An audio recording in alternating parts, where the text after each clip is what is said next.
Please, sir. This is a presidential memorandum on countering domestic terrorism and organized political violence. In recent weeks, months, and years, we've seen a tremendous upsurge in some highly visible, but also other acts of domestic terrorism and organized political violence being perpetrated by radical, politically motivated groups.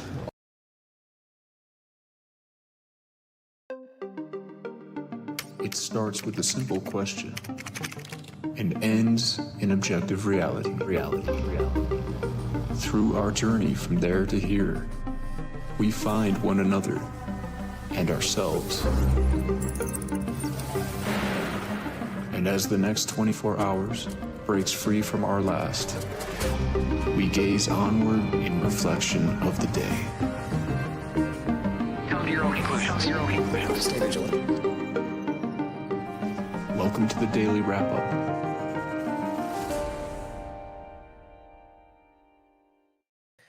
Thursday, September 25th, 2025. Thank you for joining me.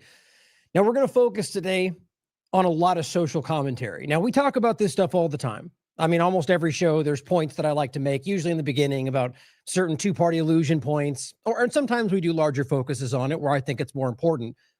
Today, we're going to focus, I think, largely on, a lot of the important stuff that's happening, the shooting in Dallas, the ICE shooting, the conversation around it, many different points around that kind of part of the conversation, some more parts around Epstein to get you updates on what's happening there. But a lot of what I want to cover today is about that social commentary. Well, as I've called that's what I kind of give, it's the correct term, but it really just encapsulates a large part of the conversation that I think, honestly, in most cases is less important than just knowing the facts. What we can prove rather versus what's being said, and the different partisan conversations around it are less important than just the basic reality of what we can prove. But today, I think it's important to see how these things are constructed and how in real time, which I argue most everyone that watches this show is probably already very well aware of it. But I see things when you watch the way these things develop, things that really stand out and can help people new to this really understand the motivation, as I see it behind where these things are going. But people that have been doing this a long time, or, veterans in this kind of just observing the political chaos, I just want to outline what I see developing in hopes that, and maybe you might be missing what I'm seeing and where I think this is going. And I started with that clip for a very obvious reason. We've been talking about the development of the domestic terrorism focus for a long time. Whitney and I have been going back and forth around this for quite a long time. And I'm going to include an article today, of course, about, who is a terrorist in Biden's America. We just read that article on the show, I think 2 shows ago, because you just insert who's a terrorist in Trump's America, it is the exact same article.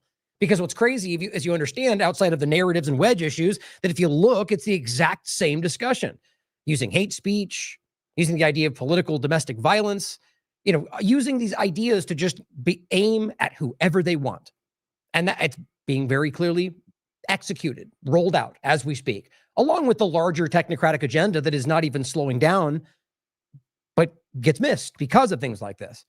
So today I want to make sure we go through a lot of these different points. Largely, again, the topic areas we're going to get into. Actually, one important one to start with social media that I want you to highlight around YouTube that says a lot to me, and TikTok around where that goes. But a good portion of the update around Epstein, which I really do think is one of the more important topics today, even over the shootings, to understand what is going on around this and what that shows you. I just think it's amazing to see the lack of conversation from people who were otherwise screaming about this coming to pass. We'll talk about the discussion from, I guess, Charlie Kirk and Jimmy Kimmel, but really, again, the larger point of the story itself and how that's developing and the different points that you need to see to keep you updated on it. But also, again, where I think this is all coming together as one, pardon me, one kind of, look, there's always multifaceted agendas, moving parts. Individual politicians, let's say, have a personal interest in making something happen a certain way because of lobbyists they're invested with. There's always moving parts, always ulterior motives. But the larger pieces being used around these different motions that I think are developing into what we're always talking about. But right now, it seems very important for them to create, as the government, not left and right, but the government, create a circumstance where they can justify taking such in-your-face unconstitutional actions or things that are completely dismantling foundational ideas of this country. that obviously the Trump supporter, Republican side, the MAGA side would be the most resistant to that if it was Biden doing it. And really anybody, but when this situation, it pacifies them the most, just like the point I made about COVID-19. And so right now is an important time where these things are being lined up. The dominoes are being set. And I think these moves, whatever you think about the actions, we'll get into that too. But, the last shooting, the recent one, this Dallas ICE shooting, whatever you think about them, even if it's exactly what their narrative is, they're still being used to execute this direction. Like every single left and right government we've ever seen since this country's been in existence, in my opinion. So outside of that, there's many other parts we're going to get into, but I hope you can try to see this as one larger overarching picture of where it goes. I want to start with something I'm not going to get into today. Put it up last minute because I saw a post from somebody that just, it's important to hear this today. We're going to get into it tomorrow in the next show. Now, this is a post about the West Bank. Now, we're going to get into more of, it's sadly, the reality is if you watch this show or really anybody who's been covering this, outside of the kind of newest horrifying developments in the direction of these same conversations, it's that you already know what's going on. You already know about the occupation. You already know about the genocide taking place, the starvation, the manipulation of the ceasefire, the lies around it, all of it, which is all still happening. Every day, they just blend into each other because the horrifying reality of our government is that they don't care. They don't care that you see them doing it. That has to say something to you. But this is about the West Bank. Because don't forget, that was a promise Donald Trump made in regard to getting funding for people like Adelson. But he comes out and says, and this has been he made a huge promise saying that he would not, excuse me, that he would not allow them to annex the West Bank. Aside from that literally happening right now and has been going on for a long time. And that his last administration, they made more efforts than any administration through Pompeo to say that it was okay. So he says, I will not allow Israel to annex the West Bank. I will not allow it. Not going to happen. Yeah, sort of like he said that about Gaza, like he said that about, 100 other examples. Let's not pretend this is partisan because the left does it too. Okay, but Trump is just very, very blatant about the way he'll say whatever people want to hear in the moment. That's he's a pleaser. He wants you to like him. Here's somebody who's pointing out that's not true. Except Israel, literally, she writes, just annexed my village in the West Bank this past Saturday by officially announcing they consider the land now part of Israel. This has been ongoing every single moment. And again, well before October 7th, but it's ramped up incredibly since Donald Trump got back into power. It's not an accident. It's not a coincidence. And he says, and she says, anyone living on it requires a permit that no longer has a Palestinian ID number. Ethnic cleansing is what that's called. So let's not forget, Trump is desperate for Miriam Adelson's cash, says the leading Israeli newspaper, Haaretz. Her condition, West Bank annexation. And he agreed. It's public information if you just care to look, as well as the fact that here is Smotrich last month. Israel settlement plans will bury, his choice of words, idea of Palestine state. He said Israel far-right minister Smotrich has said plans to build more than 3,000 homes, illegal homes, in occupied West Bank will bury the idea of the Palestinian state. That's his own statement. Keep that in mind as we go through parts that relate to what they're doing and what they don't care about. Their concern for international law and the legalities around these radical terrorists like these people, how much they care about this. But as I said, we'll get into this more.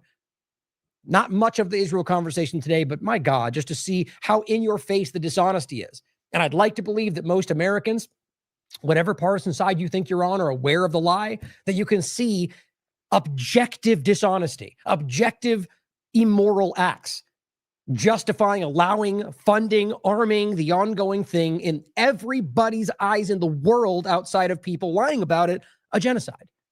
It's just mind-blowing. And again, the joke that was put out, it's not even a joke. You name it. Every human rights group, every single thing was standing up even remotely in the conversation of genocide has said, yes, it's genocide. Now, one by one, Western states are doing the same. Didn't we just talk about this? The opportunism yep, now it's happening. France, different countries, Saudi Arabia, yep, Palestine, that's real. We told you. Now, the point, though, is that how long will it take for people in this country to recognize our governments, whether they even want to or not, don't seem to be able to tell them no. We'll come back to that. Now, let's start with some censorship today, which obviously very much relates to this whole point, because let's be honest about what we can see in all of this. If you're out there believing that Jews somehow control everything and stop you from then you're being played by Zionists. Yes, there's Jewish supremacy that overlaps with that conversation, which is obvious, as even the leading human rights group in Israel will tell you. It's an objective reality. but it does not make every single person of a certain religion a pro. It is about Zionism and the way that they infiltrate groups, platforms, companies, governments. It's very real and very historically documented, and people are finally starting to see it. To make that about racism is to say that the Republican Party doing something is somehow about Christianity. It doesn't make any sense when you understand the reality of it. Now, the point I'm saying that for is that throughout this, including this censorship, there is an obvious, overwhelmingly clear presence of Zionism in controlling the way that we are acting and thinking in regard to this kind of content. But you see why it's important, even though I hate to reiterate it all the time, why it's important to say that distinction before you say something like that. Because people that might be new will just assume that you somehow are falling into the tropes, the half-thought theory, the idea, the what's the right word for it? Something that's based on something that is real, but is completely, there's not enough evidence. It's subjective. That's what partisanship does to us, guys. That's what's so important to think about in regard to the two-party illusion part today, is that it is like it's the antithesis of intelligence, of critical thinking. It's everywhere you look. Now, to censorship. This came out where they said, we've seen some previously terminated creators try to start new channels. This is YouTube. To clarify, our pilot program on terminations is not yet open. It is still against our community guidelines for previously terminated users to use, possess, or create another channel. I thought this was funny, as you well know why, and will terminate new channels from previously terminated. Okay, all this comes to the idea that YouTube is out there saying, yay, we're welcoming you all back. Anybody can come back. And that's not even that new. This has been going on well before Jim Jordan's, before the recent discussion. They have been slowly doing so. I've never thought it was possible because I don't think this is about honestly allowing people to come back that are nonpartisan objective reporting about the big picture as opposed to partisan manipulation. But this is about specifically the pirate channel point. So I think it's funny, especially as Alex Jones and plenty of others come back on and they get deleted all of a sudden. Oh, big story, such a victim being censored yet again as his platform grows and grows and grows. What's funny though is that people like myself will try to do that and we get denied. This is yesterday. Instantaneously, even though it's the point being that there's certain platforms out there that I don't think will ever be allowed. If it does, I'll put it back up, but I'm not going to keep using the channel for very obvious reasons. But we were denied under misinformation as usual, despite the one reason that we got censored on YouTube about myocarditis and the shots being one of the most provable points of the conversation, still being censored because they reviewed it and they know for sure that I'm right and don't want that to be something publicly known.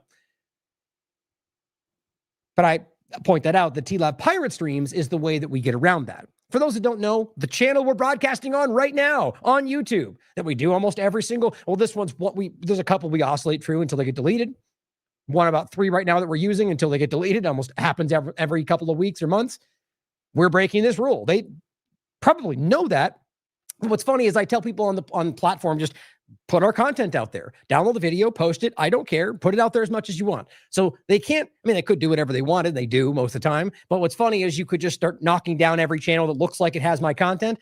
And I just think it's funny that we're violating this and people that are trying to go through the channels are the ones being censored. It's just funny to point out. But note TLAV pirate streams is what the real, it's kind of the pirate radio of today that they can't really stop because we're going to keep popping up everywhere. And that goes for everything. And by the way, on Facebook's note, I still need a Facebook pirate channel. Anybody out there that has a Facebook account they don't care about, reach out, put Facebook in the subject line, and I'll reach out to you. We could use it.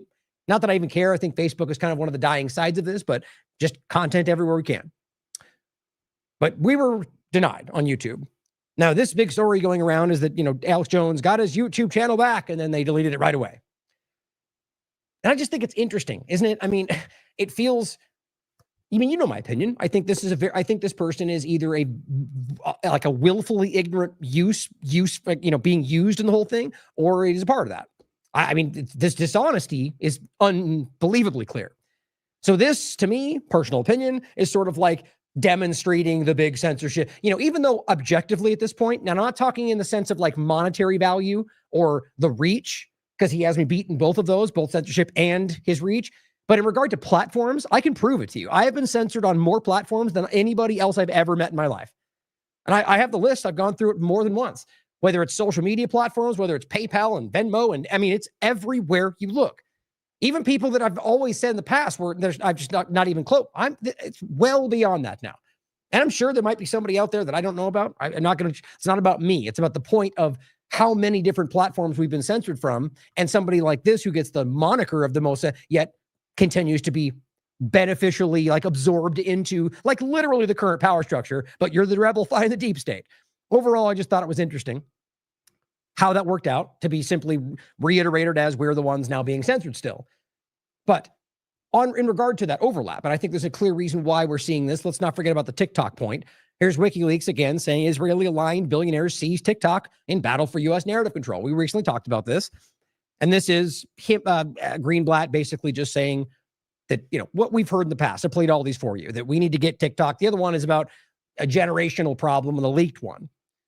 Glenn says, easily one of the most consequential yet overlooked events of 2025. Larry Ellison, the mega billionaire Oracle founder and the IDF's largest private donor, is now taking control of CBS, Paramount, TikTok, likely CNN. He won't just control content. This is what I think is most important. He'll also control user data. But interestingly enough, 7Cs rightly points out, it was already in a large part owned by Israeli overlap, which I find really interesting, right? Because, what I think this is showing, and a good work by 7Cs, is that there is, more to these stories than just for example, when we talk about the left and the right and what's going on, if you're paying attention, you're probably well aware by now that that's 5% of the story. It's like the tip of the iceberg, the actual analogy. The reality of this is the all the stuff happening beneath the game that is the childish, cartoonish, clapping steels talking about partisan politics. And so this is the same idea, that it's all about China and the United States. Well, many people have already kind of sussed out or seen that, well, you are worried about foreign influence.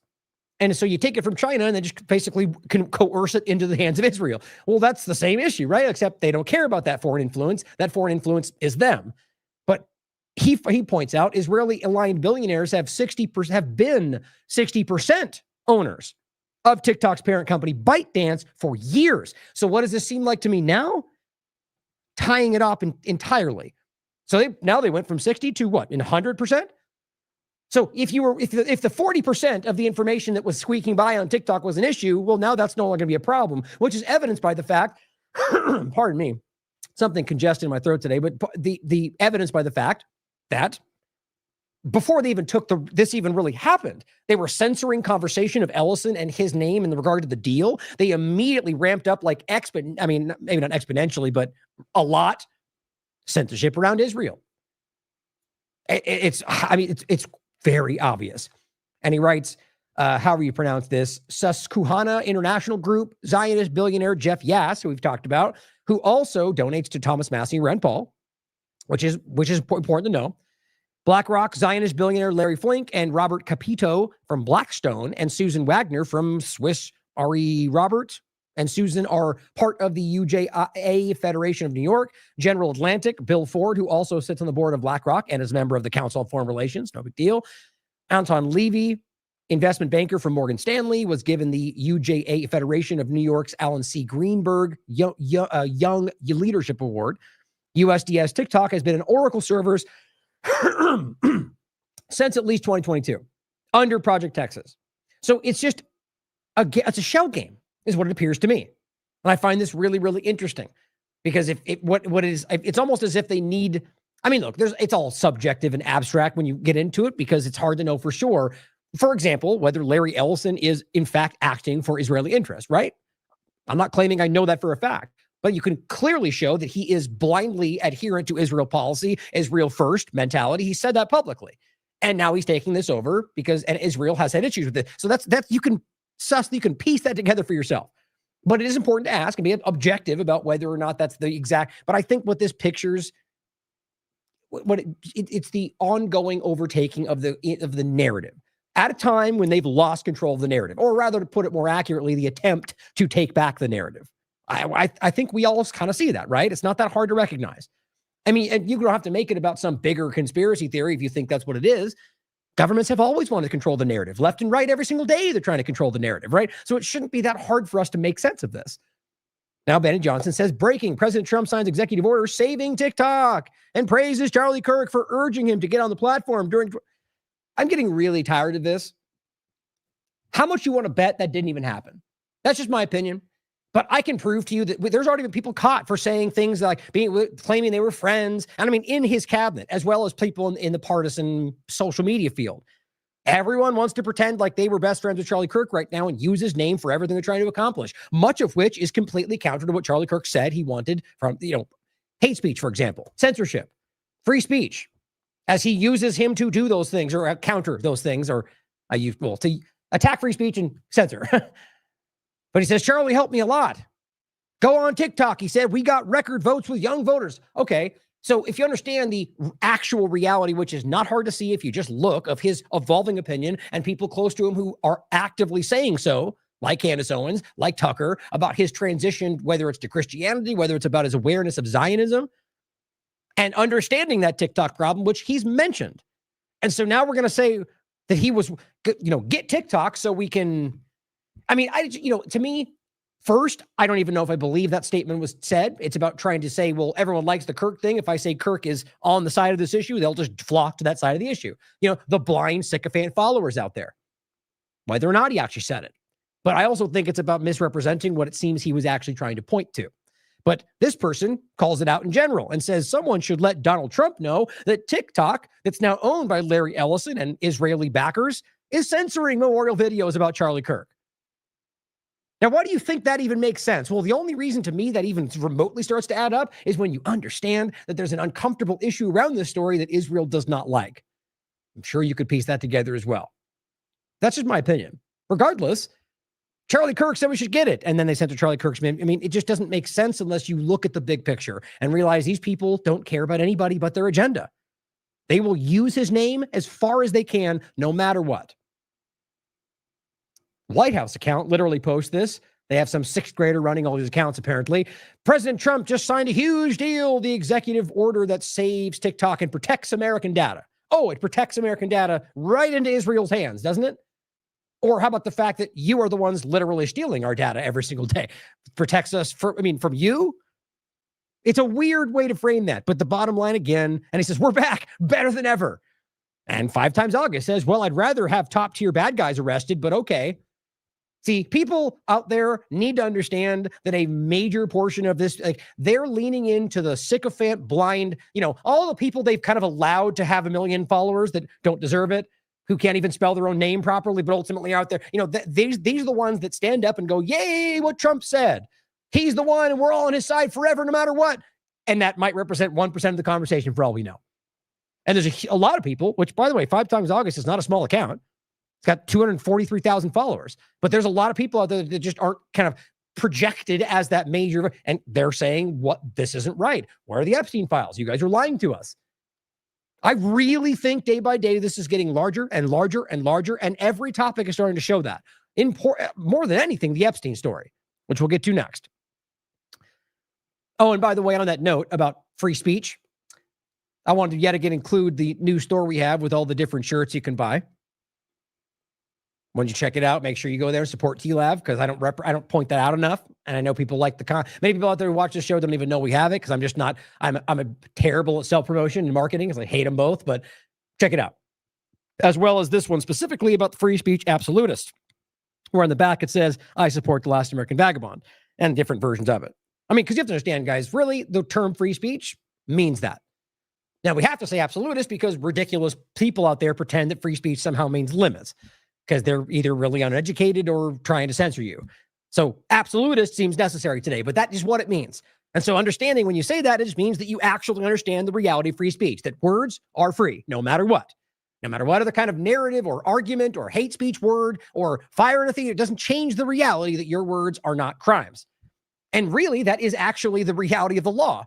Even though they go, but you said that and he did this, and therefore you're okay, that it's been bent and warped into the idea that your words are violence, even though that's what the right was telling you the left was trying to do, and here we are. But check it out, support TLAV.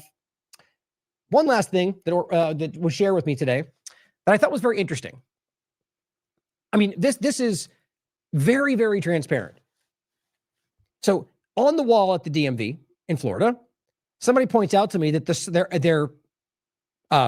some of the versions of their license plates say Florida stands with Israel. And interestingly enough, has it covered by this stand. So I think people can't see it. I just thought that was interesting.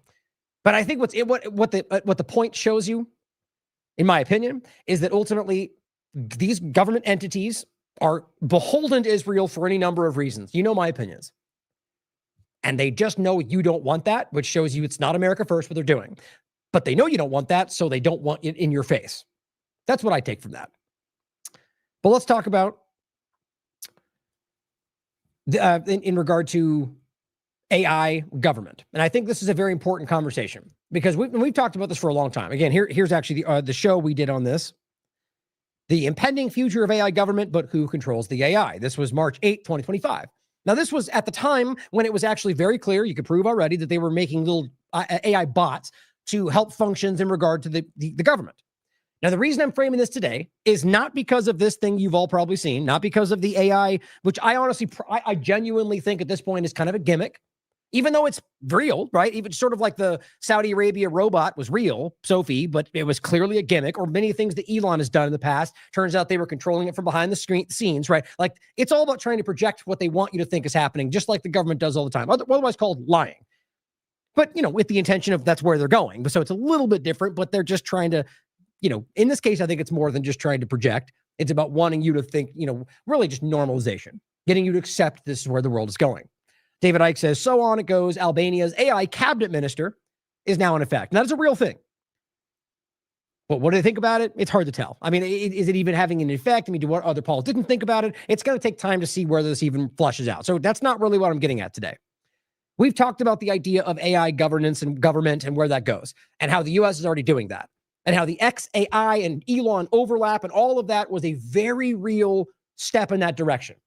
But then he kind of stepped away, right? But now there's a new step that I think really brings back, I even argue why it was necessary to have him step away. First, just to point out one thing about governments, I think this is interesting.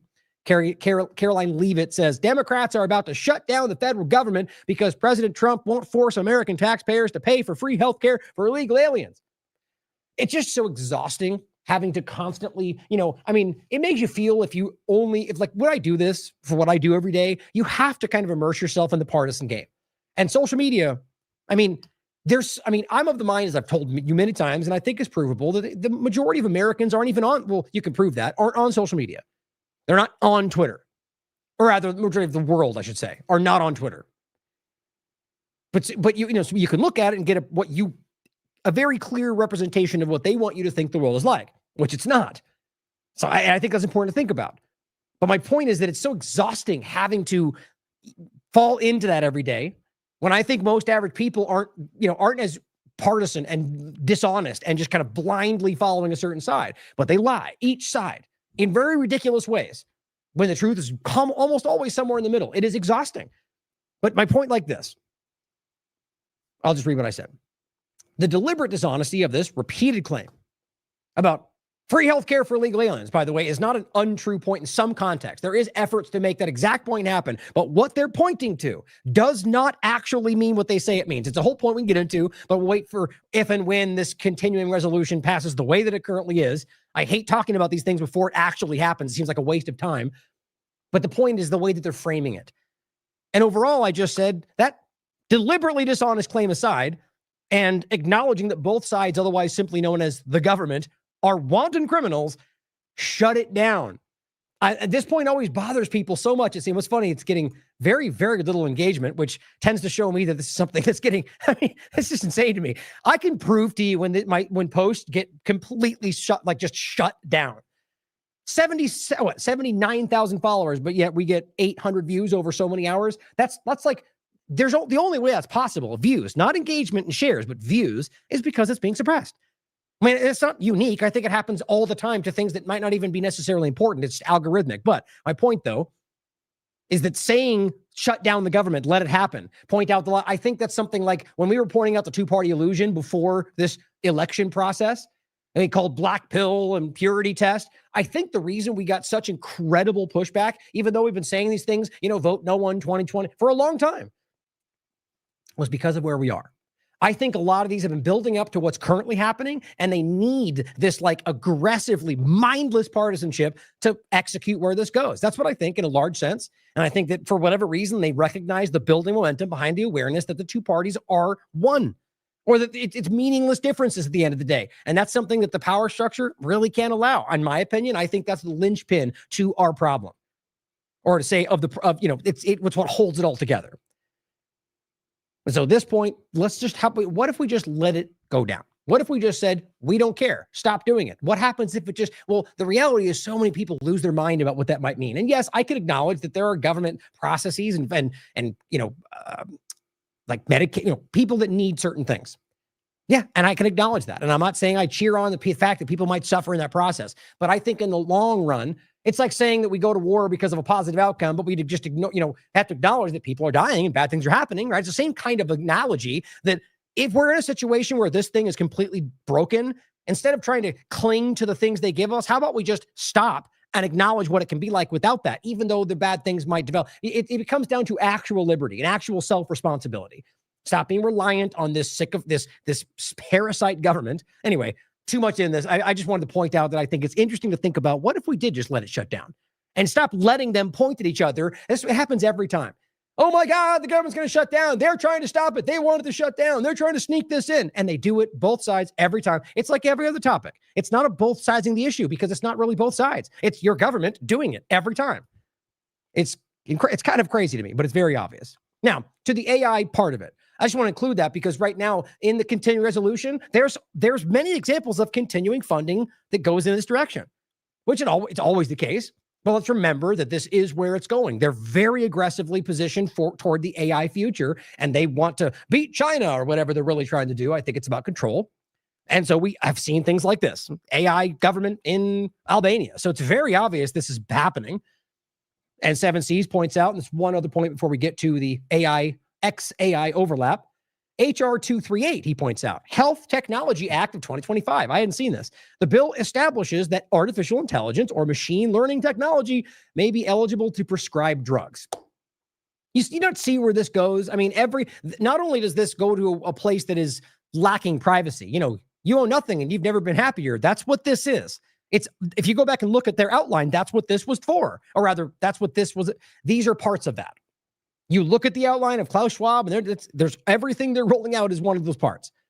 But it's also about being able to be shut out. If you're in a system where everything turns out that way, well, they can shut you out of the system. Digital ID is necessary for that to work, which is also happening, despite how many people don't want to see it. They don't want to look it in the eyes because they recognize it makes them feel like they were tricked or that Trump's the bad guy. Well, I care about the truth more than I care about my side. If my side is the truth. But it says currently certain drugs may be dispensed only upon a prescription provided by a practitioner licensed to administer a drug. Under this bill, an AI or machine learning technology may qualify as such a prescribing practitioner. That's terrifying to me. If the technology is one authorized by state law to prescribe the drug involved, and think about that like some kind of that's an easy way to just dole out things without even people paying attention to it, like COVID shots, and approved, cleared, or authorized under certain federal provisions pertaining to medical devices and products. It also just sets the precedent that AI that is your engaging process with the government. We just went over this in regard to the different process, even the gain of function part we just talked about. Everything is going in that direction. You know how rapidly this gets out of control? If not, that's where we already are. If this keeps going, there's no oversight here. We don't even know how to control this stuff at this point. There's not laws in place for where this is going, and they're building it out anyway. They don't care about the possible side effects. They just want to be the first one there because it's about their power, their influence, their legacy. They don't care about you. Whether they say so or not, whether they think so or not, their actions demonstrate an irresponsibility that goes well beyond. It's malfeasance. And here's the act. The bill establishes the artificial intelligence or machine learning technology may be eligible to prescribe drugs. We'll follow up on that. Oh, also, let's not forget that in the UK, Starmer is now to require all adults to have government-issued digital IDs. I mean, it's not long until that shoe drops here, guys. I'm sure they'll probably call it something else, but here's what he said. I'll just play the first part. You won't be shocked to hear why it's necessary. Breaking news now. Digital ID will be made law for all adults in an effort to tackle small boats. Downing Street believes that a mandatory ID card system will help stop illegal immigrants working. Let's bring in our political... Oh, illegal immigration. What a weird thing to do. Except like there's no precedent for that. It's a narrative. It's a justification. They wanted to do digital IDs during the COVID time. They wanted to do it before that. You can go back even before that, actually. What was the one? Anyway, I don't want to get distracted. Point is, whatever the problem, their solutions are always the same. right? Digital IDs, more surveillance. It's just the same conversation every time. Digital IDs are the connective tissue between the old system and what they're trying to shove you into. That is so you can be turned off. Digital money, digital IDs, as we just highlighted, what even getting your prescriptions can be like, oh, well, your social credit score is too low. And Twitter already rolled out their reputation score. We already have different scorings for credit cards and different, it's all slowly encroaching on you. And this is not some kind of like a fear-mongering hyperbolic point, guys. Those are all verifiably real. Now, whether their intention is that or not, is that for you to decide. I'm just pointing out what we can prove. That is where it's going, using the same justification, the same fear-mongering. And it says, coming to America not long now. And rightly so, this person says, how will they track the traffickers worldwide? Well, let's not forget, Donald Trump told you, it will be a biometric tracking system. Let me see if I've got that already plugged in over here. I can grab real quick. But I think it's important to understand. I mean, this has been coming, it's been building. And, and that's actually a good point to think about. As when he said this, and even right now, many people go, okay, it's about immigration, right?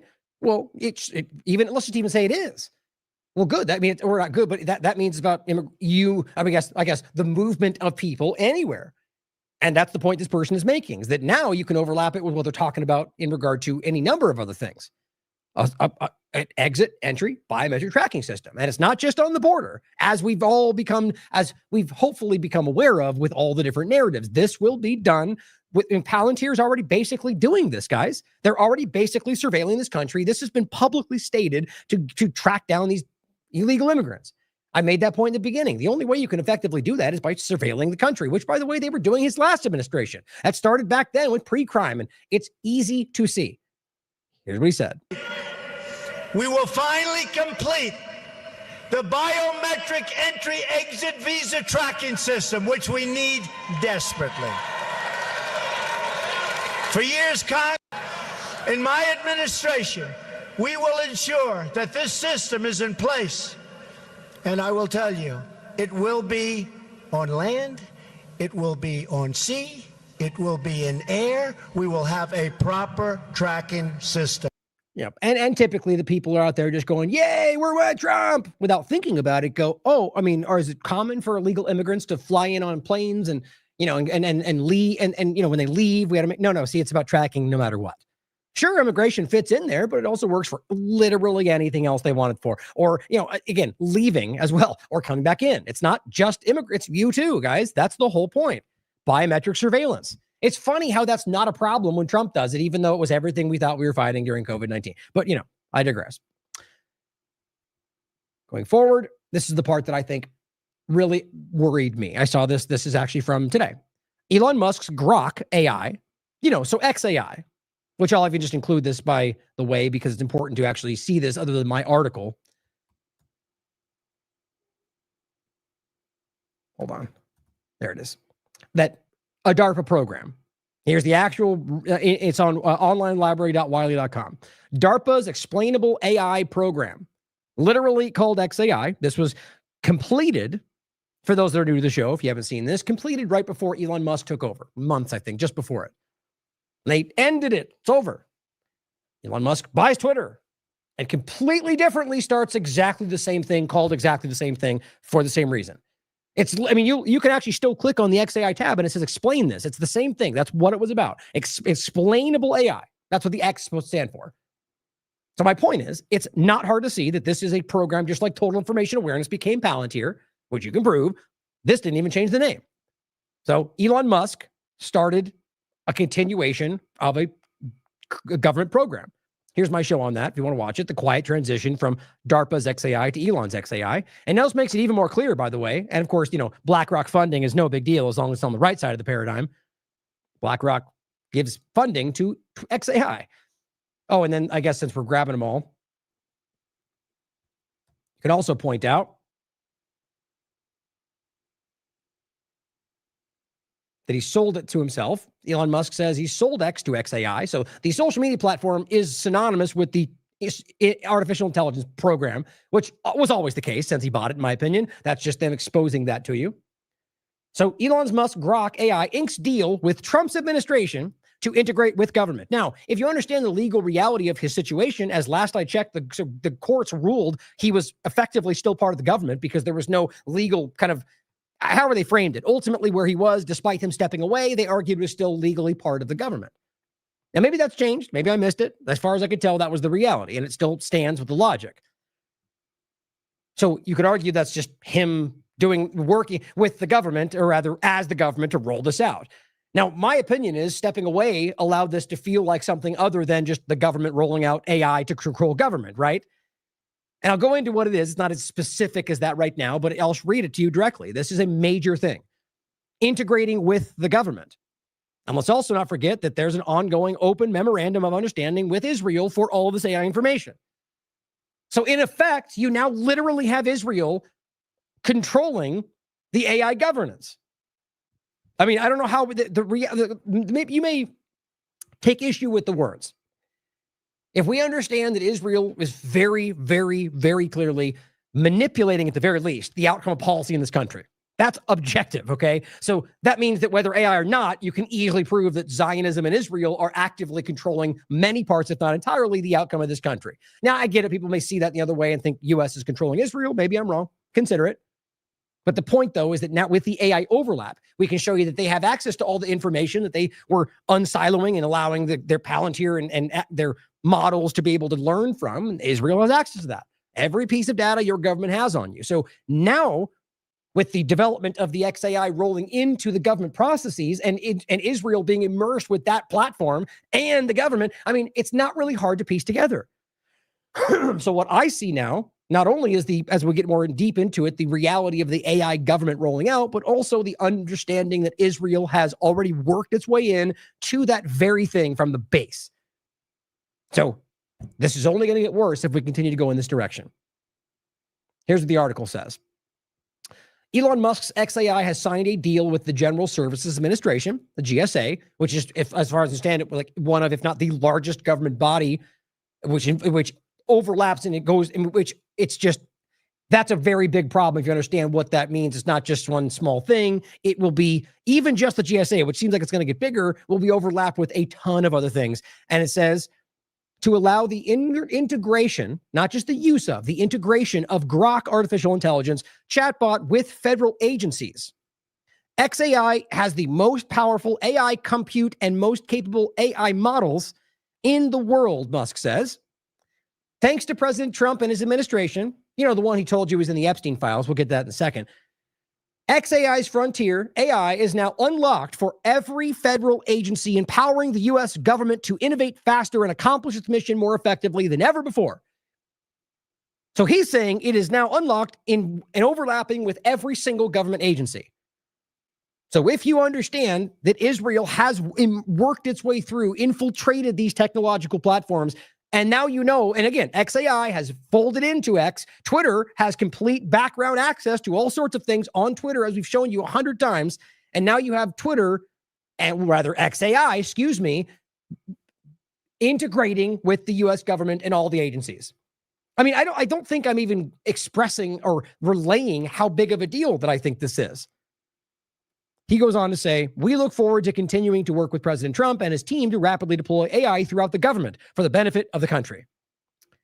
And really, you could decouple the Israel part of this, and it's still wild to me that we're allowing this to happen. Even Elon Musk, even the idea of artificial intelligence with what we know they're using it for, what they're manipulating it through. Look at what he's done with Grok on Twitter publicly so far. We want that to be used to dictate government actions around your life?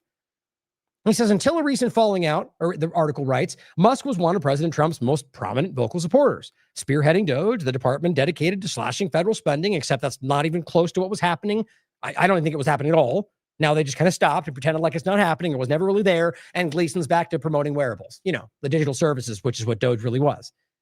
The partnership is the latest between the Trump administration and big tech, with Meta and Microsoft also joining forces with GSA to allow their AI tools to be used by federal workers earlier this week. Oh, even better, right? Because it's not like we don't obviously know that Microsoft is completely immersed, or rather vice versa, that Israel is completely integrated, infiltrated through Microsoft. Here's The Guardian. Microsoft deepened ties with Israel military to provide tech support during the Gaza war. Here's Gray Zone, how Microsoft became a hub for Israeli intelligence. Now, they're just articles that give you the larger point, but dive into it. We've talked about it in the past. Employees from Microsoft have cried foul about how they're hiring directly from the IDF. It's pretty obvious. Now, one note to add, it's interesting to report that Microsoft has revoked Israel's access to AI Azure because we just talked about that they got caught using it to spy on Palestinians. Now, what I think is they didn't get caught. People found out that Microsoft was allowing them to do that, and Microsoft has to save face by pretending they can't do it anymore. You have to realize that this is one of many tools they're using, and probably have a different one for Microsoft anyway. But Palantir alone is allowing them to do many of these things. So my opinion, which is what it is that I think this was them acknowledging, acting like we're stopping the thing they did without our knowledge, even though you're literally working with them. Are we really going to pretend that you didn't know that they were using your tools as they work with you? I mean, it's just ridiculous, but they have to frame it as we didn't know and we're stopping them. And from what? From surveilling Palestinians? Isn't that what you guys are literally doing and promoting right now? The ongoing genocide? Like this is completely inconsistent with everything else happening. I think it's obvious why. It says in early September, Trump also announced that federal government would own a share of Intel, which, just another example of the fascistic kind of blending of government power and corporatism. Sparking concerns from his own party, XAI said that the partnership known as Grok for Government would deliver the tools for 42 cents per agency for 18 months. Another very important point, when people do this for basically nothing, that means there's something else being exchanged. And I can guarantee you it's because having this happen is important for all of them.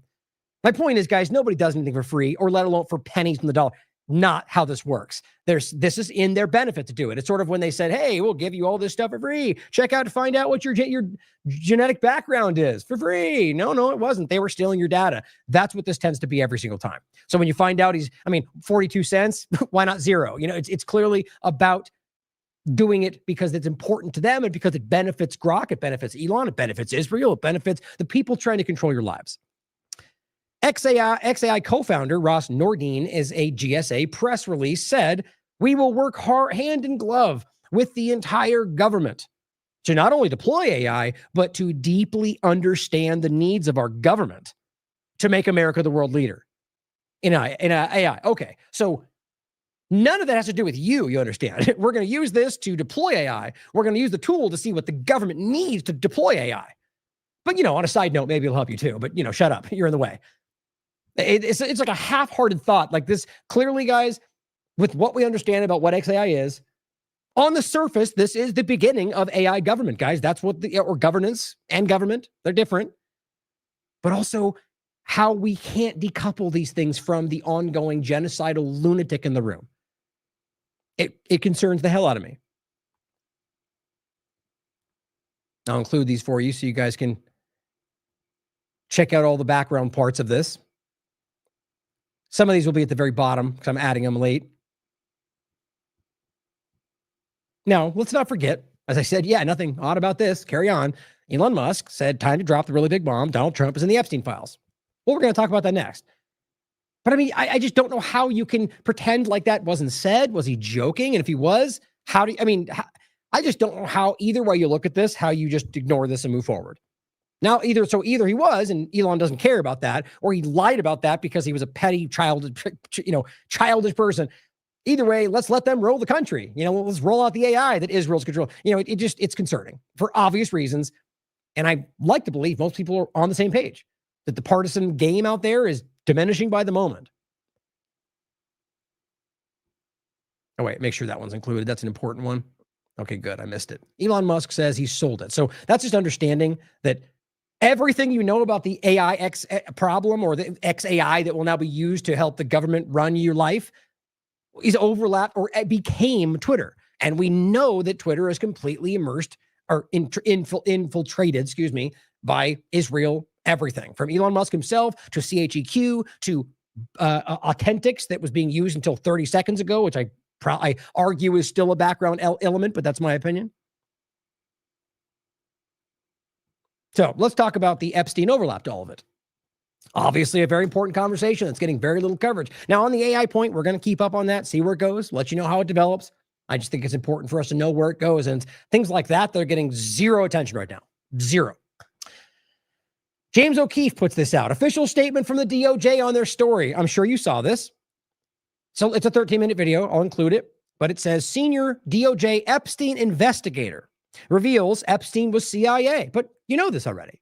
I mean, guys, it's not, this is what's interesting about this story is that these things are not, like, I wouldn't say that you can argue they're completely proven, but there's so much evidence from multiple sources that are in the know claiming that he's part of intelligence, and then including in other parts, Israel and the United States, as well as the FBI informant part of this. So, but the CIA part of it is something that we've already discussed many times over the years. And he confirms that there were rapes occurring while Bill Clinton was on the plane. Says of President Trump, he's protecting a lot of other people. He's not protecting himself because there's nothing there. You can decide. I think there's a lot there, regardless of whether he committed crimes around Epstein. At the very least, the knowledge of what he did and who he was and what was going on that he didn't care about until it was in his political interest. But it says, I've interviewed all the victims. There's never been an instance where Trump was on a plane with these kids or the rapes occurred. Well, okay, that doesn't mean then that he didn't do anything else in his entire lifelong friendship with Epstein. Let's not forget, on the record, he said I was his closest friend for 10 years. And many other examples of the overlap, guys. It's, you can fairly argue that there's no evidence he committed any of these crimes other than maybe ignoring ongoing rapes and whatever else.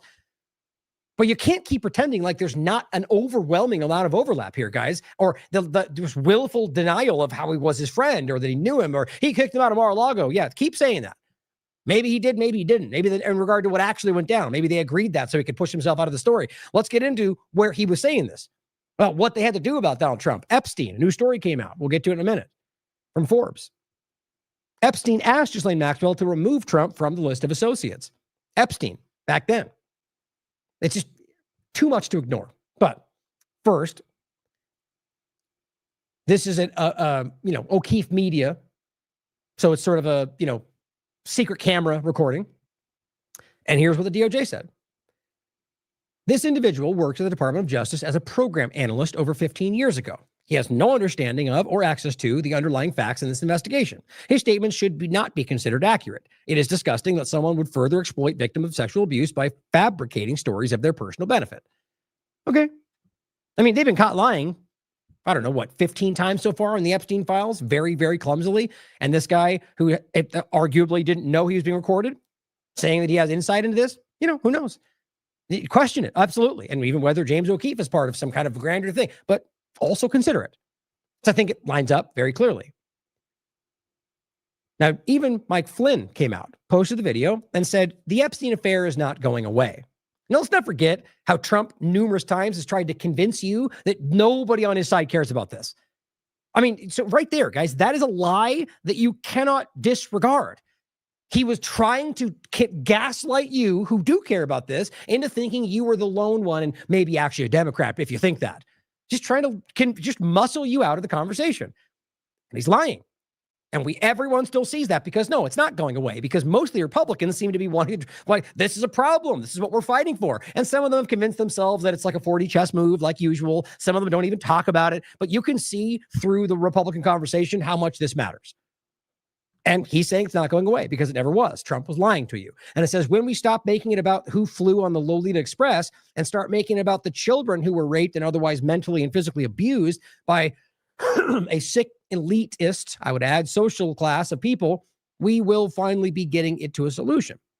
Well, yeah, that's a good point. But see how that's exactly what the Trump administration is dragging its feet on. In fact, literally standing still. They're in cement at this point. They're saying nothing else. We're not going to do it because the victims, even though you can prove that's not even the reality. He says maybe only temporary because this child slavery and child sex trafficking is not only an abhorrent activity, but appears endless in demand, which is horrifyingly the reality when you look into the worldwide problem that seems to be allowed by most governments. However, no class of citizens should be exempt from accountability. Like many people I like and respect, he says, I want you to know the American people already have zero trust in any part of the government, but clearly want to trust the government, this administration. Help us help you regain some of this trust. It's a very political statement. Like, hey, we see this, we all do, and I'm going to be honest about that, but we want to support you, so help us support you. That's weird to me, especially with how much we can see them literally willfully deceiving you on. Now, here is the Miami Herald. This is from the 19th. Acosta stands by Epstein's sweetheart deal during congressional hearing. And I'll play that clip again because I think it's relevant about what one of the members of Congress came out and said. But it says Alexander Acosta, who, don't forget, Trump's first administration, And I'll read the quote directly from the article. Actually, it's right here in regard to what he said. I'll read it in a second. It's good to read it afterwards. I want you to hear what's being written here and then think about what he said, what Trump's administration asked him before they brought him on and what he said, and try to reconcile those two things. It says, Acosta, the former U.S. attorney in Miami, who was the one, in case you forget, who gave Jeffrey Epstein the untold amount, the sweetheart deal. And he says, gave Epstein and an untold number of his co-conspirators that we don't know immunity for sex trafficking, dozens of underage girls, defended his decision not to prosecute Epstein during closed-door decision or congressional hearing. And the point, as we know, is that you can't have trafficking and Maxwell in prison for it unless there was somebody who was trafficked to. Not how it's the only way that works. It's not possession of material. It's not sexual abuse on one person. It's the trafficking act on top of those things. And so he wants you to believe, just like Cash Patel and Bongino lie to you as well and say that he trafficked to himself, or either they lie in their typical clumsy fashion by almost proving to you that they're lying by saying it in a way that proves it can't be the case, because that's not possible to traffic to yourself, legally speaking. But that untold number of conspirators was I believe, at least in part, the 20 that Massey was pointing to. So they have all this on the record. They're just lying to your face, guys. It says the hearing held by the House Oversight Committee is the latest in a series of efforts by Congress to scrutinize how the late financier managed to get away with abusing hundreds of girls and young women over more than 2 decades, despite Epstein being on the FBI radar since 2006. He was an informant. Just like Larry Nassar, I think his name was. This is not a unique story, and it pains me. It seems to be the norm, guys. They let that monster who was a trainer for women in the Olympics, right? They let him continue to molest these girls for years because they were, I guess, they argued they were still investigating. I covered this when it happened. Barely even a conversation about that. The idea that they knew they were watching him and they just let him molest girls. And then eventually he got taken down. I don't even think, if I remember correctly, because of their investigation. It's sick to me. Again, the FBI is not on your side. Well, if not one of the most un-American institutions in this country. I've said that for years, and it's easy to back up. They are not acting for your interest. They're manufacturing plots. I'm not saying everybody involved. I'm not saying everybody in the FBI are against you or that are bad people. I don't think that's the case for any institution. But I think you can historically see it for yourself. Now, remember that point, by the way, when we get into the ICE overlap, saying somehow that by me saying FBI is a bad agency or that they're all criminals even somehow means that I'm convincing people to go out and take out criminal acts. Well, guess what? That's what they're trying to paint right now. They're trying to paint a picture that that's how that works. And even if I just said FBI is bad and somebody does something, if they wanted to, they can apply what they're now passing around all this I played in the beginning to go after you, because that's how abstract it is. Or somebody who just yells the word fascist is now part of Antifa, therefore a terrorist. That's what they're doing. It's lazy and it's designed to allow them to do whatever they want. We'll come back to it. But remember my point about the FBI, because I think that's how that's going to apply, even though it's honestly the truth, but also I'm allowed to say what I want about what I think is going on because I have free speech. But again, it's also true. Goes on to say the hearing held by the House Oversight Committee in the latest series of efforts by Congress to scrutinize this. He was on their radar since 2006, the FBI. The scandal continues to consume the Trump administration, which has been unable to satisfy public outrage over the Justice Department's decision in July to not release all of the files. Most of the material the DOJ has released thus far has already been in the public domain. Easily verifiable. And so, yes, that means you can prove to yourself, if you're honest with yourself, that they tried to lie to you more than once. Phase 1 binder, redacted, all public information. DC Drano and Libs of TikTok were like, we're breaking the story, everything's coming out, and then just quietly ignored it because it didn't do anything different. They were lying to you. No phase 2 binder. Even they lied about like more phases. No, they just lied, guys. And then it came out, oh no more because victims. Oh, but wait, there's a truckload. Oh, but never mind because that's not real and it's a hoax. And then wait, but now here's a little bit more that didn't exist before. I mean, it's just blatant. If you care, it's up to you to care if they're lying to you. Now it says, they described Acosta's testimony in this closed door hearing, which I don't know why it was closed door. Or I guess they're going to say victims, or not an invalid point, but obviously you could make a point to anyway. I think it's for not allowing this to be discussed publicly. They described it as defiant unremorseful, and evasive. Now, it's Democrats, but also Republicans. And it says they said the former FIU law professor and Epstein's victims weren't credible. Wasn't that what Kash Patel was trying to lean into? And that he says, and that he didn't believe that their stories of sexual assault would lead to a successful federal prosecution. But you put Maxwell in prison based on the trafficking. You can't have it both ways, guys. And it says Acosta, quote, essentially said he didn't have faith in the victims. So this works for the Trump administration, guys, because they're leaning into this too. So if you're out there pretending they're fighting for you, like most of the victims are very well aware now the Trump administration is not. That's why they're calling this out in a very serious way. See some of them seeming to focus only on Kash Patel, even though, or Bondi. Like that's what right now, that's what you're going to see amongst the Jones circles and people in the mainstream alternative media is it's Bondi or some deep state holdout, even though Trump appointed them, right? And we'll get to that in a minute too. But it says they essentially had no faith in them and their stories, their ability to tell their own story and their own testimony, which is deeply disturbing to all of us sitting in there, was what the members of Congress said. They said also that they found it disturbing that even in hindsight, Acosta would not admit something, by the way, that everyone can publicly acknowledge right now and is basically a central part of the conversation, but he's unable and unwilling to admit that mistakes were made and was not apologetic about how his actions led to other victims being abused by Epstein. Like in regard to the sweetheart deal, I mean, there's many parts that we all just kind of publicly discussed at this point, and he's acting like it's not true. And by the way, what he did allowed him to continue to manipulate, rape, and do everything else he did between the sweetheart deal and before whatever happened to him. He doesn't care. It says Acosta, the representative said, refused to characterize the plea bargain that allowed that to happen, and as the sweetheart deal, or as a sweetheart deal. And he said, maintaining that even today, he believes the deal was the best course of action. That's what he's standing by. So remember this, if and when this really comes out. The plea deal. Now it says Epstein was rearrested in 2019 following publication of a Miami Herald investigation, perversion of justice. By the way, on a note that, worth considering, I consider Miami Herald part of the mainstream media. They are.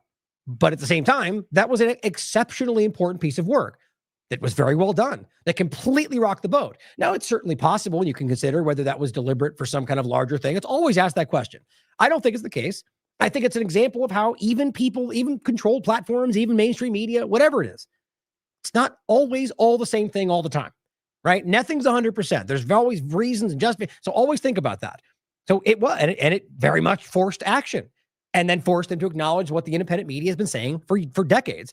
And it says, which examined court records, emails, and police files, the original article, that showed how Epstein's high-powered lawyers managed to manipulate federal prosecutors, including Acosta himself, into minimizing the scope of his crimes. The series led federal prosecutors in New York to take a look at Epstein, and he was arrested on federal sex trafficking charges by July 2019. Trafficking charges, not sexual abuse. And then later, I mean, guys, you understand, the way they're trying to rewrite this story now is not just insulting to you, it's insulting to everybody, including, and most importantly, the victims. He was found dead in his jail cell, they claim, a month later. His death was ruled a suicide by hanging, which is laughably stupid, especially now, with everything we still know. Acosta was Trump's labor secretary at the time of Epstein's 2019 arrest. He resigned days later, saying he did not want to become a distraction. Right. So here is what he said. Now, thinking about that today, here's what the exchange was. This article was 2019. Epstein's name, I was told, had been raised by the Trump transition team when Alexander Acosta, the former U.S. attorney in Miami, who'd infamously cut Epstein a non-prosecution plea deal back in 2007, was being interviewed for the job of labor secretary. The plea deal had put a hard stop to a separate federal investigation of alleged sex crimes with minors and trafficking. Quote, is the Epstein case, Trump's administration was saying, going to cause a problem for confirmation hearings? Meaning, are they going to bring it up in the hearing? Is that going to cause you not to be, are you going to not be able to be confirmed? Not do we care that you allowed a sex trafficker that you claimed to call out off the hook? No. Is it going to be a problem for our agenda? Acosta had been asked that, and Acosta had explained breezily, apparently, according to the report, that back in the day, he'd had just one meeting on the Epstein case. He'd cut the non-prosecution deal with one of Epstein's attorneys because he had, quote, been told to back off that Epstein was above his pay grade. Quote, he said, I was told Epstein belonged to intelligence and to leave it alone. How in the world do you not, those things seem to be completely opposite points. You can't say what he said in that recent engagement. I mean, my point is always what about all the Democrats that we're supposed to say are trying to expose it all? Why wouldn't they call this out? I mean, some of them seem to be pointing to some of it. But as we get through the rest of these tabs, I think it'll make a big, I think as like we said before, it's pretty clear that there's left and right people involved in this that really don't want this to come out. And even then, even though I think pretty much every one of these people are criminals in many different ways, doesn't then automatically mean that like everyone in Congress is on the files or committed a crime over there, right? Or that even every Democrat or every Republican. I don't think it's ever really the case. I mean, usually I would say. But it says, even if it's like 99%, right? It's easy to assume in that direction. Don't be that manipulatable. But he says, and he said this in Trump's transition team, who they wrote, who evidently thought that was a sufficient answer and went ahead and hired him. The Labor Department had no comment when asked about this. So I want you to understand, like this, we're saying, okay, so you gave the human trafficker Epstein a sweetheart deal that allowed him to continue hurting people. Is that going to be a problem for us? No? Okay. Come on the team, guys. Come on board. Admitting that he was intelligence. And then they act like, and then Trump at many points later was like, well, Epstein, what? You know, always his game where he pretends like he doesn't know what you're talking about. They know. It's quite obvious. Now, this is what one of them said after this meeting. And we played it the other day, but I think it's worth hearing again. At least 40 minors who gave sworn statements to the FBI as part of the investigation before a decision was made in this case that they had been raped, abused, and trafficked. Over 40 minors. And the line prosecutor in this case wrote an 82-page memo to the leadership in the U.S. Attorney's Office recommending a prosecution.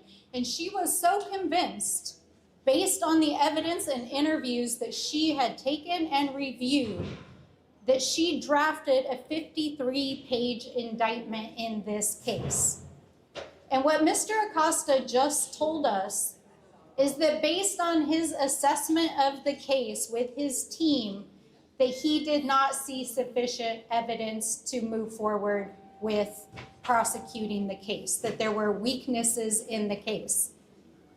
When asked... Okay, even just right there. So knowing that Acosta himself publicly told the Trump transition team that he was told to back off and that he was intelligence, well, you already know why, guys. You already know why. He doesn't care about the 40 minors claiming they were raped. He doesn't care about the many other victims who on the record can prove that they were sexually abused because he was told to back off because he was part of intelligence. That's the only part you need to remember, at least in this card. There's a reason he didn't do it, or rather a reason why he allowed the guy to get off and you know, exited stage left from Trump's administration because it was getting a little too hot. If he made the decision as to whether or not to fully prosecute this case, he took responsibility for it. He said it was the decision of him and his team. But when asked if he had directly reviewed the evidence itself in this case, he said that he had not actually read the statements of the victims. Right. He didn't need to. He was told to back off. So let me just say this. Something doesn't smell right here. Yep. Now, as always, does she have a political motivation to just point that out, even if it's false? Yeah, I can probably guarantee it. I can't know her intentions or mine, but I would argue most likely they all have an intention to go after the other side because they're mostly petty and don't even know that they're probably working for the same people. But just because that might be the case, not we can prove it, but probably doesn't then make the point false. It's a very lazy way of thinking just to go, oh, Democrats said it, therefore it's probably false. Well, no, you're the people that they look to. Like they plan these lies to aim at people just like you, willing to pull a punch, whether or not it's true because of your team. I mean, those are the children in the room. They're the ones that are allowing this to continue to happen. So moving forward, and this is from this today, actually, Trump scrambles to sway. Now, remember, we've been reporting up to recently that Massey was trying to accumulate enough signatures to get this forced release. Now, they recently had a vote that kind of intertwined with this also release. And here's Trump scrambling to try to sway Marjorie Taylor Greene, Boebert, or Mace on Epstein files, as House now has enough votes to force release within days, right? So right now, he's trying to manipulate them, or rather trying to, convince them not to allow this. Now, how do you possibly make sense of that? How do you start by saying we're going to release this and expose the Democrats, and now you're trying to stop Republicans who want the information to be released? It's not difficult, guys. You either are obvious and open about or you're either acknowledging what you obviously see that shows you, or you ignore it. I mean, that's what you have to do here. And if you ignore it, that means you don't care about the truth. President Donald Trump is reportedly scrambling to sway the 3 Republican congressmen who signed the petition to force a vote ordering the release of all government files related to Epstein. Now, I'm not saying this because Independent reported it, right? I'm not as ridiculous as the mainstream alternative media. This is one report among many, and many of them are coming from people like Thomas Massie, who are telling you that they know that's what's happening. So understand that he's pressuring them. It's come out from them as well. So that being the reality, how else do you make sense of that? Why in the world would you try to some of them are now trying to float the idea that because, there is actually more coming, even though they keep telling you that wasn't the case, but secretly now it always really was, and it was a move, and now now they're ruining the plan. That's actually what some of them are trying to say right now. Trust the plan. President Donald Trump is reportedly scrambling to sway 3 Republicans who signed the petition to force a vote. Republican leaders in the House of Representatives are trying to stop the vote.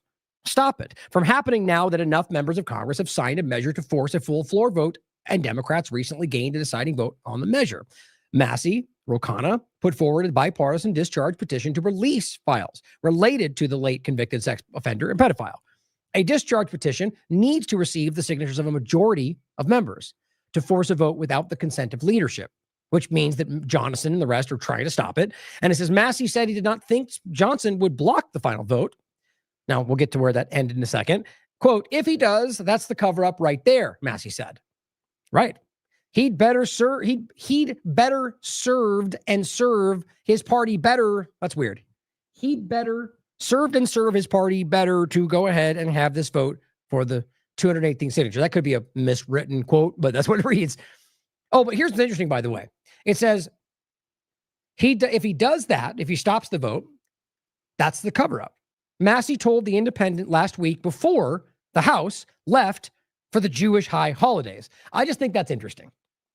Like, what in regard to, is it every single holiday? I don't know. I just think it's interesting overlap to that with what's going on. And it says he'd better served and serve, which I read this weird sentence, then go ahead and have this vote for the 218 signature be a Republican. Basically, he's doing what he can in every way to stop this. Trump has reportedly called files related to the Epstein list a Democrat hoax, even after survivors of the late predator came to Capitol Hill to push for their release. You know this, but just in case you didn't. Now it says the most uncertain vote would be Mace, which I'm curious where she voted on this. This is a sexual assault survivor herself.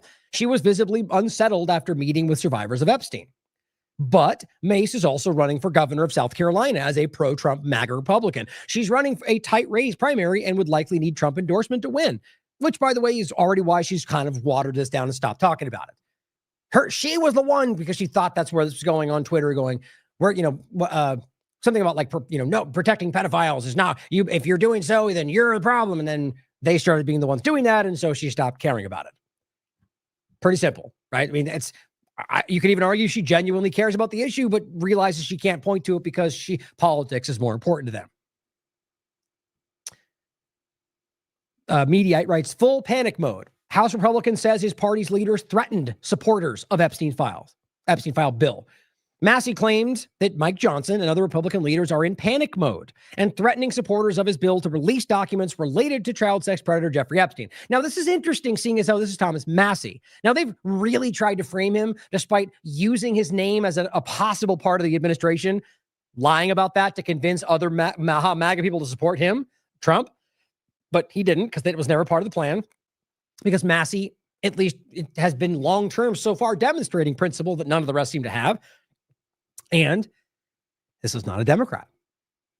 Thomas Massie is the one saying they're in panic mode. Thomas Massie as a Republican is the one telling you. By the way, Thomas Massie as a Republican who is more in line with the America First than any of these people pretending to be so. I mean, by principle, by action. And he's the one telling you that. So can you just ignore it because you don't like what it says? That's what they're doing, some of them. But he's a Republican. This is not some Democrat attack. This is because the fact that Trump is trying to frame him as somehow like against him, that's all that seems to matter. Because let's not forget, for many of them, It's Trump first, not MAGA first. Quote, they came back and tried to get the four of us to take our names off the petition, Massey told Semaphore after an event in Kentucky this week. They asked some of the colleagues who are co-signers, and they actually threatened them politically, not physically. It's just wild, man. I mean, and they must have known this would come out. That means it's more important for them to stop this from coming out than for them to be seen trying to stop it. What does that show you? Massey believes he can force a vote on the Epstein legislation thanks to Democrat Adelita Grijalva winning a special election in Arizona. Massey already has the support of all the House Democrats, which again doesn't prove anything. I think it's obvious that they recognize that Trump is adamantly not going to let this go, because I think that says a lot. And I think just as many of them are probably just as guilty. But see, my point is some of them could start going, oh, well, since we know he's not going to do it, since we know something about it, then we're going to pretend that we want it out.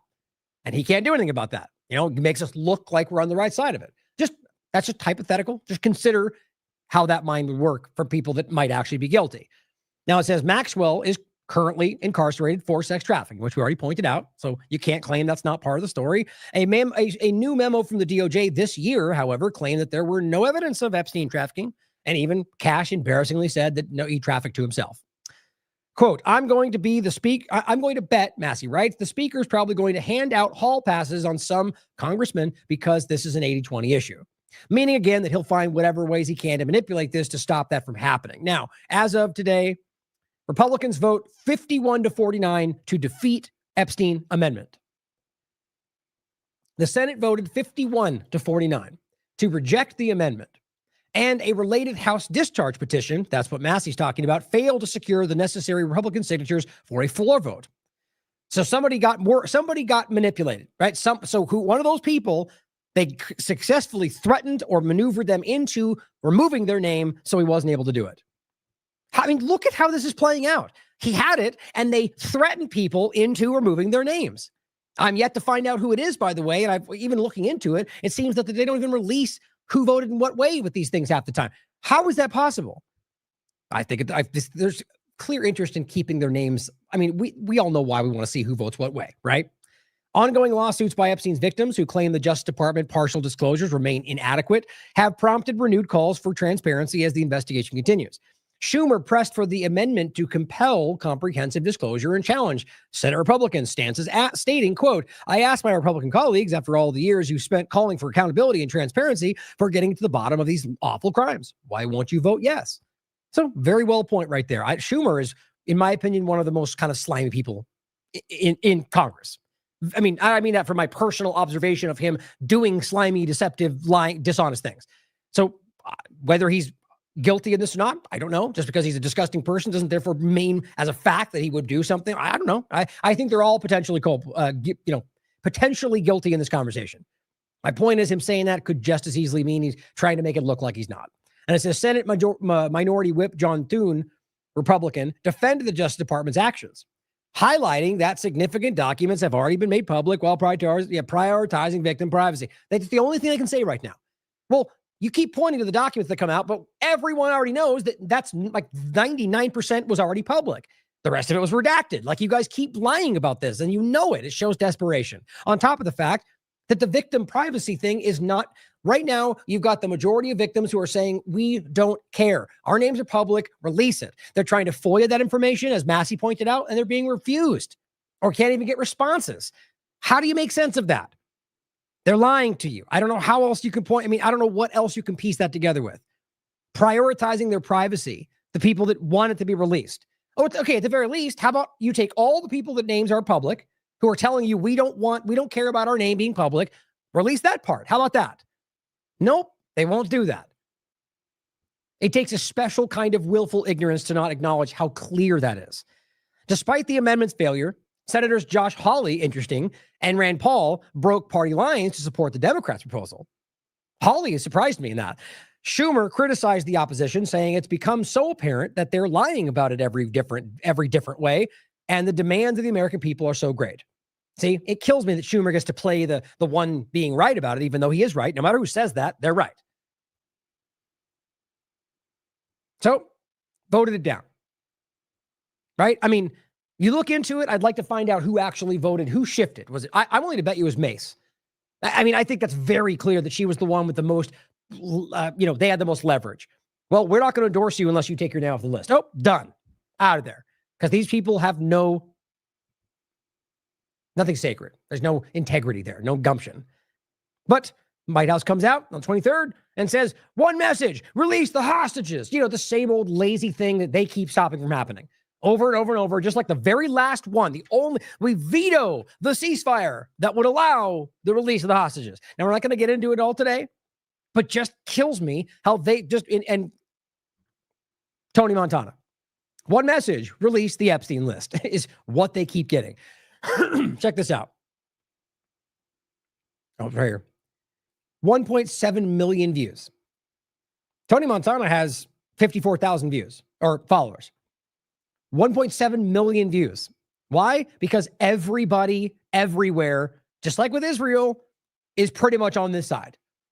And I'm being hyperbolic, but really what I mean is obviously the vast majority. And I think that's very clear. Yes, he settled this by ratioing the White House. It's just crazy. They're trying to deceive you. Here, Vance says, if you're a man and you see the pleading eyes of a girl looking up for protection, and we have to protect our girls and our women in this country, Spiros Ghost says, what's the word I'm looking for? Like asterisk, but there's another word for it, like exception, unless they're Jeffrey Epstein victims. Everybody, guys, it's just because these people are standing up and trying to project this righteous fighting for you. Their own people laugh at that right now. I mean, I've never seen a government I've never seen this government so vulnerable. Now, new article from the 11th. Epstein asked Ghislaine Maxwell to remove Trump from the list of associates. New emails have revealed. Just quickly, remove Trump, Epstein told Ghislaine Maxwell when she asked him to review the list and flag people he wanted eliminated. According to Bloomberg, which obtained hundreds of emails from Epstein's personal Yahoo account that includes several mentions of the president. So exactly why would Epstein ask for his name? We're not talking about now, with Trump asking them to remove his name from the list, which was clearly there. This is Epstein asking her to remove his information. His closest friend for 10 years, somebody with pictured many times, who, met his wife. You can clearly show that there's an overlapping problem here. And then it says in another email in 2007, as Epstein's Florida case was underway, Maxwell wrote to Epstein, quote, "You have to assume they went to Donald Trump." Okay.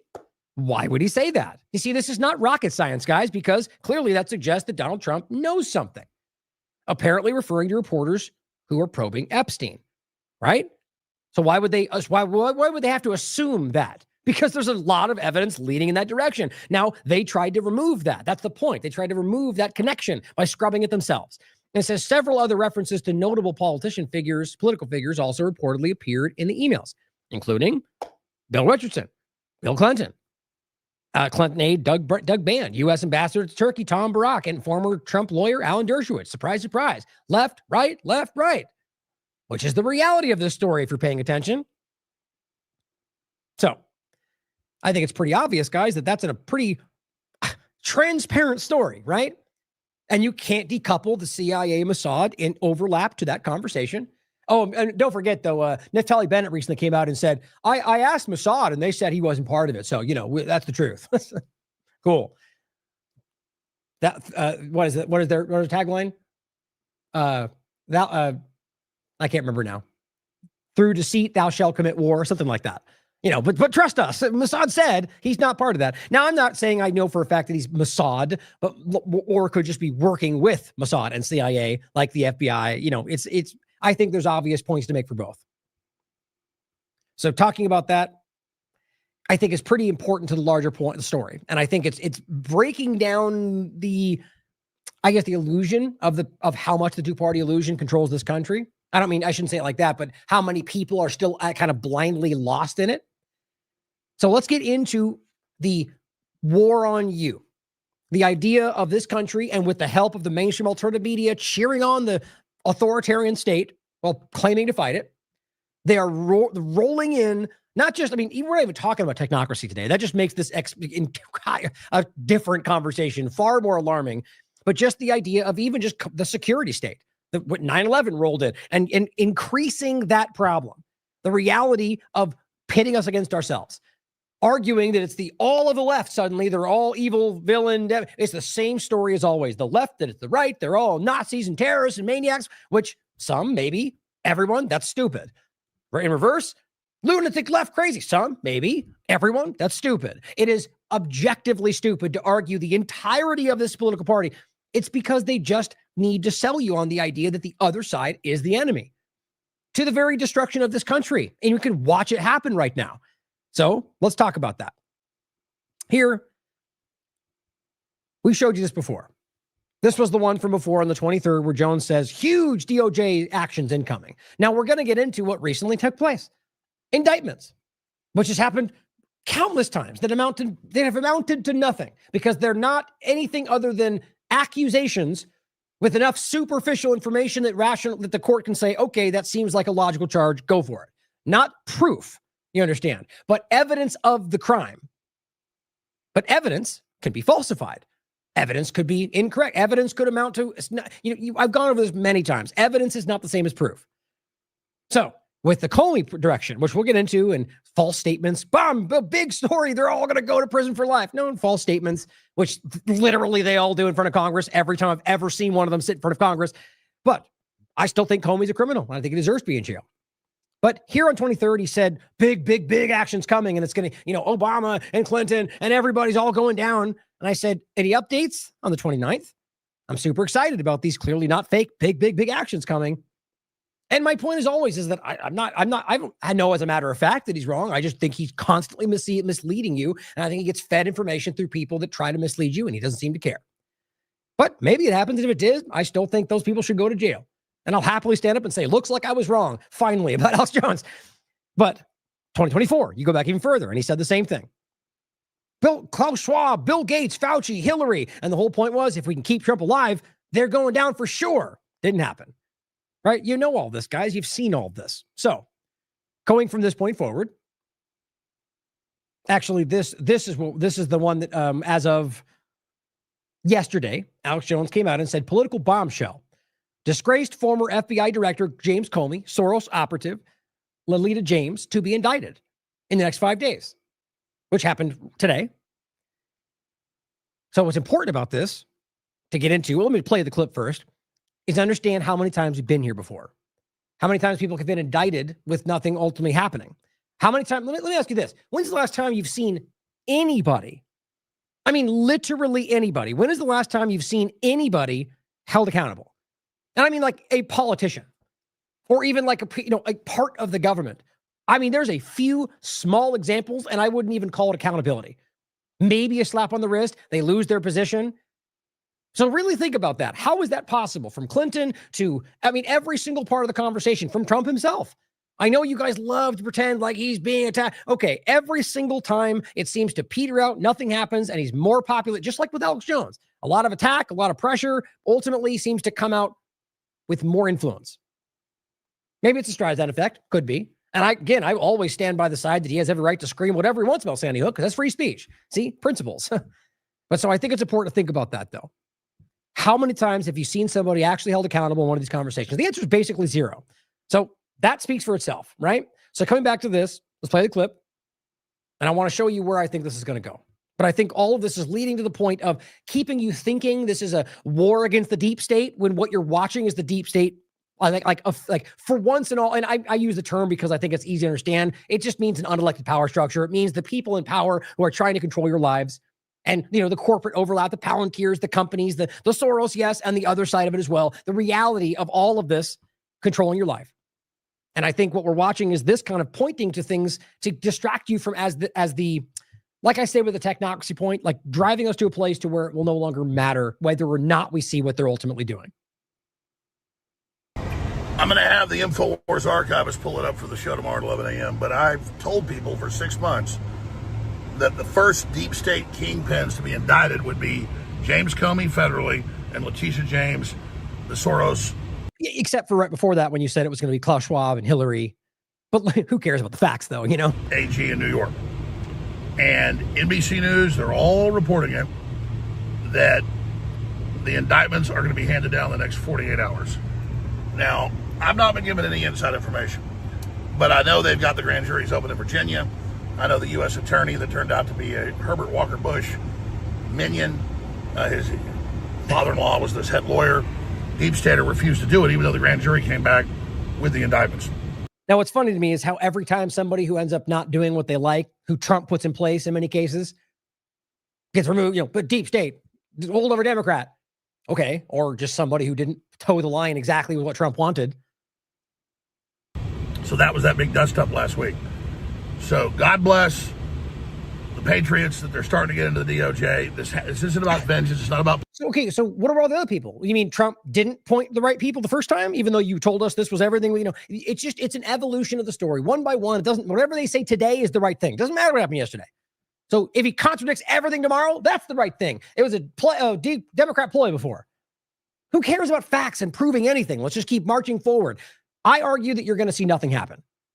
I argue that we've seen this and we've been here many times before. And that's not being like a pessimist or black dog. It's an objective observation of how often that doesn't come to pass. And I said, pretty sure we've been here before. We can agree that these people should be in jail, I'd like to believe. But do I think that will happen because Jones blindly repeats what he's fed? No, I don't. Indictments are accusations, by the way, and do not imply guilt, despite dishonest actors using them that way, which they always do. Go look at the next order accounts right now. They're screaming like, we got them. They're going to prison forever. Or not, because it seems like there's basically no evidence to back this up, but who cares about that, right? Well, let's get into that. So my point was, I said this when I saw this, just about on my instincts about what we see and how often he lies about these things. And then 1 hour later, well, here's the even Gateway pundit. Let's talk about that. It says, leaked memo. Deep state prosecutors in the Eastern District of Virginia claim there isn't enough evidence to convict Comey amid reports of imminent indictment. Deep state prosecutors, right? You mean the people that are currently working with, you know, like we're going to get into the exact person we're talking about first, right? The person who Trump appointed is the person they're actually talking about in regard to, what's his name again? It's right here. Eric Siebert. Donald Trump appointed him. Let me finish this out real quick. There's a point there. The deep state ran Crossfire Hurricane and the Russiagate and Arctic Frost and the persecution of myself and Trump and so many others. They're the tyrants. They started it. They did it. And now you got Hakeem Jeffries 2 days ago saying, once we get back in, we're going to arrest all MAGA supporters. We're putting you all in prison. Yeah, doesn't that sound familiar? Doesn't that sound equally as ridiculous and stupid as exactly what they're doing? Every left is a Democrat, is a maniac terrorist mon. That's exactly like it's fun. I wonder, are they able to see that they are exactly the same thing? Do you think he sees it in himself? Is he that a manipulator doesn't care and he's just projecting, or is he actually that blind? You guys are all aiming at go after the Democrats, take down every left organization. And yet they come out and say the same thing, which, by the way, is the same game in reverse. That's why honest people can go, both of their sides are ridiculous and are a problem. Both of them are trying to remove your rights by framing the other side as the worst problem in the world. It is the war on terror come home like it was always meant to, or always was.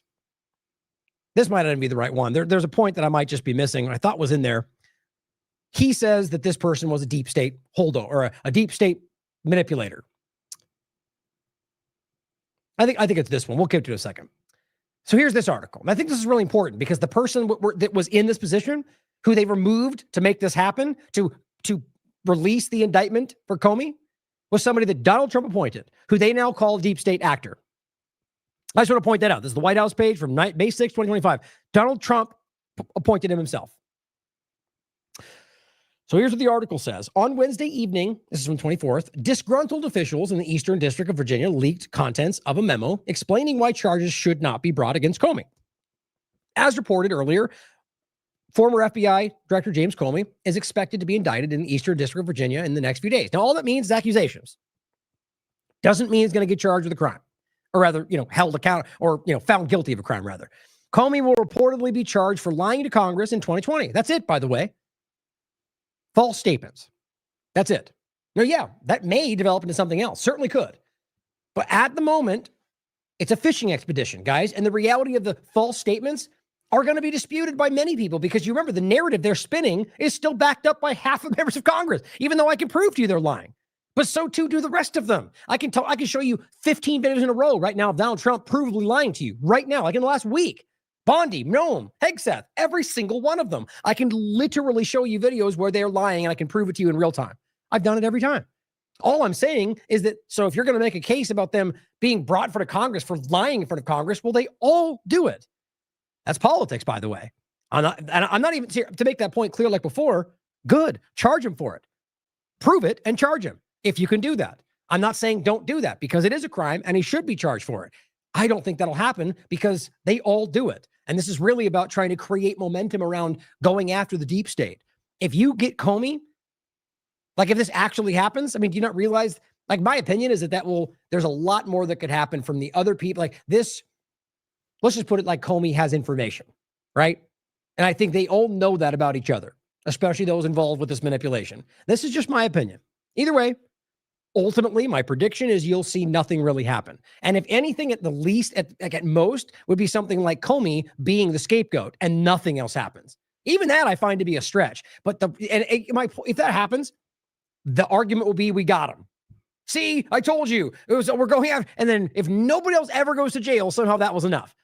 Is that what you guys want? James Comey? Is that it? Is it over? Because I think that's where you're going to get it most. But we'll wait and see. I hope I'm wrong.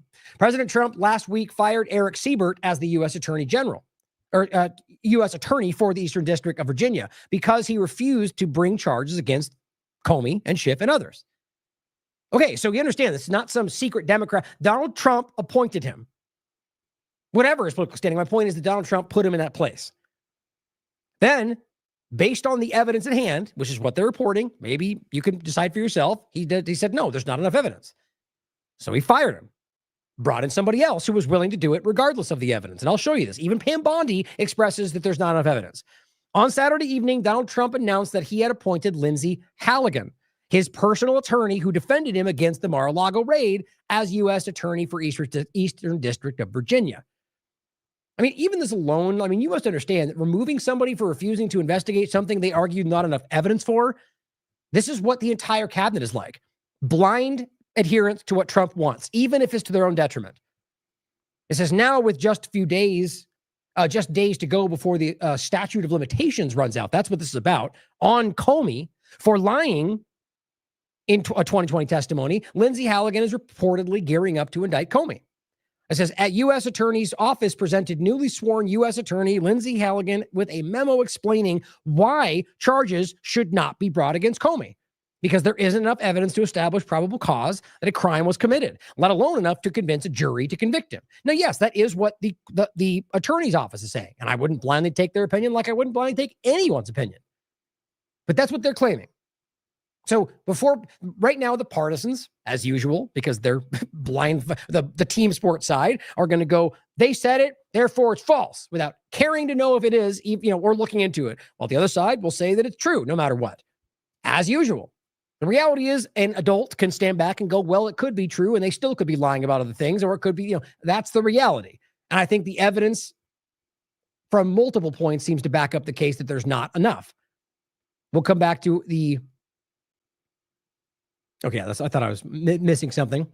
So next, and we're going to come to the next point here. This is the title. Attorney General Bondi and prosecutors have reservations over charging Comey. Now, I think that speaks to the fact that they know at some level that they're the scapegoat. As anyone can probably recognize, and Bondi is now hearing her name come out from people like Jones and others as she's the one that's going to go next if she doesn't do the right thing, which means they get what they want out of the situation, regardless of whether it's supposed to happen or are they able to. Right? It's going to be her. It's her fault. She didn't do it right. Get her out of the way. Now she's a deep state Democrat holdover. Watch.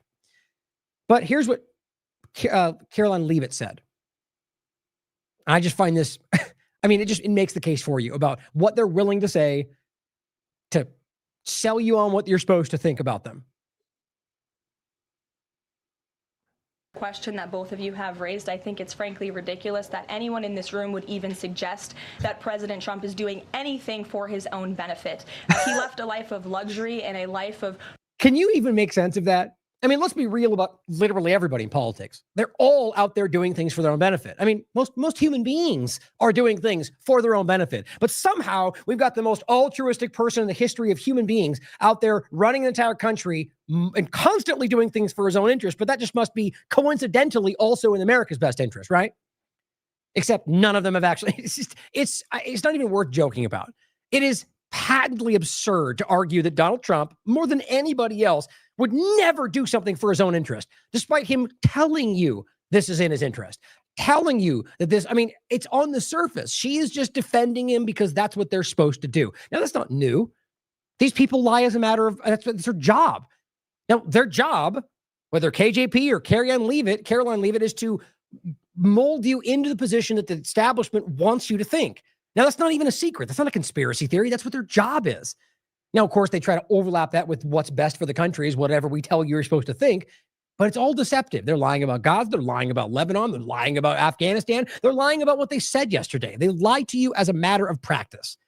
But Trump would never do anything to benefit himself. I mean, it's a laughable statement from just about anybody, but it shows you what they're willing to say. I agree with that. I mean, it's actually really silly.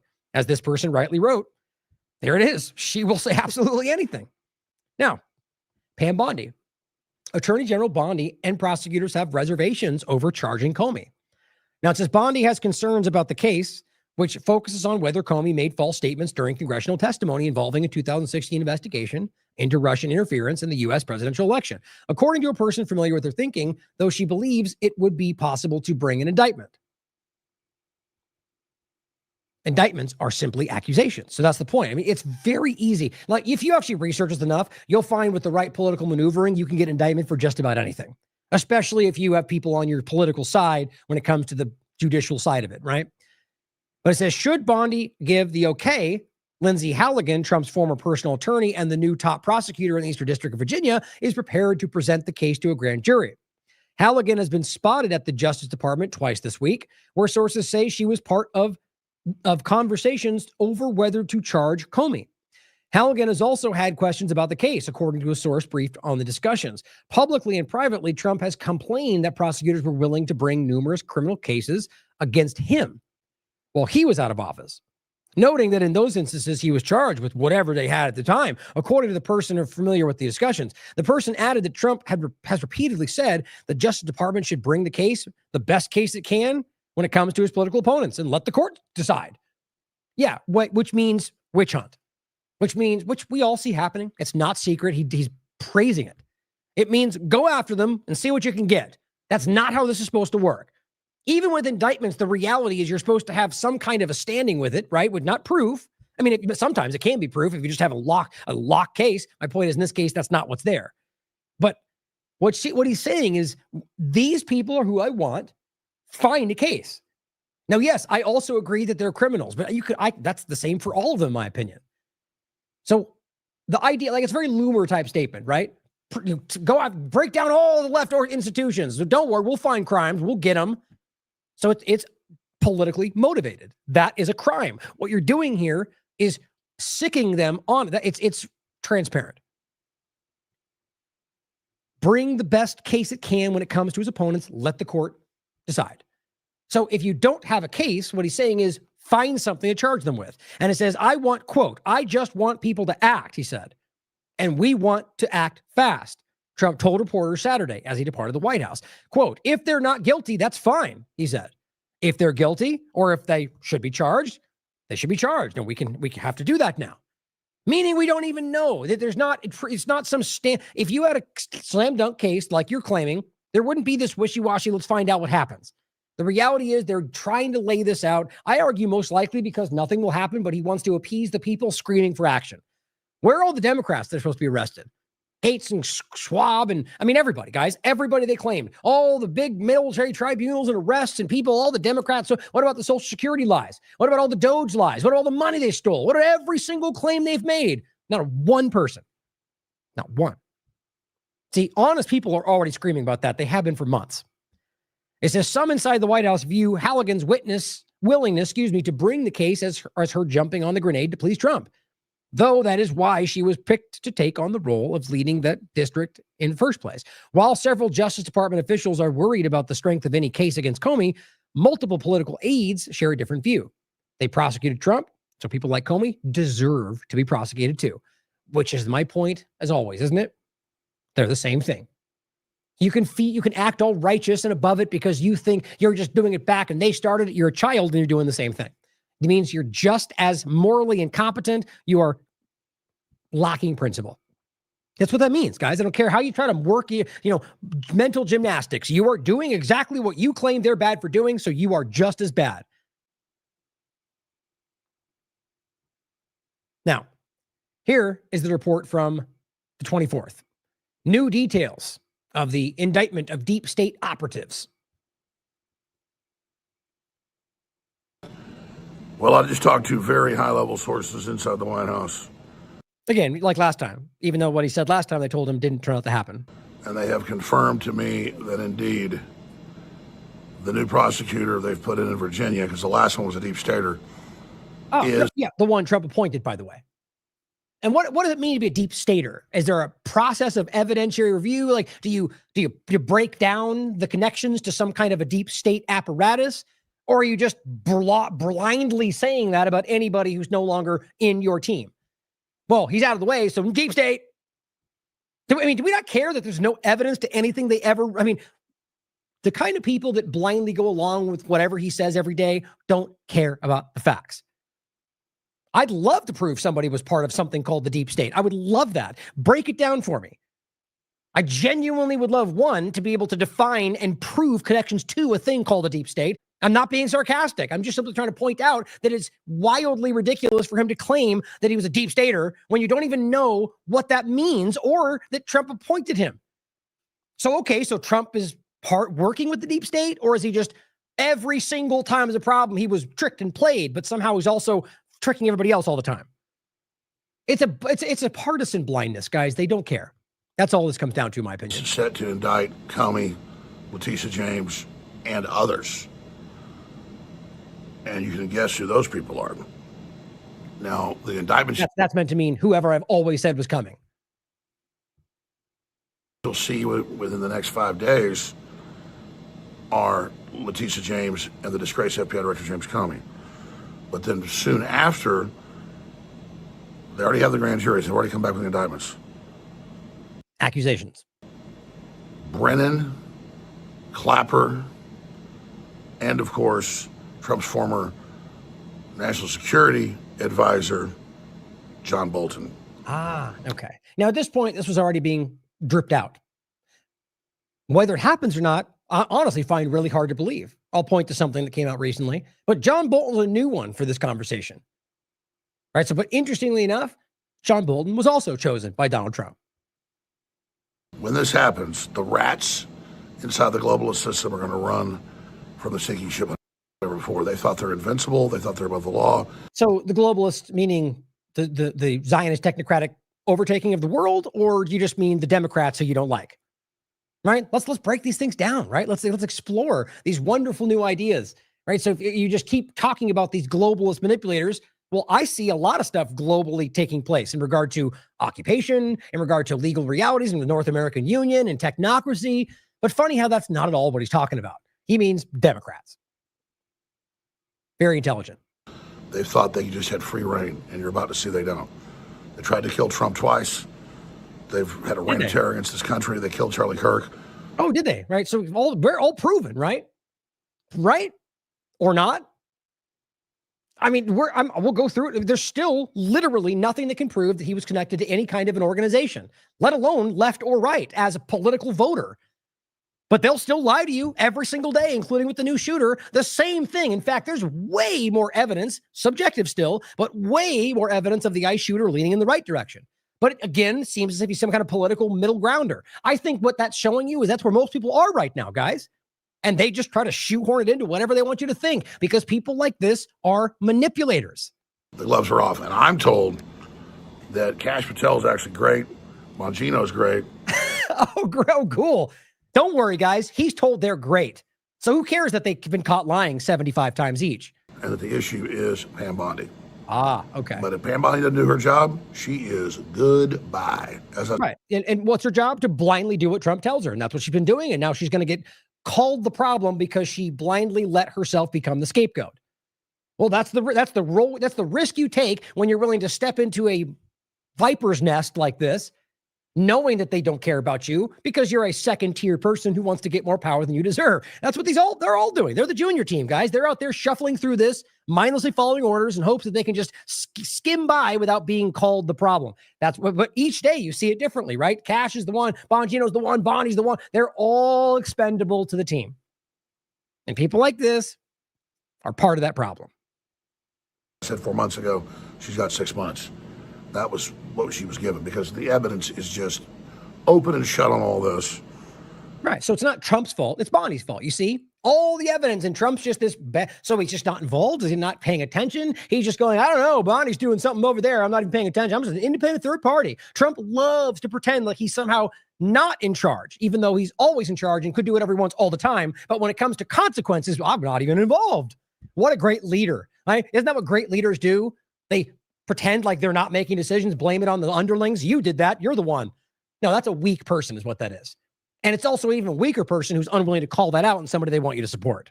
The globalists wanted a war. They got one. But now is when they're going to launch false flags. Now is when they're going to pull all sorts of shenanigans because they know the jig's up. Right. So anything that happens next is all some deep play. Now next things that come, he's now, because he said that, going to pit it on something that they plan to manipulate you. So blindly accept whatever I told you to run for, except for the reality is that each one of these narratives and psyops and manipulations are all serving to drive you further into the thing he claims he's fighting. Every single moment, from the shootings to the technocracy to the vaccines that he always pretended he's fighting, they're watching them usher them in as we speak. But don't worry, it'll be a deep state ploy. When's the evidence come, Jones? When do we get that part of it?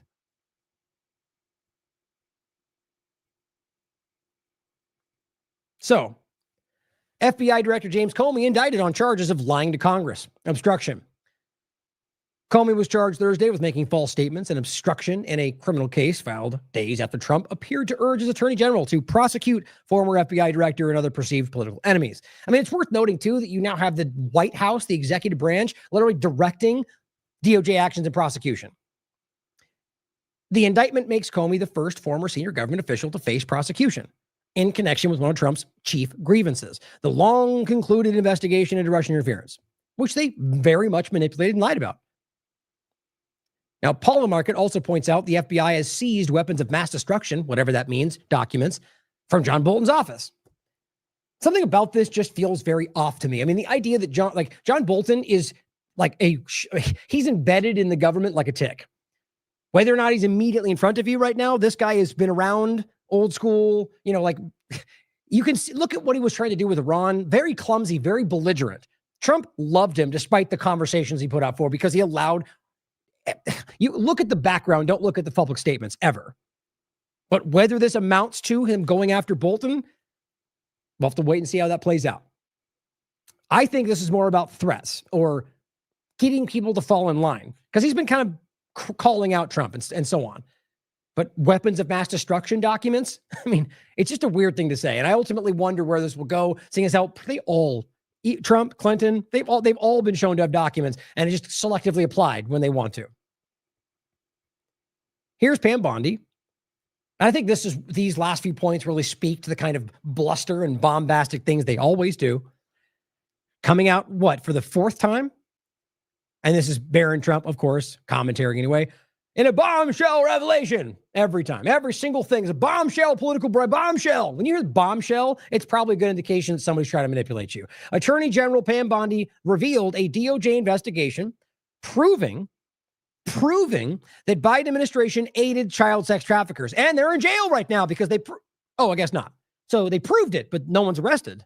That's interesting. Okay. Allowing $7 million to a trafficker who profited a staggering $18 million. We've gone over this. There's real evidence around a lot of things connecting Biden's administration. And we went over this in actually 2 different shows. The claim they keep pointing to, there's evidence around. What I keep pointing out, nobody's being arrested. Why is that?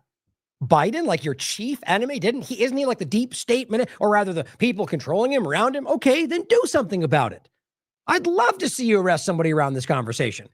She says, smuggling children into the United States, right? So sex traffickers, isn't that interesting? Well, you're ignoring the most obvious example of that, pretending like you don't see it. $18 million that he apparently took from them, allowing $7 million to a trafficker, all smuggling children to the United States, apparently proving all of that, but nobody went to jail. I mean, I just don't understand how people think about this stuff. What do you think is supposed to happen? Do you think that they come out and announce to the world that they're going to go get them and then go get them with the provable evidence?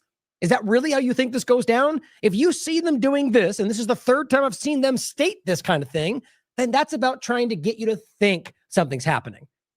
And hopefully that'll be enough for you, right? Here's a phase 1 binder. Are you pacified? Are you going to bring it up again? Then we did it. Ignore it. Move forward. That's what this is to me. I could be wrong. Obviously, it's my opinion. But I sit and watch as absolutely nothing happens. And this Mike the Knife says, same as it ever was. Bill Barr, Pam Bondi, who can tell? This person makes this funny meme, the Keystone flops. It says 100 days, May 2025. All the claim, remember the first 100 days and all they were claiming, 0 arrests, 0 investigations reported, 2 strongly worded letters from Pam Bondi, the newest Fox News star guest. And here is Kash Patel. The skies aren't the limit. They're just the beginning. This isn't brand new, but it's April. The FBI is looking for the elite pilots to lead missions protecting Americans at home and abroad. If you're ready to serve, the mission's ready for you. All this bluster and hype. We're going to change everything. We're going to go farther than ever. That's all these people are. They're PR representation. Here, Dan Bongino drops a bombshell on corrupt politicians. Get ready. It's going to shock the world. Hold on. Set that up and then I... Looks like I somehow recorded over the video. I seem to do that often these days. What you're going to hear, Dan Bongino threatening the world. Right? We're going to go after you like you've never seen. No one's above the law. We're going to get everybody that's what it is. Now, you've seen this before, right? Haven't we already seen them do this little tap dance where they come out and go, oh gosh, it's coming down. Everyone's going to get it. And then nothing happens. Now, look, as much as people try to frame me or people like us as just partisan, not the case. I'm very much not partisan, and I want to see anybody guilty be held accountable, whether that's left or right or anywhere else. 100% easy to prove. If you look at my track record, the principle is on display, guys. So when you call this stuff out, it's not about attacking a partisan side. This is about realizing that both of them will lie to you as often and as regularly as they can to get what they want. Let me ask you about, are you going to be looking into, Kash and Pam, any potential collusion between the DOJ, Letitia James, the novel legal theory of Alvin Bragg, or Nathan Wade, or Fani Willis and the DOJ? Is that something? Has anything come up? Is there any way to determine whether or not evidence was destroyed in any of these cases? Well, there's always a way to determine that. I don't want to comment on that specific case right now for a reason. I don't want to get ahead of the Department of Justice on that. But I want to say this. The FBI obviously has the public corruption portfolio. And yes, if you are a corrupt politician out there, if you are engaged in behavior, you know what you're doing, we're going to find you. I promise. No one is going to get off. Except none at all, though, ever, for any of them. But it's nice words, though. The days of selecting and putting your partisan bias on and taking care of your friends, those days are over. Except that's what you're literally doing. Like the entire conversation every single day is showing you very clear partisan sides, choosing not to go after them. How about all these SEC, all these criminals that stole from Americans? No, they're okay, though, because they're on our side. That's happening every single day. It's not unique to left and right. They both do it every time. All I'm showing you is how late this person blusters like I've never seen before. They all do it. Now, if they arrest Comey, I'll still cheer that on. I'll still argue that's not even remotely enough. But we're at a point where nothing has happened, guys, regardless of all the winning and memes and all the crazy winning golden age. You show me what's happened. You know what, Sean? I don't have any friends. I don't want any friends. Well, maybe outside of you and a couple of, I don't. Yeah, nothing new. Now, this one's not brand new as well. It's the point from coming back up because the Comey discussion is now in the conversation. But I simply said, all bluster, no substance. Anyone else tired of these empty threats for the sycophants to cheer at? Do I even need to rattle off the list? Arrest someone for F's sake. Right? Kash Patel, August 22nd. No one is above the law. Blakely says, unless it's an Israeli pedophile, and then then you guys will let him then you guys will let him be above the law. That's one of the most obvious and recent examples, but it's just one. They're everywhere. If you're honest with yourself, you already know the reality of it, but they love to scream the things you're supposed to point to. And it's just one example I was referencing, the recent one from yesterday.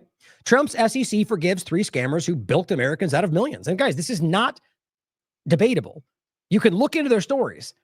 It's like the whole, like they referenced the beginning, like Tom Homan thing. Like they're the idea that they try to sidestep these things with blatant lies. It only works when you can recognize that they work. I mean, if they could prove it, which it may come out for other reasons, but so far, why hasn't that been more? Why haven't the Democrats like screamed on that story? I think there's many examples you find where that happens, where it doesn't fit the mold of the left, fighting the right and going after him no matter what. But that's something to reference. The reality is that there's been 3 examples of people that have been let go, who have stolen billions, if not millions, overlapping to billions. This guy had to pay back $660 million after he inflated the technical prowess of his electric car company. There's 3 of them. Just quickly to go over it. The point is that they've just let him go because they're on Trump's side. This is how this continues to work. If you think it's unique to the Trump side, you're wrong. But that's sure as hell above the law. Now let's talk about Obama and the rest of it.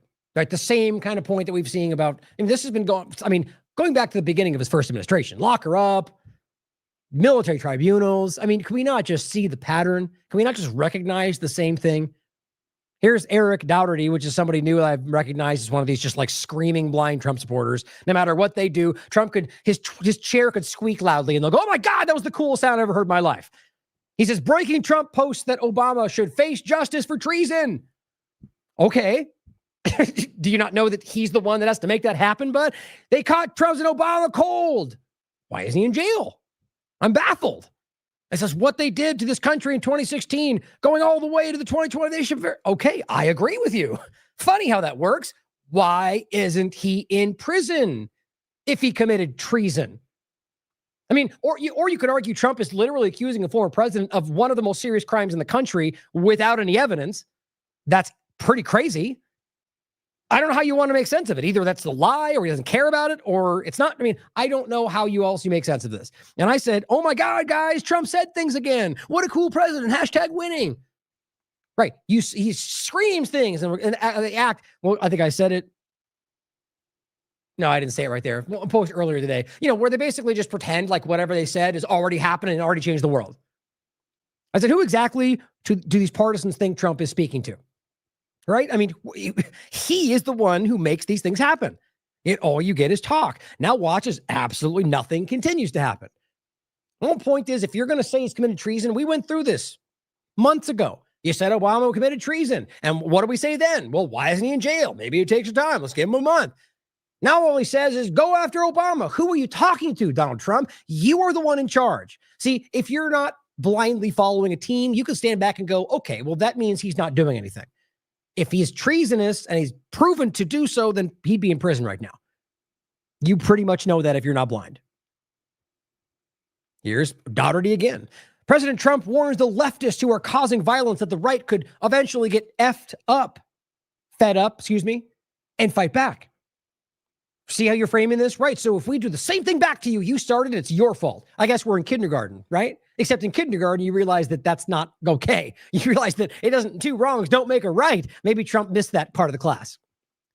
Come on, guys. This is insanely childish. You're talking about allowing or rationalizing the allowance, which he already did. He already said in one other interview that, well, when the right reacts, they're doing it because the left is doing crazy things. Do you not realize that's exactly what the left thinks? You guys are all part of the same problem. It's moments like this that make you wonder whether Trump is actually completely unaware of how he's being used. He says the radical left is causing this. So I even need to make, I'm not going to make the same points 100 times today. It is obviously the same problem because it's a partisan problem. It is a team sport politics problem. He says the right is a lot tougher than the left. I mean, really? I mean, this is just child level partisan division, guys. He says, but the right's not doing this. Except they literally are, though. I guess. And you better not get them energized. Oh, so now you're threatening the left to not do things they're allowed to do, protesting, not talking about violence, because you realize they're just talking about them existing as a left. So you're going to say, you better stop speaking and doing things they don't like because if they respond, it's justified. He goes, I'm the president of all the people. Clearly, as you just literally before this said, the left is crazy. Clearly, if you think one half of the mainstream political conversation is crazy, then you're not the president of all of them. You're the president of the right, just like Biden was the president for the left. It's the same thing they do every time. Radical left is causing the problem. Now, he says radical, and they argue that's what he means. It's only part of it, except when you listen to him talk over a week, he constantly says the left this, left that, left this. That's what he does. They all do. Most of them, anyway. They are out of control. They're really dumb people. Crockett, some of these people, low IQ people, actually, like your entire cabinet, by the way, barely able to string together proper sentences or understand the law they're supposed to represent. Not the right, he says, the radical left. And it's gonna go back on them. Bad things will happen when they play these games. Guys, this is the president of the United States threatening people out there that if the right attacks you, you brought it on yourself. This is why people can get so worked up against this person, because he is ridiculous. But the point is they want you to lean into this and be so outraged that you're willing to do it back. Just like they're doing right now, guys. Don't fall for this lazy trap. Be bigger, be an adult. Don't fall for this stuff. Call out the crimes people are committing and let that be the end of it. Because this is the real point, guys. They're trying to drive you into a position where you rationalize them taking more control to go after you because they claim everybody on your side does something similar, or they claim everybody in a certain group does a certain thing, and they just broad stroke the conversation. So you have to understand, guys, I want to make this point very clear. If a person breaks the law, regardless of the intent, the speech, charge them for the crime.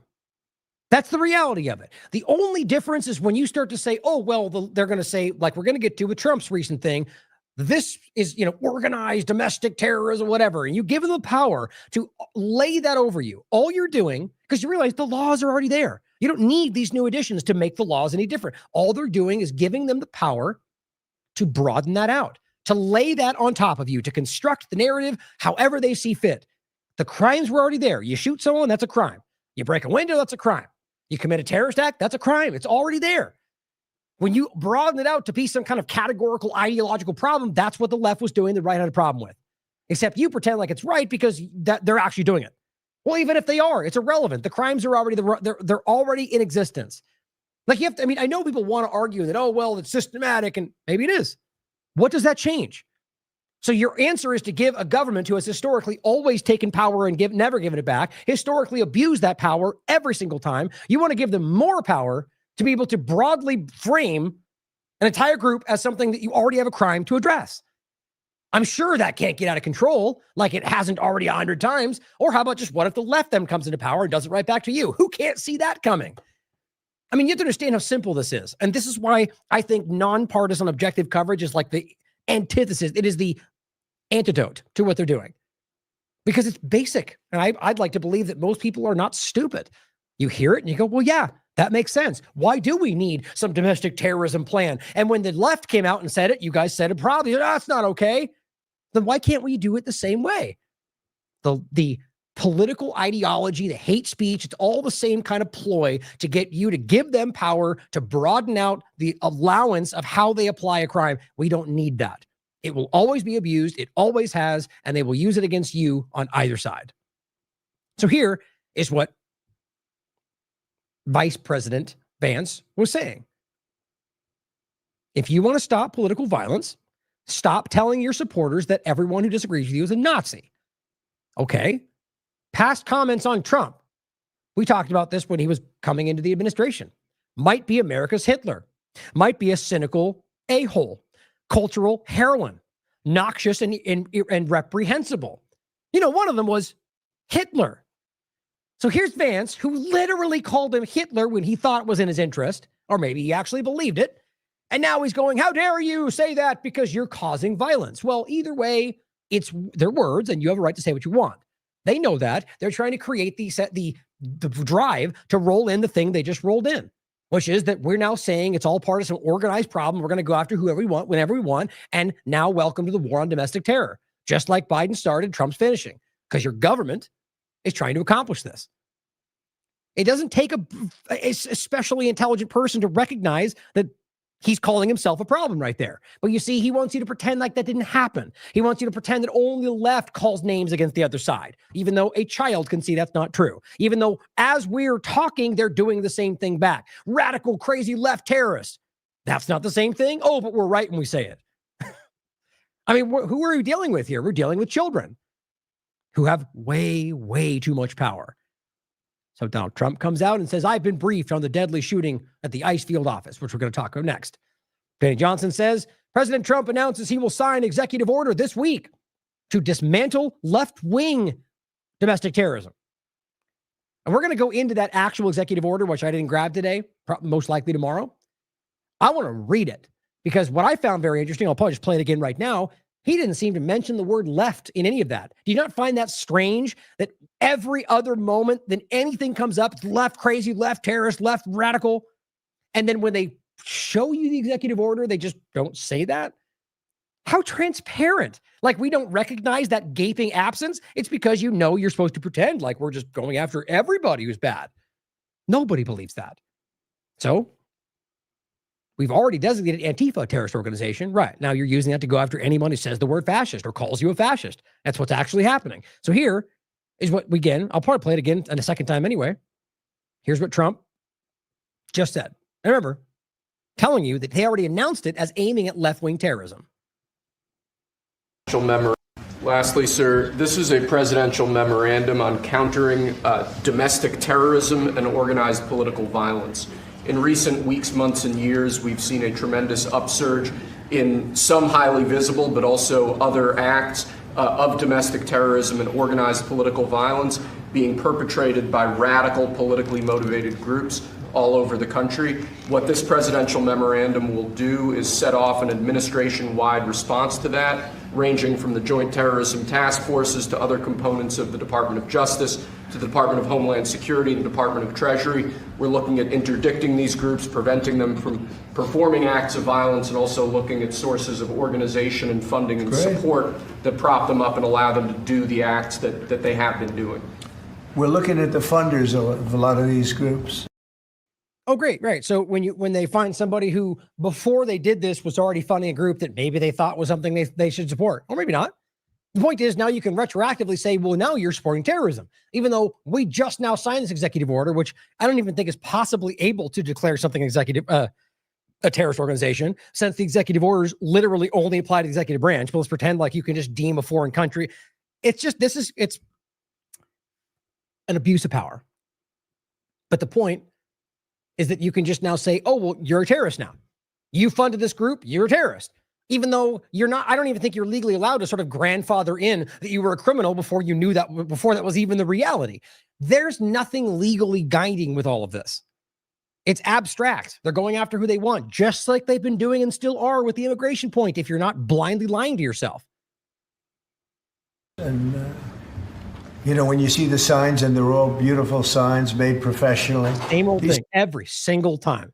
Another subjective point, which does not apply to every single protest that you could point to. You could point that on left and right at many different examples, and that still doesn't prove that they didn't just pay for signs or they didn't get funding from somebody who definitely, like right now especially. Do you realize how many people are out there who genuinely, with good intentions, are funding people protesting a genocide?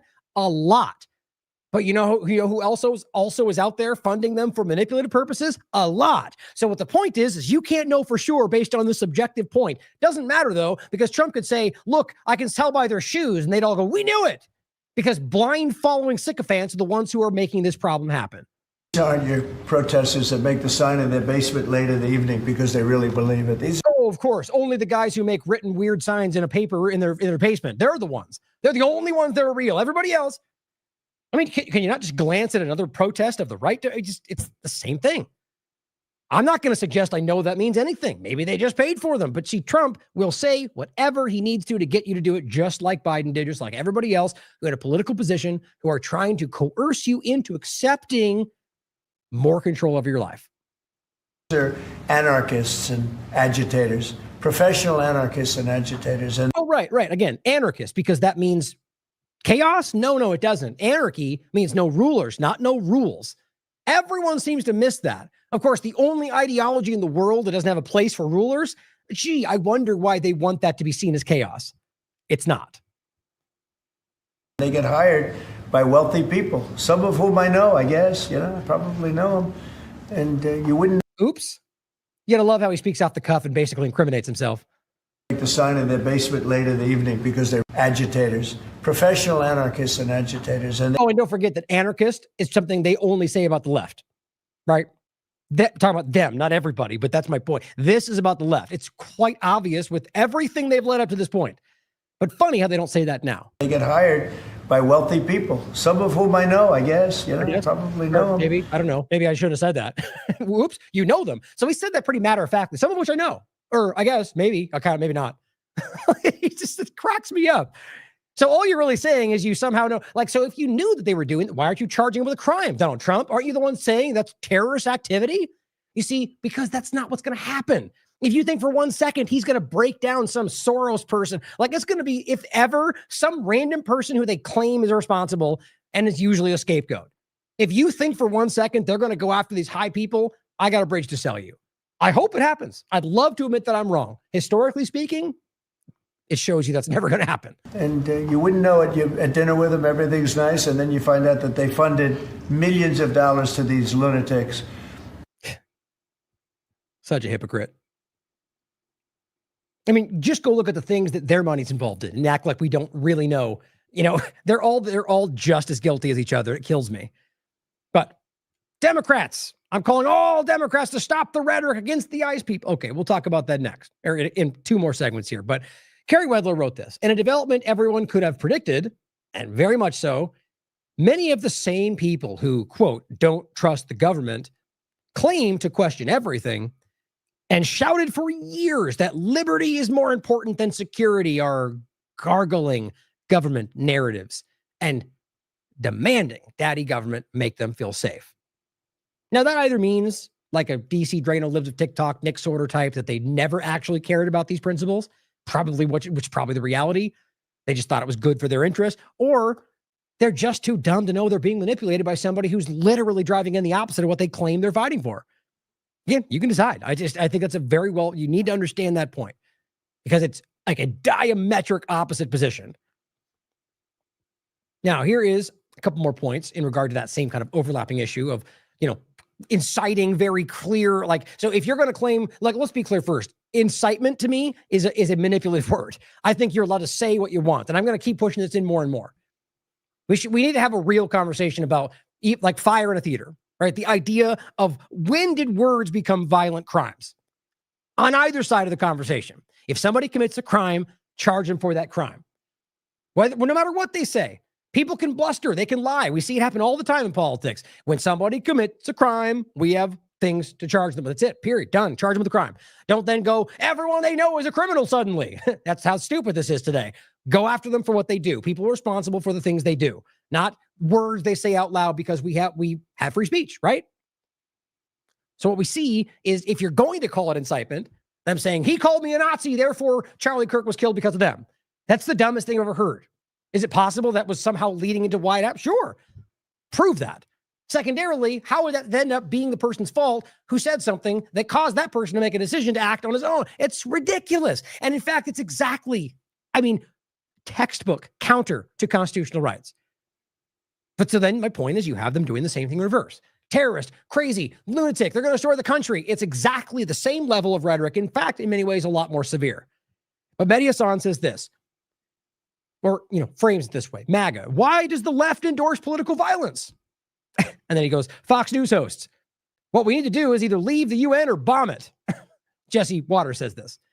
The whole UN thing happening is just wild to me. The weirdness around this, the obsessive, I think it's a very much, let's just barrel through this ridiculous conversation to water out everything else.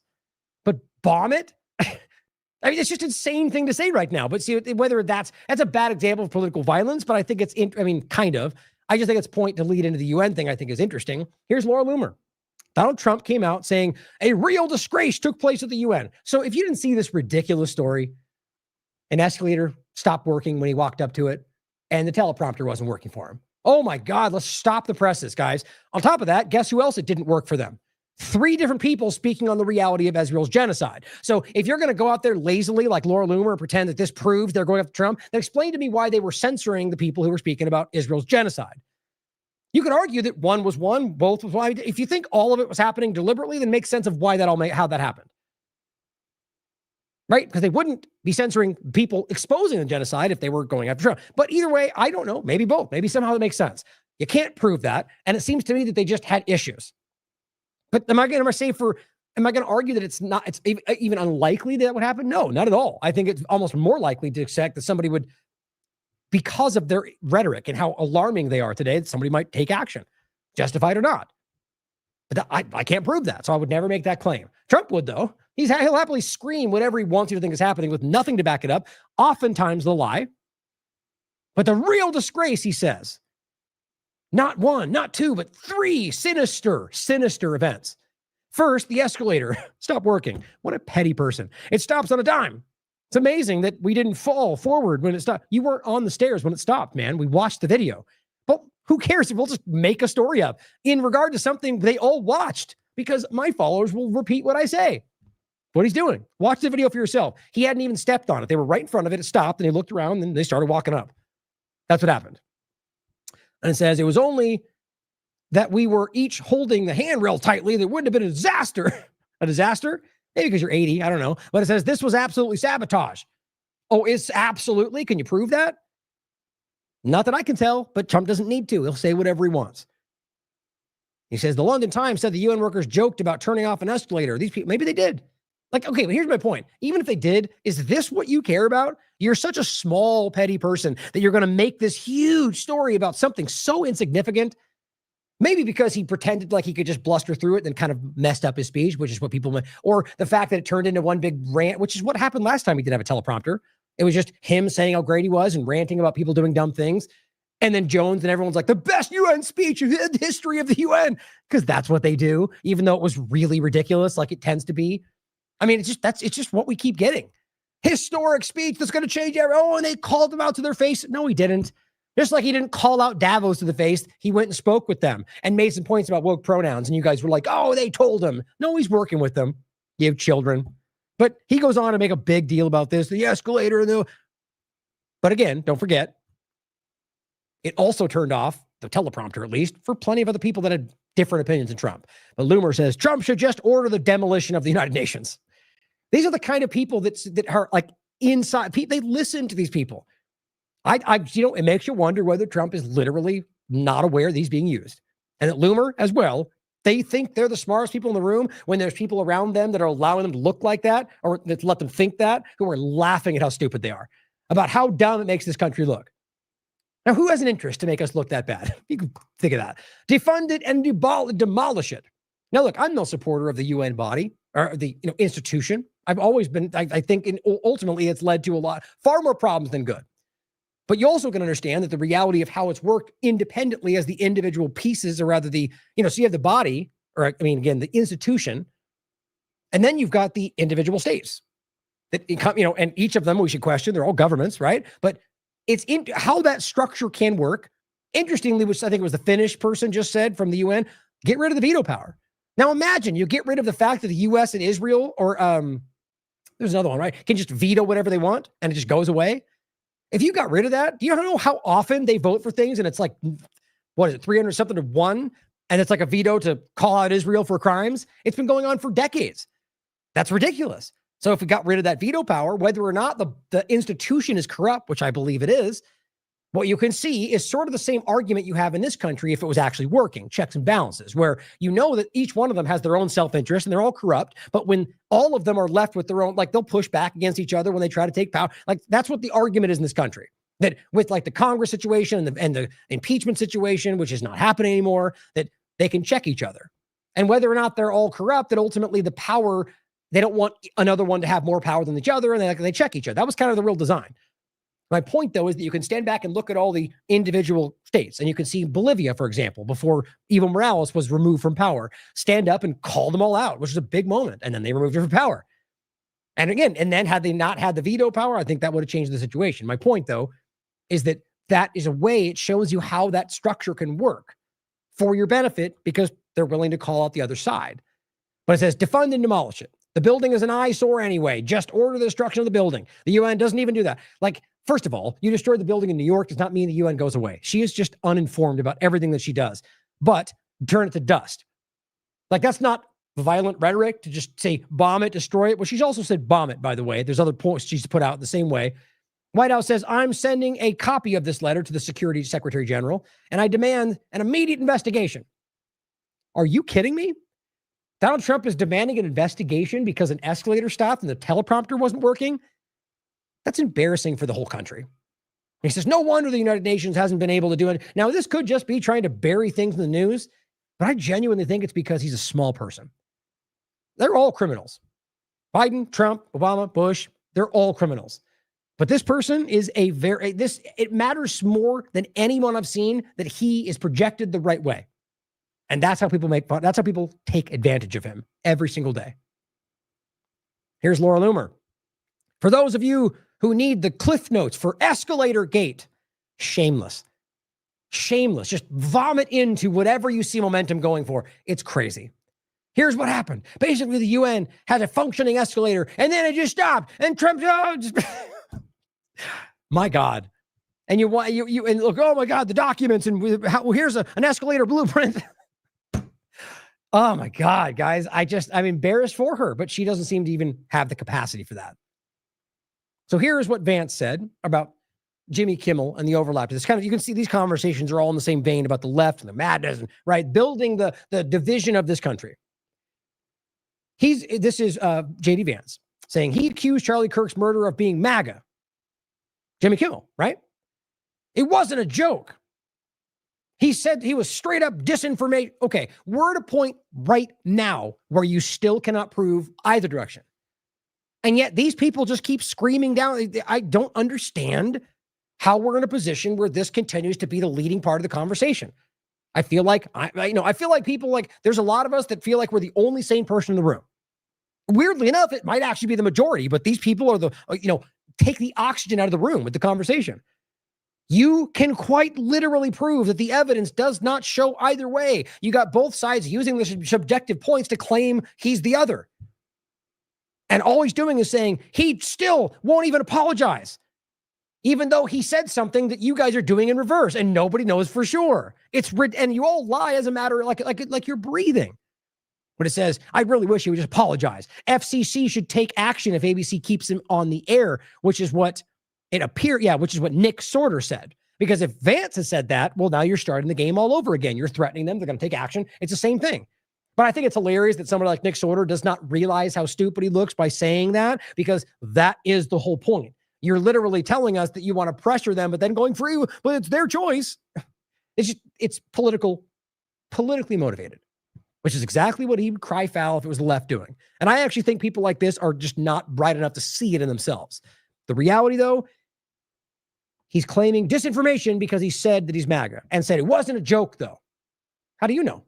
I don't think it was a joke. I think it's clear that's what he thought. But here's what's funny.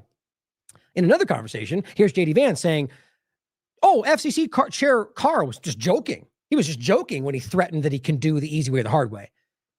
I mean, this is so painful. Okay, walk me through the joke. Very serious, deadpan face. They can do this the easy way or the hard way. They can deal with him, or we're going to have to step in and do it. That's what he said. Not some kind of ha joke and I was just kidding, or no, very real, very clear, was very serious until right now. And I was just kidding, though. He was just joking. As Evan Loves Worf says, everything they say is a joke. Everything the left says is deadly serious. That's how silly this is. Now, this to me, this kind of very easy, extreme hyperbolic difference on it. This is a collapsing of a country, guys. We're devolving into absurdity right now. And the whole world is pointing it out. It's not us. It is the government who's driving this country into collapse. And you know why I think that's happening. Here's Tim Pool. He says, this is literally every single night. Jimmy Kimmel, the algo slop content for anti-Trump boomers. And what is he saying? He called Trump a bully. So you're just a snowflake now, Tim Pool? Just a child, small snowflake cowering from the words? Bully, ooh, you're so mean. Really? Like, how pathetic for these people to be the ones that were laughing and trolling the left because they're so small. And then you become the left? Seriously, like, keep calling, no, you can't call Trump a bully without being called a manipulator, without being said like it's all, you're just pumping into the algo. Why? Because everyone wants to hear that? Maybe it's because he's doing that. Or maybe it's because he thinks that. Can you not factor those hardcore logic into your discussion points, Tim? These people will say whatever they need to say to push the narrative, which is civil war if you look at everything he says every 30 seconds. I said, well, you would certainly know, wouldn't you? Since algo slot for partisans might as well be your tagline. This person posted a very accurate picture. Donald Trump Jr. Well, Andrew Kovalev, the weird fill-in from the Charlie Kirk Turning Point USA development, the one that some people called sort of his handler of the conversation, who was very uncomfortable when things like AIPAC got brought up, but it says, not good enough. Jimmy, it's simple. Here's what you need to say. Quote, I'm sorry for saying the shooter was MAGA, even though you can't prove one way or the other, though, right? And he goes, he was not. See, they're saying he was left. You can't prove that right now. You can point that he was living with a person, maybe was dating them. I still can't seem to prove that outside of those text messages. Sure, maybe. Here he is wearing a mask. Maybe. Here he is living with all MAGA Republican friends. Here he is shooting guns. Here he is on Republican chat room. Maybe. See, I'm not blindly, either way, you can't prove it, because I think most people are falling into the middle right now. People that are going, government's lying to us. Both sides are ridiculous. And maybe have some leanings which way or the other. It's sort of like me. You could pluck out certain things in my life and go left, right. But the reality is I see them all as ridiculous. And I have things that my opinions are, when you're not bound by some kind of blind partisan lens, you find that your opinions seem to fall a lot broader. That's the reality. So for them to just blindly say that's the case because it fits in with their narrative and because they have subjective points just like the other side does is the same thing in reverse. They know what they're doing, guys. It's just lazy. Because I apologize to the Kirk family for lying. Please accept my sincere apology. Now he comes back on and he says, autism capital. One of these, these are just like blind. It's like libs of TikTok and they're just like, oh, everything partisan. He says, Jimmy Kimmel addresses Kirk's comments on his first show back. And he says, I don't think what I have to say will make any difference. If you like me, he says, if you like me, you like me. If you don't, you don't. He says, it was never my intention to make light of the murder of a young man. Oh, what a crazy leftist. And he says, I don't think there's anything funny about it. God, it's pretty bad, right? And he goes, it was never my intention to blame a specific group. So what point are we getting to where he didn't do the right? And it says, I get why you're upset. If the situation were reversed, there's a good chance I would feel the same way. Ooh, he's so irrational. And it says, I get a lot of threats in my life too. And I know those types of threats don't come from the people on the right, who I know love me as well. Do you buy it? What did I tell you? You can come out and remember when the left would do this and cancel people, and then you'd come out and they would go, I'm sorry, you're right. And they would just even go harder. And the right would go, you can't comply. You can't give in. Well, there you go. Here's the right doing the same thing. Jimmy comes out and says what appears to be a very, very measured statement about why he didn't mean to devout. And your comments are, no, he's lying. He's just saying that. Well, maybe. Or maybe you guys will just never accept when somebody wants to say, or framing this as what, not good enough? That you need to come out and say, I apologize for doing exactly what you're doing. He didn't even come out and say he's still MAGA. He simply was like, I'm sorry. I just can't get over how silly this all is. I refuse to believe that most Americans are stupid enough to fall for what this all is. Even Joe Rogan comes out. This is what I'm saying, guys. We need to start listening. And look, I'm not saying that you have to trust that he's on the... Joe Rogan, like anybody else, in some ways are opportunists. I think everybody is to some degree. That just, my point is, don't just... If even Joe Rogan is able to come out and say, conservatives were crazy to support Jimmy Kimmel's suspension, this will be used on you, that means that the vast majority of people in the conversation are of that mind. That's what I think anyway. They recognize that it's a step too far. Maybe still don't care because screw Democrats, but they know. You guys just need to start seeing that. Don't stop listening to the partisan game, the mainstream alternative media, the mainstream media framing each other like they're everything. Long has that not been the case.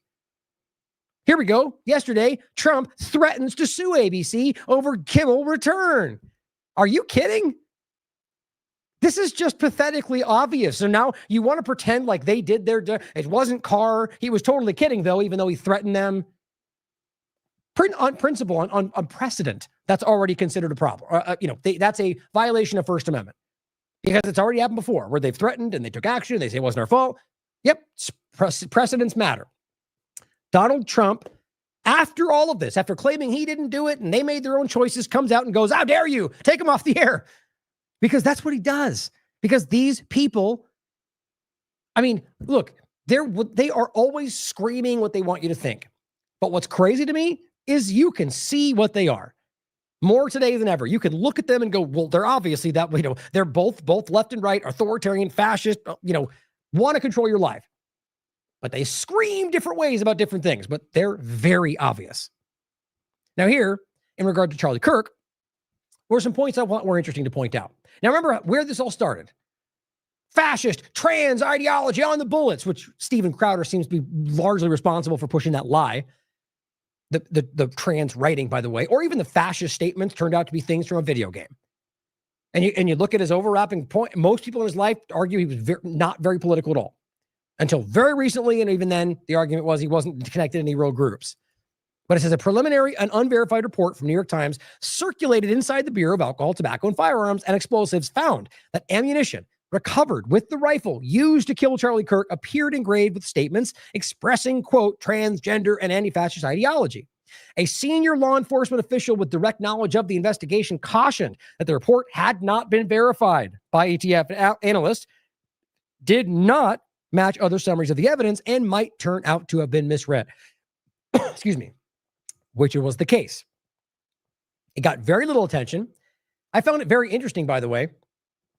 Look, if you look where this seems to have come from, there's a bullet with TRN on the bottom, which apparently stands for Turon.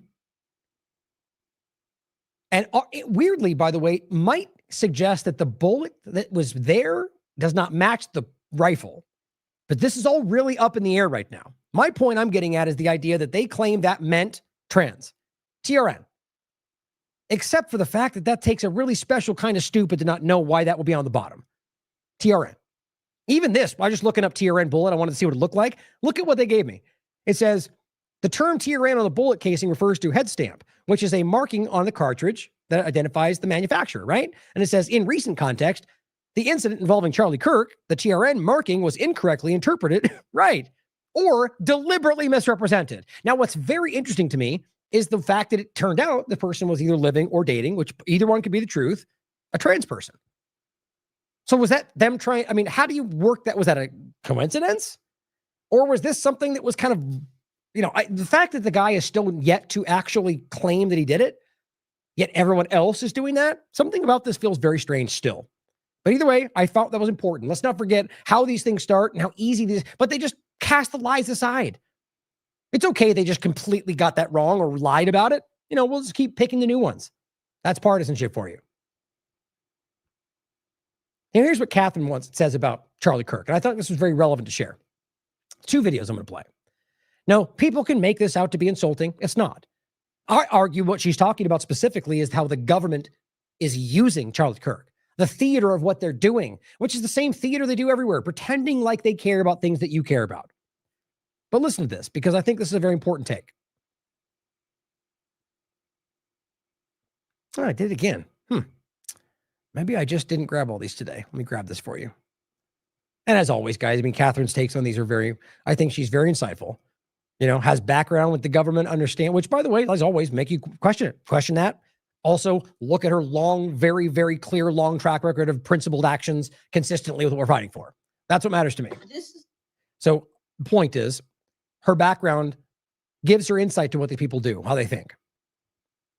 Which, and many other examples we've shown about how she sees, even talking about the way that they can manipulate people today through their media, through electronic means. But here's what she has to say about the way they're using Charlie Kirk to manipulate you. This is a theater where you're making it up as you go, and as you see how the audience reacts, you change the story, and you evolve the story, and you create the story. This is a theater production. But the important thing to understand about that theater is that in this case, I'm seeing something I've never seen before. And that is when they do this kind of theater, and when I say they, I mean the intelligence agencies. When they engineer a theater like this, they always, they like to mock the crowd. I have never seen the mockery this extreme. This is different. This is new. It's a joke. It's a joke that you would say, we have a manifesto, but it disappeared, but we know it existed and we think we might be able to get it. It's like, what are you talking? I mean, no experienced enforcement person would say that, could possibly say that with a straight face. And this is, in my opinion, I think they thought that would fly. You put Dan Bongino, Bondi, and Pash Patel in a room, and that's what you get. And that's what you get. I mean, it's a mockery, but then, it turns out the roommate, he's got a roommate, the roommate is trans, they were lovers, but he told his lover, before this, and he did it on this, and and so they keep adding pieces to the story of who the alleged assassin is that make it more and more ridiculous and more ridiculous. And every time, and it's a way of mocking at the audience that they can get them to buy this. Right. I agree with that. Now, whether you agree with why she thinks it's happening, I mean, guys, we have to be honest. But the same thing with Butler, same thing with a lot of these examples. And that doesn't mean that maybe the incident was real. That's possible. But the reality, every single time, this is how this goes. What did I say about Las Vegas? Even still to this day, they'll drip out little things about it. I think it's designed to be used that way. Just narratives or, like what we saw with like the fog and the drones and like I think these are like testing the water moments. How easy it is to just flood the conversation. How easy can we manipulate them? Can we just drip these things every day? Like another story, another update. And like with Butler, it was like the new ones would contradict the first ones. It's almost like some kind of experiment. I mean, you can decide for yourself. The evidence point to take away is that I agree with her. I think that what you're seeing is them, whether it's making fun of you, is just leaning into what they think you want and then just going all the way. Now you can decide. I think it's because there's actions they're trying to, whether it's about distracting you from the ongoing agenda, you could decide. That's important. You need to decide for yourself what you think they're trying to accomplish. Like, we can't prove that, right? What we can prove is what they're doing and how inconsistent that is with what we argue we're fighting for or what we argue are constitutional rights or first principles. It just everywhere you look, you can prove to yourself that they're not doing what they claim they're fighting for, unless you do some kind of mental gymnastics and say that we have to destroy the Constitution to save the Constitution. Hey, maybe you're even right. I just refuse to accept that. That is a violation of principles, and I'm just not going to take that. That will, even RFK Jr. will tell you, they never give back power. So here's another example. This is a Censorship posted this. Similar conversation. I'll let it play for itself. And what did you think about the Charlie Kirk assassination? We haven't spoken about that. I think it's a psyop, and I think it's a complete waste of our time. What you want to focus on, forget what might have happened or not happened. What you want to focus on is this is being used as an excuse by the Attorney General. We're hearing it from the President to get tyrannical laws and to rip up the Constitution. Don't let it happen. So, don't let free speech be interfered with. Don't let any of your due process rights be destroyed. So lawlessness is not okay. And we're seeing, if you look at our collection on the control grid, this administration is moving to build a control grid. We can't let it happen. It's one of the reasons we want Kennedy to remain in there. He's one of the things slowing it down and trying to stop it. And the reality is you cannot let a vague standard like hate crime be used, because who's hate crime? Interestingly, she talks about lawlessness, right? Well, same thing we're talking about a second ago. So what they're arguing is we need, because when you're saying when they're passing laws or driving things in that are unconstitutional, that's lawless. That's lacking. That's not within the law, right? So they're saying we'll pass lawlessness to fight lawlessness. It's the same thing you're finding everywhere, guys. It's a contradiction when you really break it down. So as Catherine very, very rightly pointed out, right, it doesn't matter what the narrative, if the solution is violating your constitutional rights, if your solution is more government power, that's not the solution. Or the solution will be worse than the problem, as usual, when it comes to government. And we've also seen an attack on due process with the attack on the Venezuelan boats. But you're watching a concerted effort to shred the Constitution. And I hate to say it, Charlie Kirk assassination was the Reichstag fire. Mm-hmm. So I just, my attitude is your time is busy. Don't waste time on this. What you need to understand is a group of people are trying to use this to take away all of your rights. Don't let it happen. Don't buy it. Don't believe it. And push back against them because, it's only going to take a little bit of pushback to send the signal, this is not going to work. And if you want one action to take politically that is the proper pushback, help Congressman Massey get the 218th vote to release the Epstein files. But again, too late because they clearly got somebody to change sides. I argue probably Mace, and now it didn't happen. Every single moment you can watch the corruption. Because one of the things this is whiting out is the push to get the Epstein files, and every effort is being made to stop the Epstein files from coming out. Meantime, we have many people in the Epstein files over, having dinner with Prince Charles and I should call him King Charles now, and the Anglo-American Alliance celebrating. But I keep saying this is the mega rich against everyone else, and we cannot let the mega rich tear up the fundamental legal principles that are the bedrock of this country. So, don't let this distract you, and don't let them get away from it. All it takes is a little bit of pushback against people like Pam Bondi and what they're saying to make this go the other way. I agree. Well said. Now, in case you're not familiar, and this is a very normie mainstream overview, but this is the point to make is that even from the mainstream perspective, what she's referencing is an incident where a fire in a parliamentary building was used by Hitler to basically seize tons of power. And okay, but just leave it there for more. It's a deeper conversation. There's much more to the story in regard to the idea that this was something deliberate or that was manufactured, or the bottom line is that he harnessed it to take power. And that's the argument, is that what they're doing, whether or not you think, because that's the point, you could argue she's implying that it was manufactured or that Israel's involved or the US government did it. Maybe. But I think the real point is simply that maybe she means that. But I think the real point is arguing that whatever it was, they're using him and the incident around him to seize power. Obviously, right? I mean, that's transparent. Maybe some people argue they should and it's justified because the left is dangerous. Well, again, even if it's true, there's already laws for things, right? The point is you're allowing that argument to justify something that shall not be infringed.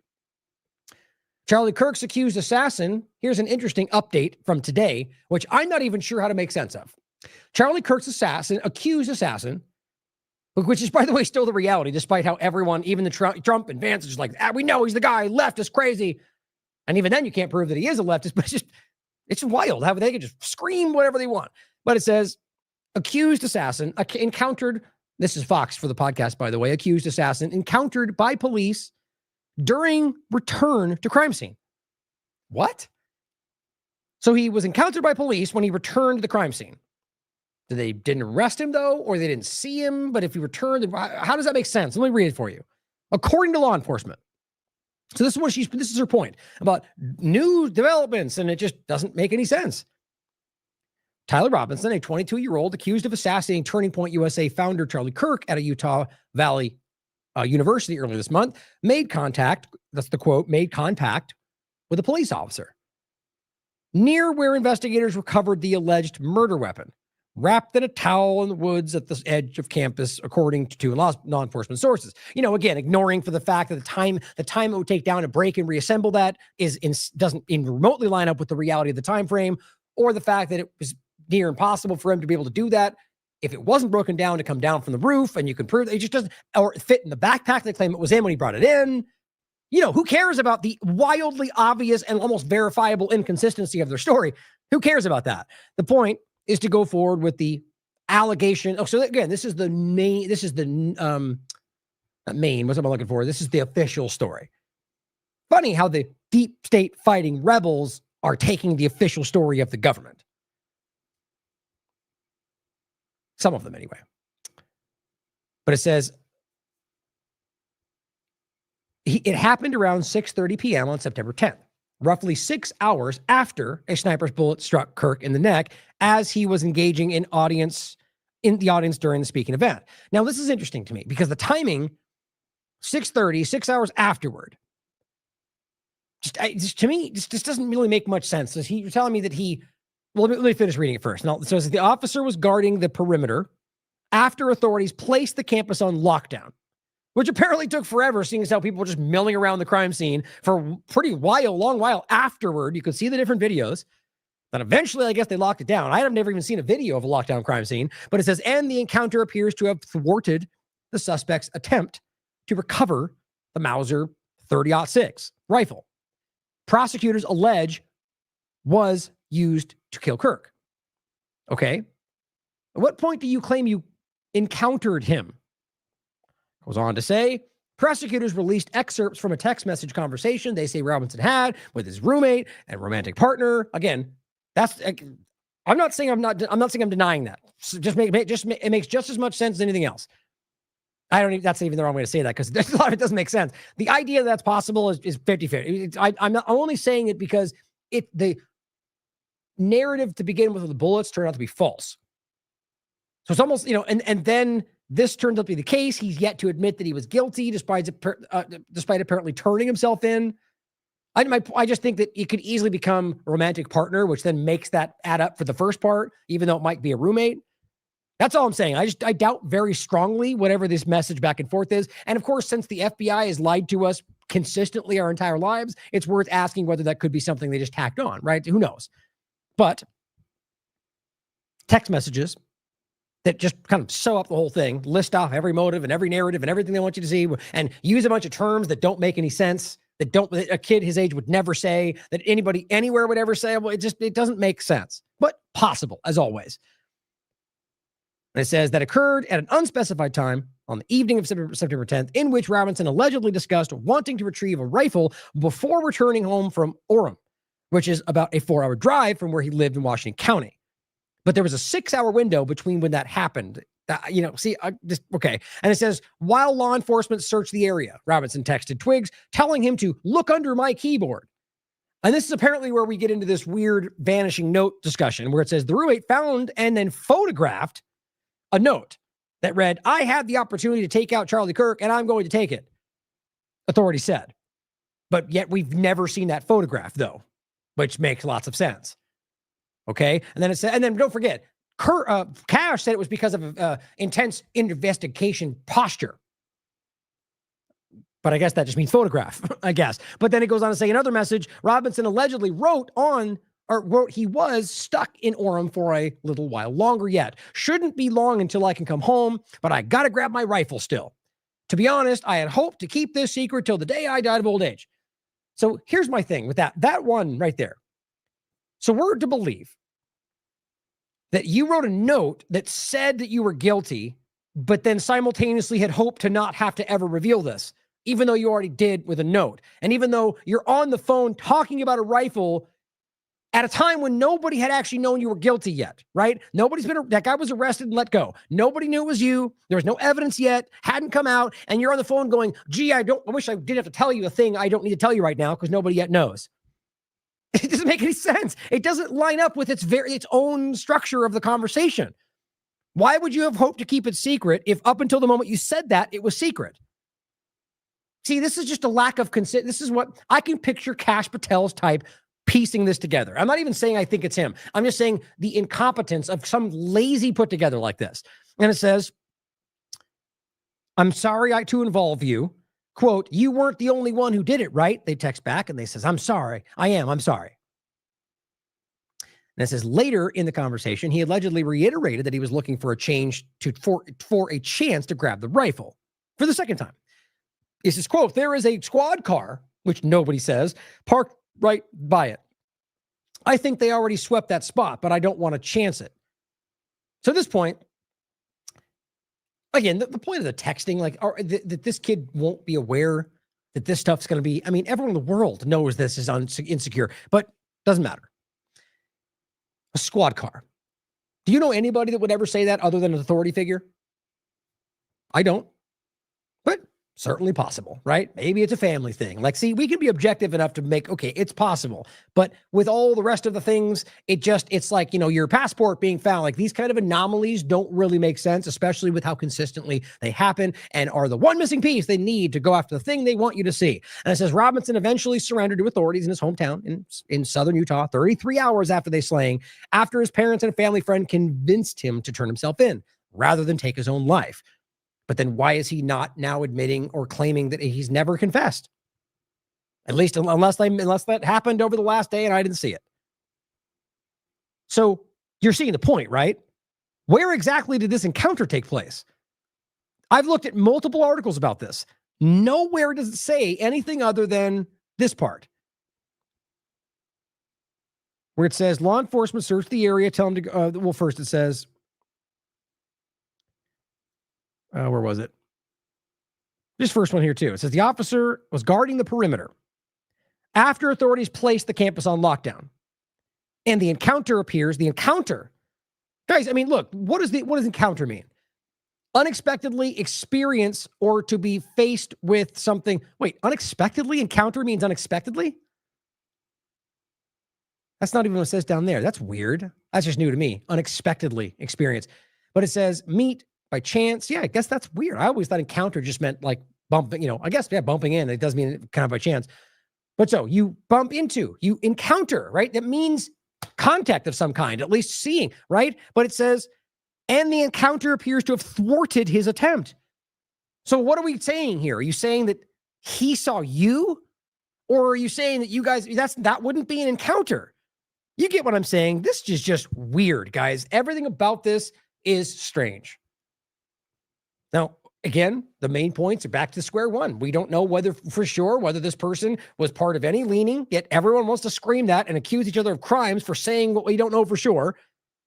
And the story has shocking inconsistencies. It's all 99% based on some weird text message back and forth that we can't even verify took place, or that they've repurposed and edited many times already, given it different views. CNN did one, and yet he's not confessed. There's so much about this and on top of that, guys, the real point is they're using all of this to scream into things that are counter to what Charlie Kirk himself said shouldn't be the case. Everything is wrong about this whole thing, if you're being honest with yourself. Now, here's another example. This one recently, Dallas, with ICE. It's almost worse, to be honest, in the sense of how like manipulative, like what they're doing with this story. It's like a repurposing of the same thing, except the evidence is in a very different skew. Now, ICE, before we get into it, there's a few examples I want to show you of just kind of setting the table.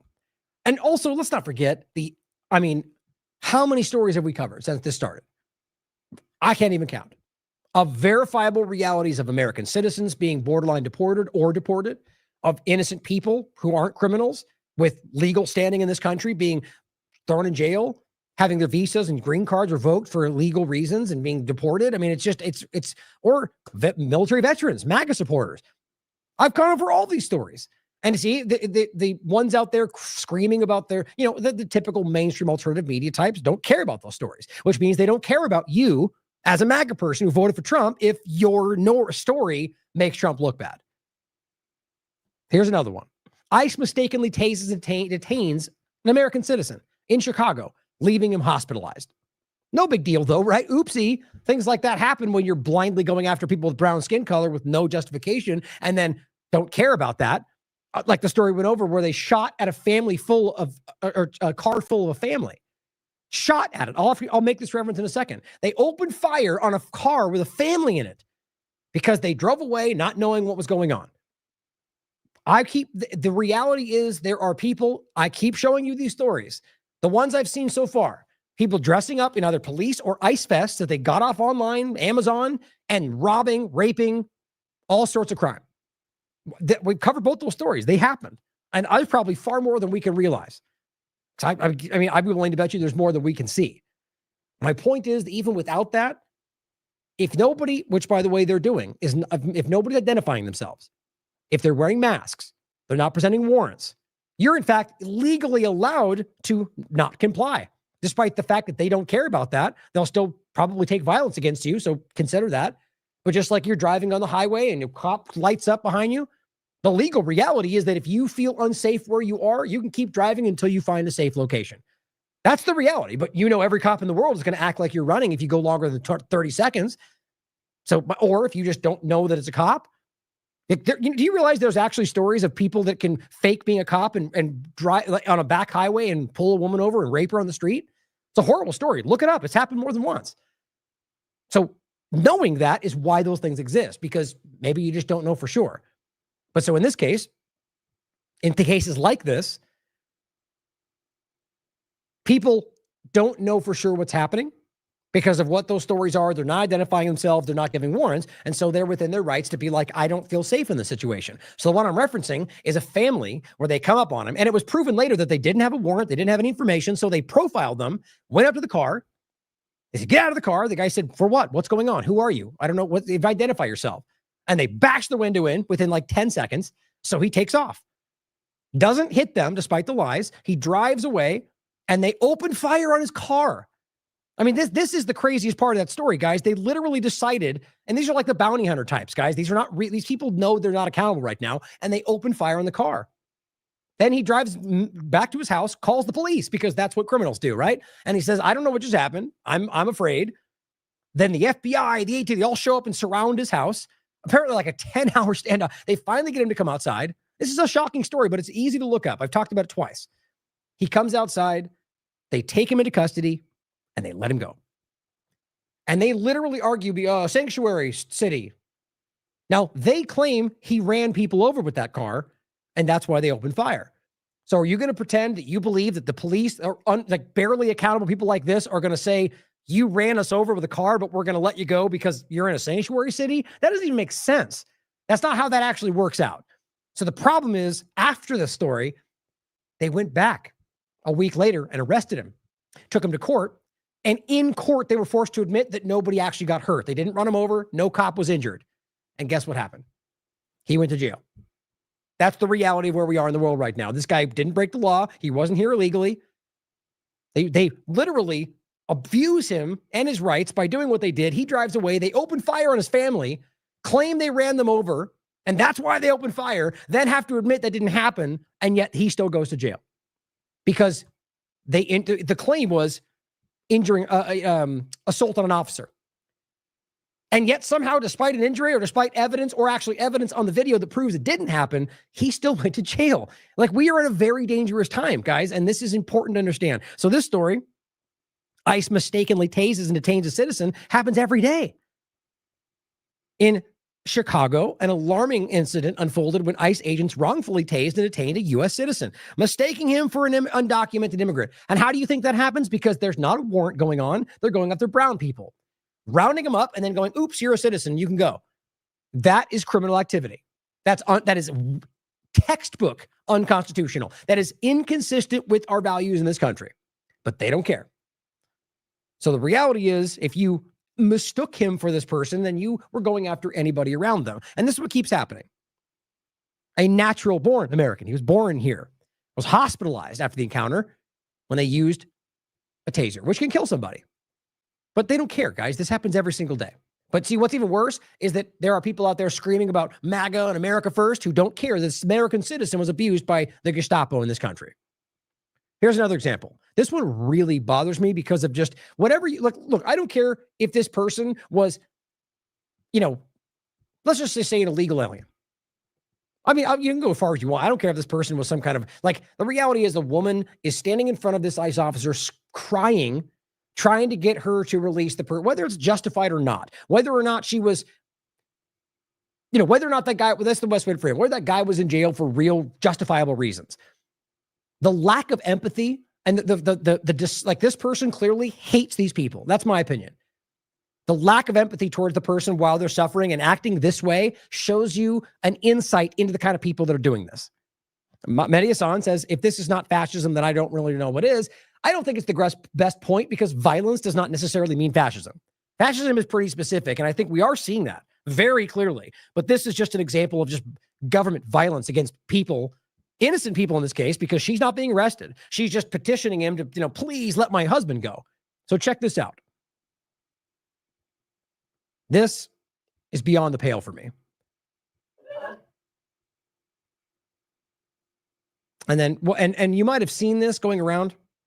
This started with a, and then it's also, it's also a video that Timcast posted, of course, basically making fun of them, his typical way.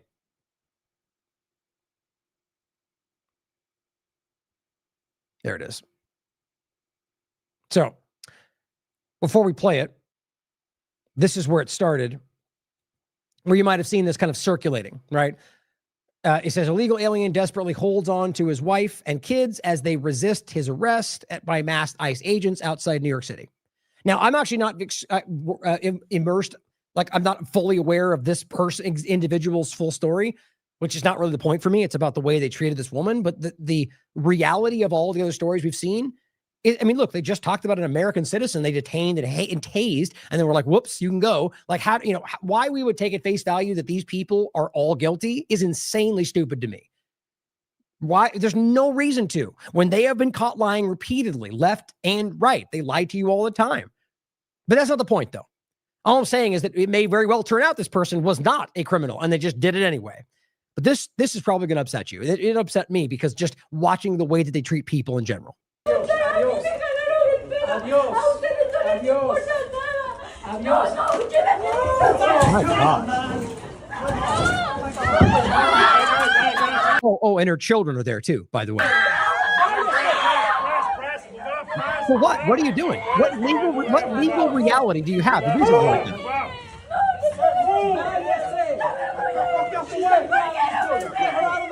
Disgusting. Like you clearly, like, to me, that's hatred.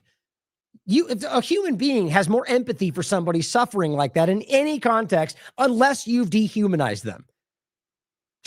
Look, watch this again. And you tell me what world does this person have a legal right to do this? You can sue this person, and you should, because you didn't do anything. He grabbed you first. Adiós. He's saying adios. Okay, fine. He's saying go, bye, get away. Doesn't touch him. Well, I guess you could argue she barely, I think, and that's what he took advantage of, to be honest. Her arm brushed his side. You can watch for yourself, a slow motion, fast motion. I almost didn't even see it until just then. Right there. She's going, please. That's what she's doing. She's trying to find some kind of empathy. Please be a human being. Now, whether or not you think you should do it, whether or not you think legally, it doesn't matter. That's not the point. It's the kind of person we're talking about with the masked agents behind them. And watch what he does. Do you think that was necessary? Or was that desired?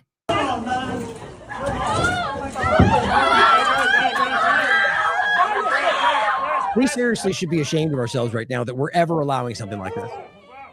And I mean, just in any context, American, otherwise. Like, at what point did we stop pretending like people just didn't have, like, when we stopped having empathy for average people because they weren't from a certain place or didn't have a certain color?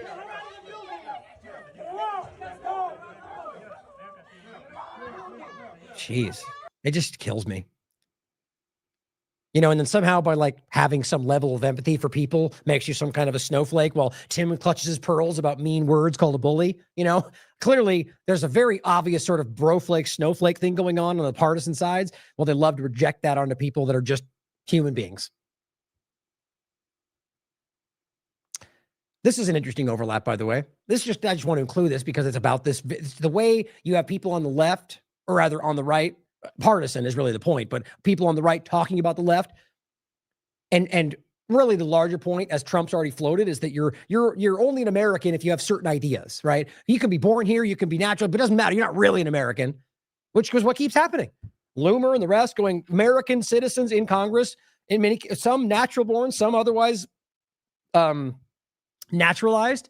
Doesn't make a difference in principle, in reality, in legal reality. You're a citizen just as much as any of the rest of us. Doesn't change the reality of your constitutional rights. In this case, it's another example of an American citizen who became an American citizen when she was a child, who now they're claiming needs to be deported. Why? Because she made a statement, and this is actually an older clip. I'll show you where the context comes from to make an argument, not that older, but not immediately from today, to make an argument for why even if somebody's an illegal alien, that doesn't make them what they're trying to turn them into. And ultimately, she became somebody who earned her citizenship, became somebody in Congress, and blah, blah, blah, right? So my point is twofold, is that one, that just going after people for not being American enough, which is very reminiscent to this, dystopian movies about our future, but also people like this who works for Blaze TV, not able to do the smallest amount of due diligence to realize that that's not the full context. And by the way, I found it interesting. I just happened to see this while I was looking through that people like this, and there's more of them than you realize, who work for Blaze TV, Glenn Beck, she has 442,000 followers, follows me. I don't follow her. I'm telling you guys, you can quite easily prove that a lot of these people siphon off our content from a lot of us because they've got major, gigantically larger platforms. And they just stand on other people's work and they shove it out all the time. They do it all the time. It's worth pointing out. I mean, I guarantee if you look at the content, these people don't agree with me, but they sure as hell follow me, watch what we're talking about, and use certain way. You get the point. Just worth pointing out. Here she is saying, hey, Tom Homan, I think we both know what needs to happen next. Okay. Here she is saying, I'm illegal in this country and my parents are illegal too. Defiant L's post that. Right. Okay. So now we're in the business of just taking one clip on the internet and then calling for policy action. These are people actually in positions of power. Think about how insane that is. I'm going to show you in a second that she is a citizen. But the point is these people just put this out. A Minnesota state representative just admitted to being an illegal alien. Tag ICE. Okay, you have to understand, these are people with 97,000, 1.7 million views. These are people with audiences. This person has 1.6 million followers, Defiant L's. And they are sharing this out because they don't have, I don't even think they know the definition of due diligence because it works for their partisan side. But the real example is somebody like this. You're supposed to be a journalist, right? So now you just see a video and tag Tom Homan, somebody literally with the power to take action, and say we don't both need. So you didn't even look. You didn't even take the time to look into her background. Yeah, that's embarrassing. This person says, calm down. This was addressed in June when that partial clip was first put out for obviously deceptive reasons. Here's Fox News. My family broke the law to come here. Full context. It says her last name is Her, H-E-R. So Her is a citizen who was a Hmong refugee from Laos with her family in 1970s. Let's not forget the history of what went down in the conversation. It's funny how the country loves to pretend like we're there for people when they need them, but then this kind of thing. But it says her father found a way to skip the step and get her into the United States faster. Yes, and that's a crime, right? Sure. Then the point though, her legal documentation, and her representative had legal documentation, and she was naturalized in junior high school. Her family has been naturalized as well. So sure, it's interesting to find out if they went after the father after all this time. They certainly could try it, and it would very much make the petty case that that's what they're doing for partisan reasons. But think about the claims, the statements, it's circulating, and this is getting a lot of attention. People now calling for her to be deported. She's an American citizen, but they don't care because people like this on both sides of the paradigm, they go off of memes, talking points. They don't think, they don't investigate, there's no due diligence. And that is how they're used. Here's DOC. This person has 27,000 followers. He's an attorney even. And he says, deport them all. No one is above the law. Right. An American citizen. Now, as you may have seen, there was a shooting in Dallas. This was yesterday reported. Sniper, again, another sniper from a roof, again, used a ladder to get up there. Again, at least that's what they claimed the first time. Turned out to be false the first time. We'll see if it turns out to be false the second time. It's funny, though. It's just like the first case where it was like, the guy in the blue shirt, a left liberal boomer, we knew it. And it ran across the whole media, and that turned out not to be the guy. But the narrative didn't stop. The narrative just kept going until they filled it in with a new person. But the narrative stayed the same. Funny how that works. Same kind of thing everywhere else you look, guys. There's a game right now to, just like Trump did with Wuhan, grab the microphone before anyone could speak and scream the narrative we were supposed to repeat, and that carried with people until this very day without any evidence. And even then, you could prove what he said there is a blatant lie because the U.S. was directly involved with everything he was pointing to. But 3 ICE detainees shot, not ICE members. Now, briefly, it says a sniper reportedly shot 3 ICE detainees in Dallas early Wednesday morning. At least one of those has died. The victim, the shooting happened at 6:30 a.m. at the Dallas ICE facility on North Stemmons Freeway. Sources have identified the shooter as 29-year-old Joshua Yan. He died from a self-inflicted gunshot wound. And it says none of the victims are law enforcement officers, officials confirmed. And it says he also said rounds found near the shooter contained messages that were anti-ICE in nature. Well, they weren't anti-ICE in nature. They were quite literally written anti-ICE on, where is it? I went too far.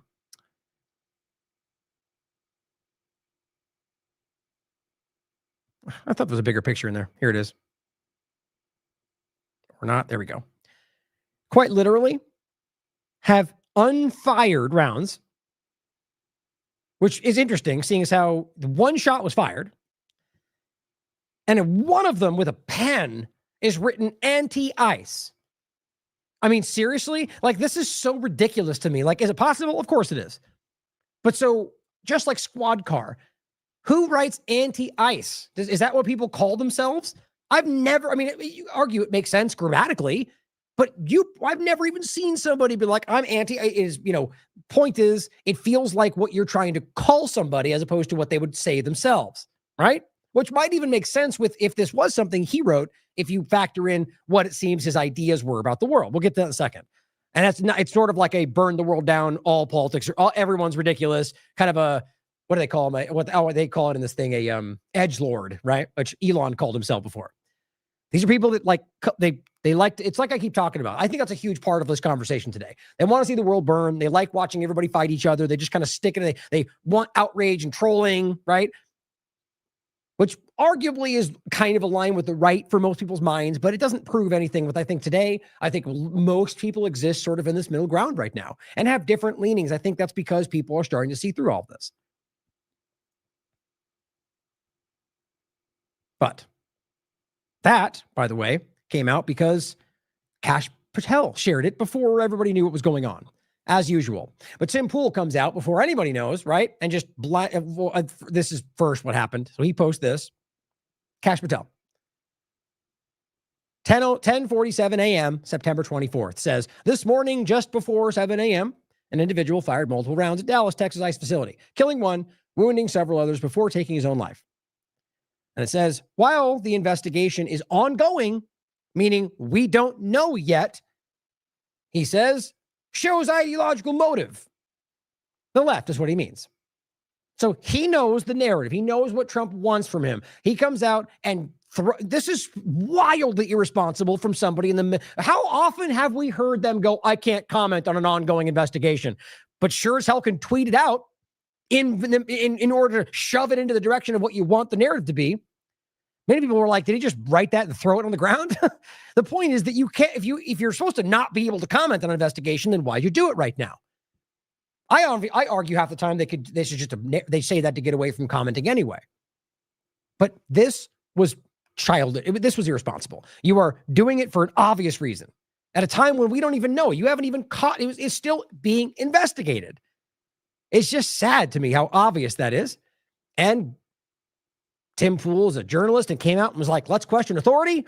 No, he blindly came out and said, wow, law enforcement found rounds next to the shooter with anti-ICE on it. More left-wing terrorism. Right. The rebels fighting the deep state were like, what did the government say? Oh, that's the truth. End of story. I'm not saying it's necessarily false, but I'm just going, come on, guys. When these people this is Kash Patel posting an image on Twitter and he just goes, that's the thing. Truth. That just needs to be made fun of, even if it turned out to be true. This person is a blind repeater. And of course, even Mr. Old LeMan says, we deserve better psyops. I just think it's interesting where this all goes. So he posts that. Here's what David, historian, has to say. Shell casings that say anti-ICE instead of something like F-ICE or abolish ICE or something else and an actual human being would say.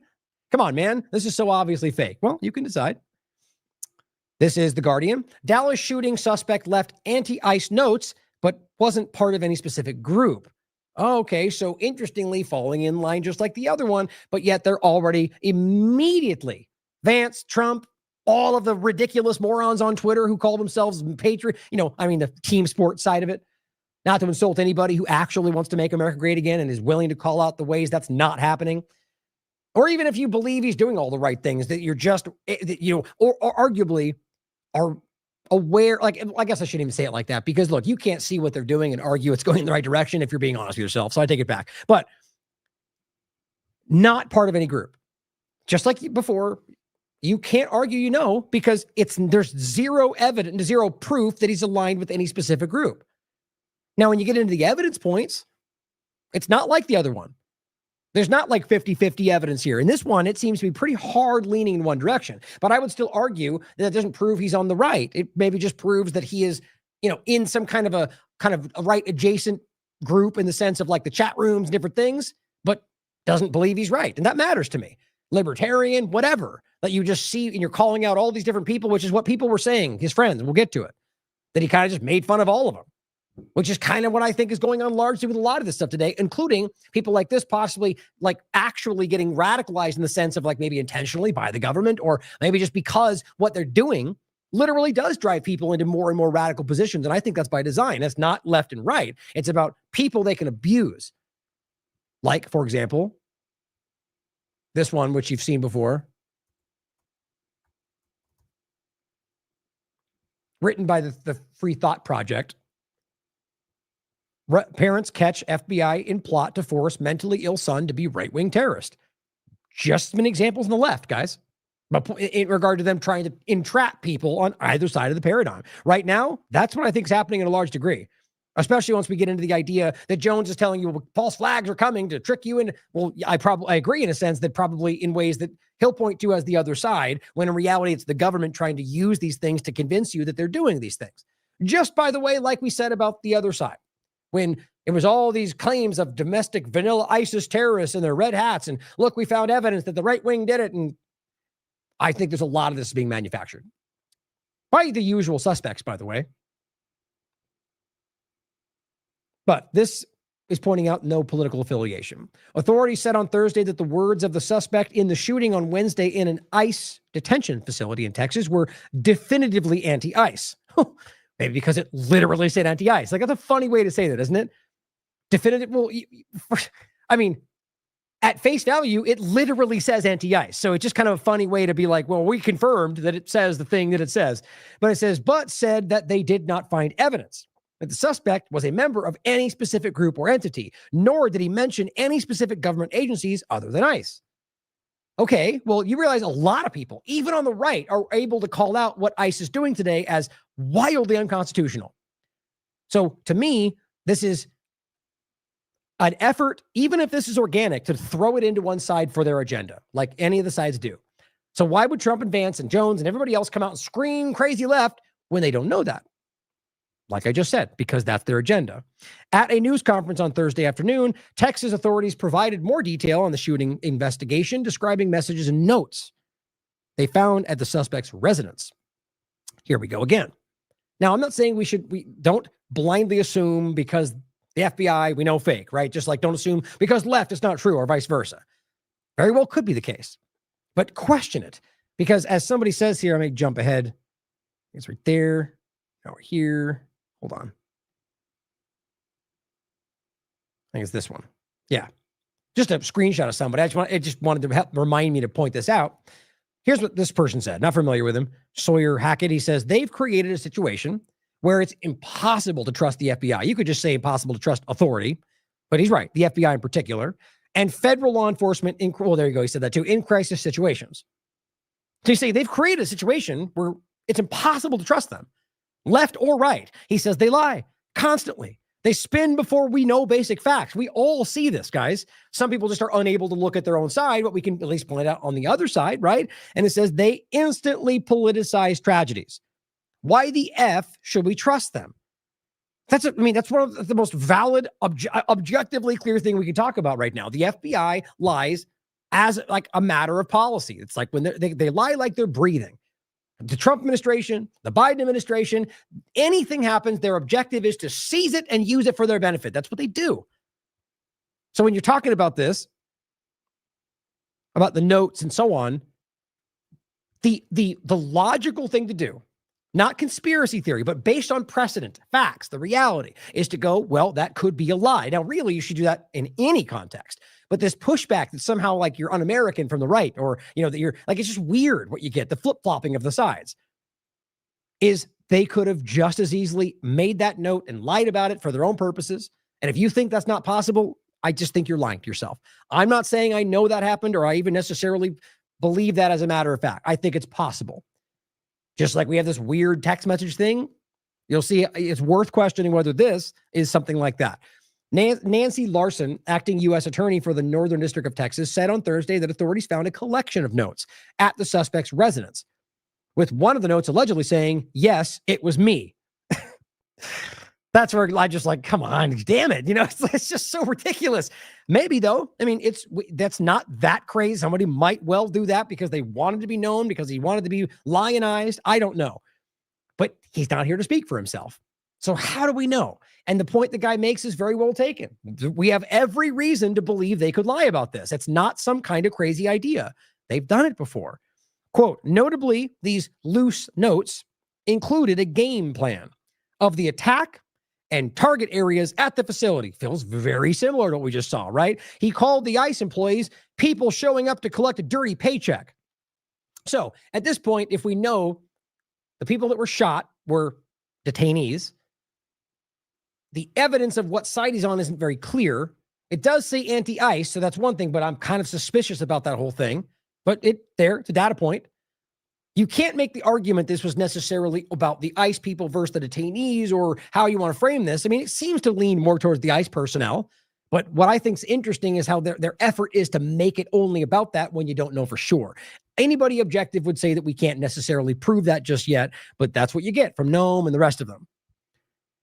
And then on top of that, the only things you get that push it further in the direction that it was about ICE in particular is the weird notes that happen to make the case very clear.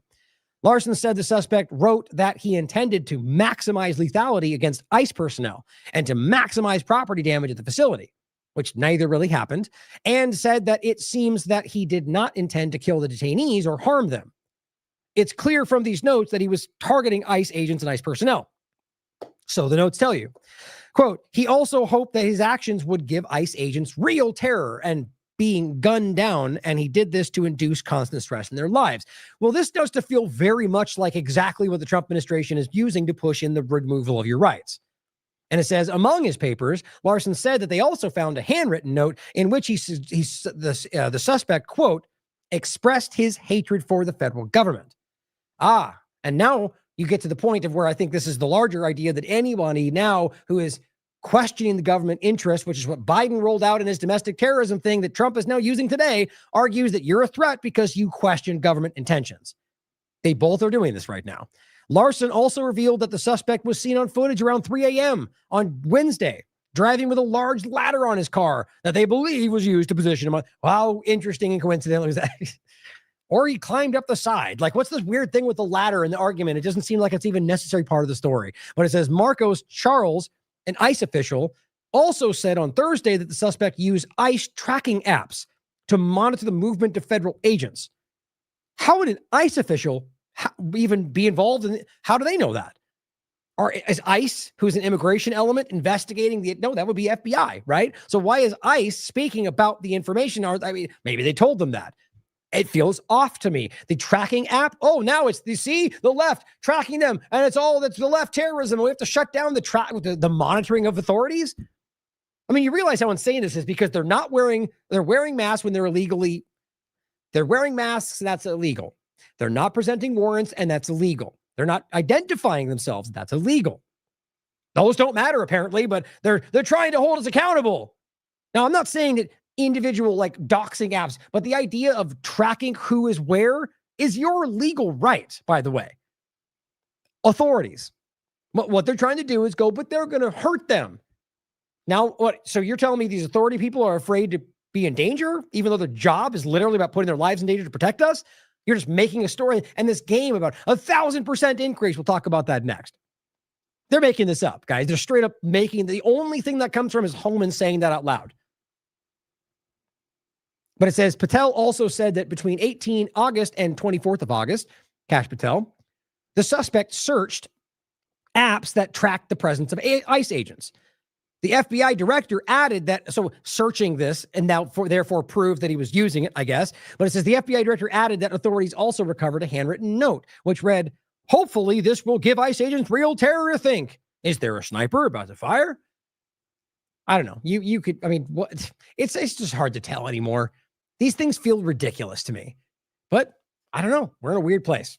I'm not going to pretend that I know for sure it's fake like some people will do in the reverse. That's just as ridiculous. But my God, it just feels wildly on the nose.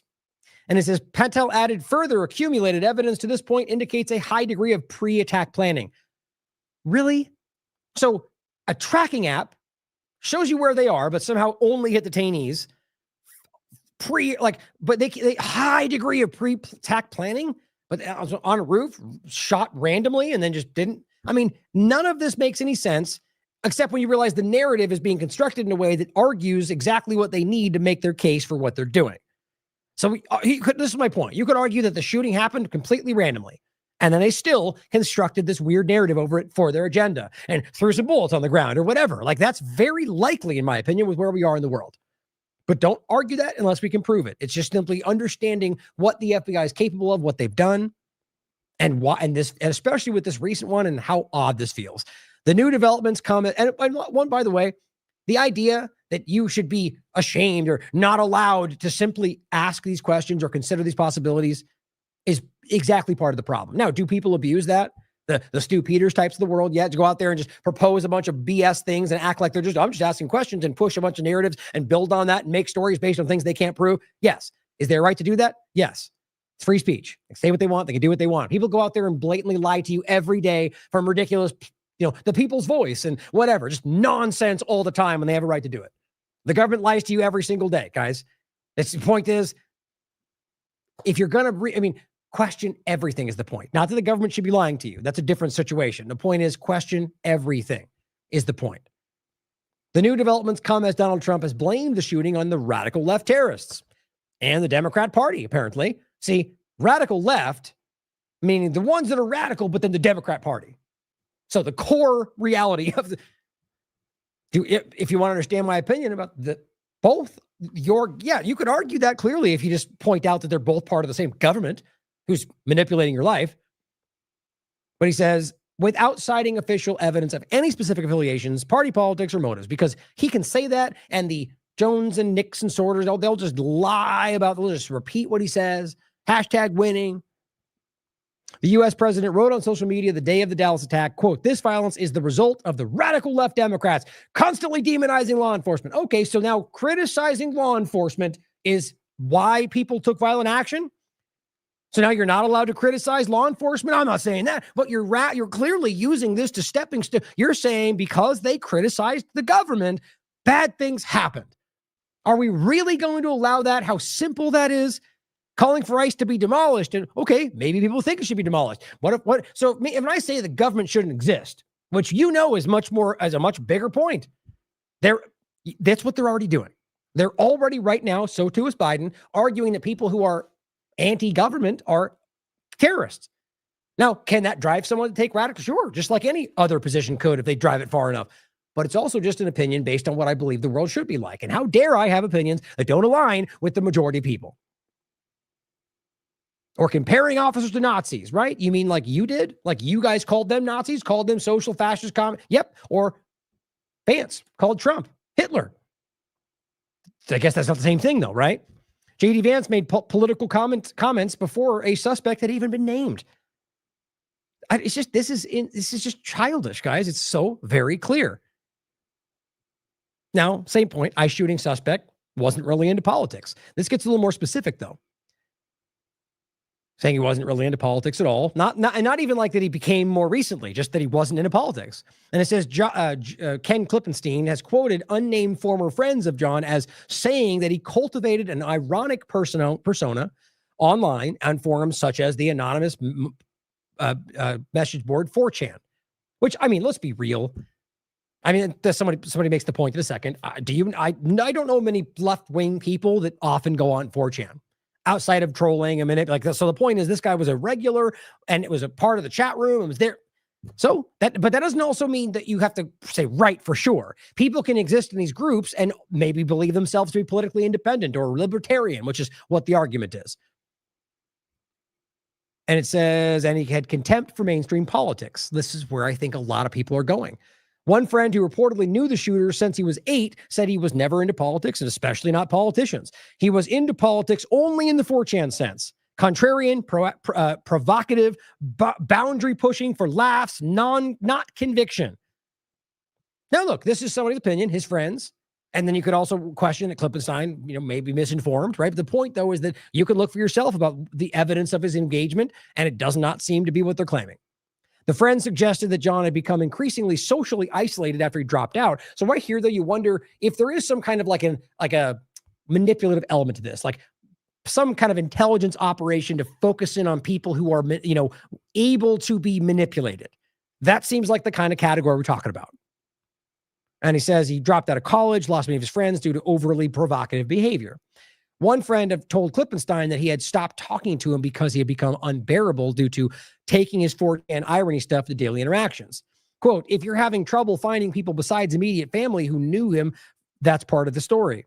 Of every mutual friend drifted away because of his edgelord behavior. Now, you mean, look, I'm objective enough to say that I'm not going to argue that proves that he's right. But it's sure as hell a lifetime away from the left part of the conversation. I would argue it's probably somebody in the middle, which is where most people are, which I've said already. But can you imagine them trying to make this into a left-only thing with what this all shows you? The point is, they argue that the anti-ICE was one of his sort of like commentary things, but I don't know. That's the point. I don't know, and neither do they. But they're sure as hell willing to drive it in to create policy off of it and go after the left. It says, what we know is that Dallas, Texas ICE facility was fired on by violent left-wing extremists, says J.D. Vance. Really? Before you even have someone in custody? Because it says anti-ICE? Like, this is what made me feel very early on that was something that was deliberately put there. But it says, for months, we've been warning politicians and the media to tone down their rhetoric about ICE law enforcement. See, now you killed somebody, is what they're going. That's where they're going with it. Far left, says Cristian. Flip to TikTok. The FBI investigation into Dallas ICE shooter reveals downloaded a list of DHS facilities. Okay, that could be literally anybody, anywhere. Repeated searches of Charlie Kirk shooting. Well, that sounds more like a right, doesn't it? Tracking ICE agent movements through apps. You could pretend that means left alone if you want to be completely subjective. Handwritten notes saying, hopefully this gives ICE agents real terror. Okay, even that, by the way. I know plenty of Republicans that are very upset about how they're destroying the Constitution. But it says, watch Democrats continue to deny he's a radical leftist lunatic. Live to TikTok. These people are the most ridiculous. 4 million views, followers. My point is they don't know that. They're saying that because that's what they want you to think, and they're manipulating people's opinions. And they have a right to do it. That's free speech. We have a right to point out how dumb they are. That's also free speech. Matt Von Swall says, oh, this is G.D. Vance. This post here, where he says, the gunman, John Favreau, points out a community note where J.D. Vance says, the obsessive attack on law enforcement, particularly ICE, must stop. I'm praying for everyone that hurt this attack for their families. This person says, according to the ICE spokesman, the 3 individuals shot were ICE detainees, leaving 2 individuals dead, 1 injured. So you could argue they were aiming for ICE, but you can't prove that. You don't know for sure, right? But they just make it what they want. Even if you think it's most likely, you can't. They are selling you on what they want the narrative to be. This person says the vice president is not a reliable source of information. Neither is any politician. They lie to you every day. This is now the 5th or 6th time he's posted a political take contradicted by the facts of his own law enforcement. He's true. He's right. J.D. Vance says the gunman had anti-ICE messaging carved on the bullets. Oh, it was carved, was it? Was it carved, J.D. Vance? Or was it written with a pen? You see my point, guys? They're repeating as well. These guys are narrative controllers, and they're bad at it. What precisely did I get wrong? Oh, good dipshit, he said. Sorry for cussing. I wanted to make the point. That's what he said. So what'd you get wrong? That it wasn't carved in the bullet, you clown, but it doesn't matter. And this person says, I think the suggested content in the community note says it all.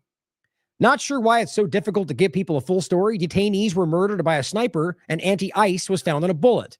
That seems to happen. This seems to happen quite a bit with you, he says. It's a statistical fact that most of the lunatics in American politics today are proud members of the far left. Not a statistical fact. Not even what a single online poll was saying. And you could point out that this is manipulated, like I always do. Just like I think it's manipulated that they argue that all the right-wing radicals, because of the red hats and trucker convoys, which is where that really comes from, ADL manipulation of the data, which is why most of the studies do, in fact, say the right is the problem, because they built that narrative over the last 4 years, or, more than that. So I can easily point out that I think that's objectively manipulated, but I can also point out that they're lying when they say the data says it's on the left, because it doesn't. So it's just insane. This is why innocent people, average people, are able to go, come on. Like, I want to believe this because I'm a Republican or vice versa, but you guys are ridiculous today, and the world sees it. You threatened George Soros' Open Society Foundation based on a lie that they funded a Nation article that you didn't like. They do that all the time. Now, can I obviously point out that Soros and his machine have manipulated politics his entire? Yes. Exact same things representing the left. Look at Peter Thiel. It's the same thing. The point is that he said this about something he couldn't prove. Doesn't matter that it's real or not. It's about the general idea that anything bad is because of some left machine, which is possible, but I care about evidence. Don't you? You get the point. But he says, I'll be voting for J.D. Vance when he runs, because we all know it's going to happen, apparently. Period. End of story. Why? Because he called somebody a dipshit online. Yeah, that's what matters, apparently. Tim Pool. The VP calling people dipshits on X is what I voted for. I'm just embarrassed for these people. Like, they think they're so edgy and they're just children. It's sad. And I don't mean that to be like anybody I disagree with. Like, there's people on the left and the right, in many cases, that I have similar opinions with that I think are very, very, very childish when it comes to partisan politics. And it's not even meant to just be an insult. I'm using the word because that's the meaning that I'm trying to relay. It's a naivety, a childish nature of just like, or just blind, like, I guess just opportunism. Whatever I can say to get more followers or more clicks or to line with Trump. But this is so dumb. The idea that you voted for him to dunk on Democrats. Well, that's exactly what we've been saying. It's not about policy or America first or changing things. It's about screw the Democrats. That's what his whole show seems to be about. Now, Ken Klippenstein wrote this article, exclusive. It says the ICE shooter's politics. And it says, 3 who knew him since at least middle school agreed to speak to him on the condition of anonymity. So take it with a grain of salt, as always. Question everything. And they gave him records, apparently, to prove that and that's what these pictures are, and so on, up here, are of, pictures that nobody else had published before, and so on. And it says their accounts paint the picture of someone with a vaguely libertarian bent who despised both major parties and politicians generally, including Trump, who didn't engage with politics beyond that. He preferred edgy humor, video games, and the message board 4chan, all of which he became increasingly steeped in as he withdrew from social life, as well as their own friendship several years ago, they said. None of the former friends believed that the anti-ICE inscription could possibly be sincere. Feeling such a serious political statement was anathema to what he was. His humor was deeply ironic, often offensive, and aggressive to the point of alienation. We all know this kind of person. And it says he was most certainly an edgelord, an irony guy, one of his friends said. Edgelord is online speak for someone who likes to espouse edgy, nihilistic views, as they frame it anyway. Asked about the inscription on the bullet or the pen. I don't know why it's being written that way. Josh, you could say inscription, I guess, couldn't you? And have the meaning be wording. Yeah, usually means engraved, but it looks like it could mean wording too. Josh was an edgelord, it said, who wanted someone to get blamed. I think he tried his best to write something goofy to rile people up. Makes more sense to me than anything that's going on. But you see, they don't care about this or facts or anything else. They see an opportunity, they use it, just like we see on every side of the partisan game. That said, one friend recalled when Trump came to first in power that he was not a fan. So you could argue that he was unhappy with him. But see, I think what this leans into more is the political direction that people are just disgusted with. That's my opinion. But I think we see this growing as an idea that it's not left or right. It's about the problem where this is direction, But he says his friends say that he had more of a libertarian bent, with one recalling an interest in the libertarian figure, Ron Paul. So, very much not a left-leaning figure. And it says he was never really into politics, especially not politicians, said his friend. He was into politics only in the 4chan sense, contrarian, proactive, boundary pushing, and so on. Yeah, then, Evan Loves Worf simply said, no leftist goes on 4chan, which I don't want to say that entirely, but largely speaking, I think that's accurate. Now, for time, since we've about to go to 4 hours, I'm going to wrap this up for the most part. Maybe I'll go into this in the next one. I wanted to go through this about 12 minutes, but I'll take too long with stopping. DHS Secretary Noem talks with, what's her name, from CNN. And I think it's important because the way that they lay this out, there's a lot of important kind of notes in here that are weird about the notes, not about the notes that were left. There's important points in this video about the notes that were left. And the way Noem is very carefully trying to construct the narrative, the way it's very obvious what they're doing. Well, I'll leave it for you to watch. And of course, she cites the 1,000% increase again. Here's even what Grok, who is very much on this, who's being constantly retrained and retrained and retrained to be very much on the side of whatever Elon Musk wants to say. And it says the claim of 1,000% in violence against the U.S. immigration, or against ICE, officers stems from the statement that that I thought it said his name right there. It does down here. Statement by the Department of Homeland Security, reported on Wednesday, September 17th, and then posted by Fox News. That's it. A statement that it happened, which I think is the number itself is laughably stupid to argue with what we can see, we can prove. On top of that, even if you want to argue that's the case, like I just pointed to, not to say it's legally justified, but you can understand why people are upset with shockingly unconstitutional authoritarian actions against people that don't deserve it. God, I'm so confused. I don't know why somebody would be upset about that. But it says no specific data, such as raw numbers of assaults or detailed incident reports, were provided in these sources to substantiate either claim, which originally it was 830%, then it went to 1,000. The DHS statements highlighted 2 incidents, where ICE officers were injured. One, dragged by a car, which we just saw. Guess what else? The other incident was the one we just talked about where they claimed they were hit by the car, but revealed in court that they lied about that and still arrested the guy for attack on a police officer.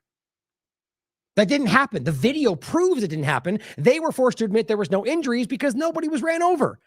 And if Noem has to use that example to claim this, then that's 50% of her claims. And they're claiming 1,000%? And one of them is a lie? This is why their entire cabinet is drowning in their incompetency.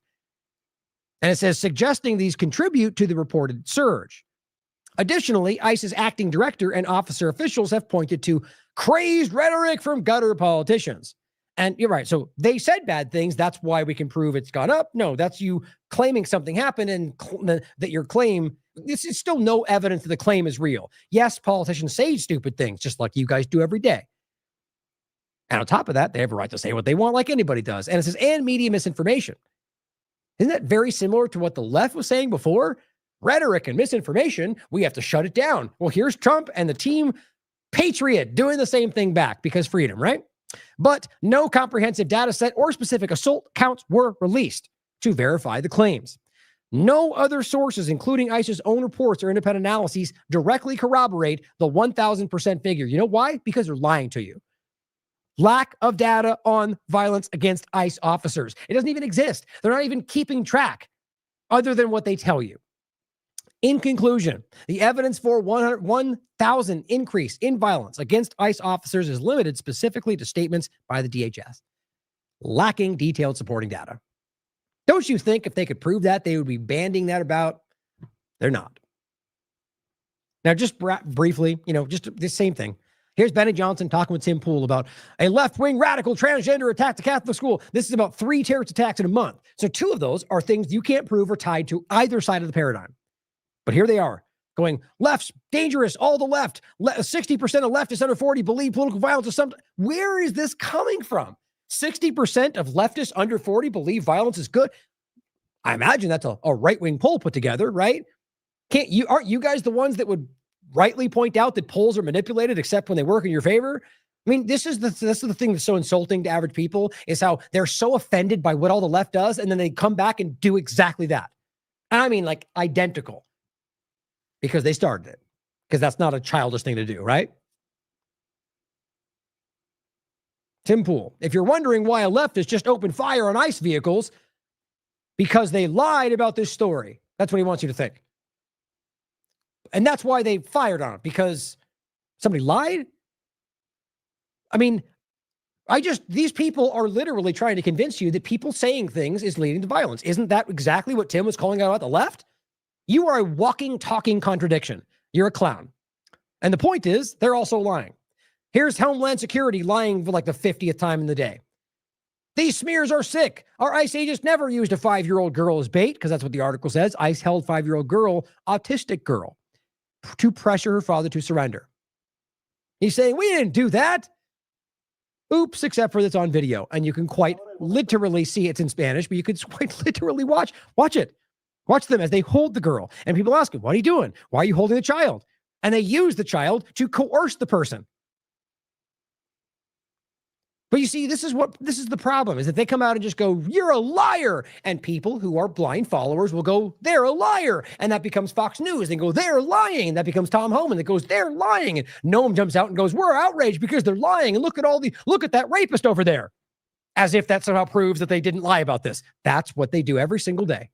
And Tim Pool comes out and goes, their lie is why that happened. He is a player in this game. He always has been. He's the mainstream media. Here's Cat Turd. Leftist domestic terrorist organization. The left, not the radical left. He says the left, because that's the real narrative, is a domestic terrorist organization. This is going to be turned into going after every single person who criticizes the government. But here's the New York Post. Anti-ICE. Left hate leads to murder. You mean before you could prove that that's the case? Yeah, great journalism. Benny Johnson with Tricia McLaughlin saying, incredibly disturbing. The motive is increasingly clear. This was directly inspired by Charlie Kirk's. Oh, based on what? Completely subjective opinion because it looks like that. Great job, government. Tim Pool, breaking. It appears ICE shooter was Charlie Kirk copycat. Again, blind repetition of what the government says. Great job, Tim Pool. You're a mainstream reporter. Gunther Eagleman. Tom Homan just revealed that threats against his life have increased significantly. Maybe. Probably not, though. Probably because they just scream these things to get you to think they're the ones being persecuted when they're the ones literally persecuting people. But overall, people, I mean, look, I'm not going to downplay it. Let's put it that way. I get things like that too, probably to a fraction of the degree if someone like that gets. But if you actually understand how often, politicians get this stuff all the time, and I'm not trying to belittle it, very serious. If it's really happening, people threatening your life matters, right? But all I'm pointing out is that when these people come out and do this, they're doing this to build the idea that they're under threat because they're doing the right thing. Maybe it's because people are outraged that you're destroying the country, violating constitutional rights, and killing people. I'm not saying that means it's justified. The bottom line, though, is that this is being patched together to sell you on a removal of your rights. Here is Jesse Waters talking to Tim Pool, who says the exact same thing. Open season on people standing up or supporting Trump. It's just lazy. I'm tired. I'm tired of having to pretend like these people are not the smallest people in the room with the largest audiences. Lance Gooden says, yesterday afternoon, Ilhan Omar called for ICE to be abolished. Last night, this happened. It's her fault. Yep. Words are violence now. Thanks, Tim. Just like the left. You're a snowflake. The reality is they're trying to create the idea that you're not allowed to call out the government because violence. I just can't keep, we're at a point now where they are we're not even a year. And Donald Trump is rolling out every single thing that you guys thought you were fighting, from vaccines to hate speech, suppression, censorship. It's kind of laughable if it wasn't so terrifying. And this person says, yeah, we're supposed to believe the shooter wrote anti-ice and blue ballpoint pen on just one shell he didn't even use. That seems dumb, but maybe. This person says, wait, the guy shot immigrants, but you think the left wing because someone wrote anti-ice on a bullet? Sounds like another person just trying to stir the pot by leaving messages on a bullet that they know people like Loomer and Live the TikTok will use to fuel civil war they want. Yeah, that actually seems more aligned with the actual reality when you understand the person and not just the ideology you want to scream about that doesn't even represent the person. So the evidence points to, again, when this fleshes out definitively, it'll be too far down the line. They won't even care. This person says, yeah, no one believes that. Release the Epstein files. That's where this is. This person says the FBI lies every day. Why would we believe them now? But here's where this goes, right? The reality of the outcome. All that's narrative. Trump rolls out policy that will be aimed at anybody doing that. Or if they just decide to claim that you're on the left because you have an idea or you say the word fascist, right? They are fascist. So is Biden. But now I guess that makes you on the left. And now because he wrote this thing on a piece of paper, that means suddenly he can just destroy the country and remove your rights, right? Freedom. Hashtag winning. Here it is again. I think we need to understand how obvious this was, how predictable this was, and how this is exactly what the left was doing, and Trump continues it. Lastly, sir, this is a presidential memorandum on countering domestic terrorism and organized political violence. In recent weeks, months, and years, we've seen a tremendous upsurge in some highly visible, but also other acts of domestic terrorism and organized political violence being perpetrated by radical, politically motivated groups all over the country. What this presidential memorandum will do is set off an He's just so happy with himself. Like that whole thing. That's why I paused at the beginning. This is, you know what I'm talking about. We're purposely not saying the word left, even though we've done it 75 times the second before this started. Oh, now we're going to pretend like it's all about anybody, anywhere, though no one's above the law except all of our friends. It's clearly about, you know who we're talking about. That's how I take that. Radical terrorists. Yeah. This is one of the moments makes me think he might not even know what's going on. He might actually think that he's in charge and he's actually going after the evil lefties. Certainly possible with how crazy this is. I mean, how else do you explain somebody who comes out and instantaneously goes against the core principles of exactly what they thought was coming? And self-amplifying shots, working with WHO, Davos, working with Bill Gates. I mean, it's just ridiculous. Here's hate speech laws. Here's some censorship, anti-Semitism. It doesn't make sense unless somebody else is making these decisions. Over the country. What this presidential memorandum will do is set off an administration-wide response to that, ranging from the Joint Terrorism Task Forces to other components of the Department of Justice. All right, the war on domestic terror. Didn't we just have this conversation like back when Biden was in power and we were all worried about how this was going to be used against people that were probably going to go, yeah, where are all those guys? We're just pretending like this isn't the exact same thing? To the Department of Homeland Security and the Department of Treasury. We're looking at interdicting these groups, preventing them from performing acts of violence, and also looking at sources of organization and funding. Preventing them from, okay, so does this mean pre-crime? Probably another element to the same Israeli-run Gideon program where they're surveilling everybody in this country and claiming that we say you're about to commit a terrorist act. And you're a lefty terrorist group because you said the word fascist, or however clumsily they patch it together. By the time this is what they keep doing. Bull rush things through, but the time everyone finds out what's happening, it's already been too late. You've already been shuffled between 3 different countries. They've worked it out now, right? Like, I'm being a little bit hyperbolic. I kind of doubt that's where it's going to start. But the first step is what we'll have to wait and see. Where is this going to go? Are they going to go after their political opponents? Are they going to actually go after somebody who actually committed some kind of violence? I'm okay with that. But I don't think that's what we're going to see. I think this is going to be used in ways that create the next step. And support that prop them up and allow them to do the acts that they have been doing. We're looking at the funders of a lot of these groups. And, when you see the signs, and they're all beautiful signs made professionally, these aren't your protesters that make the sign in their basement late in the evening. I mean, you realize he said this like 11 times, right? Like, you can watch the interviews. He does this in every room and whenever it comes up. This is kind of his he falls back into the thing he's supposed to say when he doesn't know what else to say. It's very common for him. Because they really believe it. These are anarchists and agitators, professional anarchists and agitators, and they get hired by wealthy people, some of whom I know, I guess, I probably know them. Oops. And you wouldn't know it. You're at dinner with them, everything's nice, and then you find out that they funded millions of dollars to these lunatics. Yeah, I guess we'll wait and find out if there's any evidence to back up these broad claims of people he doesn't like. Or if anything happens at all. Or if it's all bluster, right? Well, here's Whitney's article, which I really recommend you take a look at again. Who is a terrorist in Biden's America? literally could read who is a terrorist in Trump's America, and I could date this 2025, and you wouldn't even know the difference. Maybe save for a few specific points. You would not be able to tell. This would be exactly what they're doing today. And he's using legislation that Biden's administration put through for this exact purpose against you. Now he's framing it toward the left, just like Biden framed it towards the right. But how does it turn out every time? Well, it seems really whatever Israel wants, but we'll have to wait and see how this pans out this time. The truth is that you can see it's going to be used against people who are critical of the government, because that was the core of how this was framed. Read it. It's worth your time. Now, just lastly, and I'll touch on this more if it becomes more relevant, I thought this was fascinating.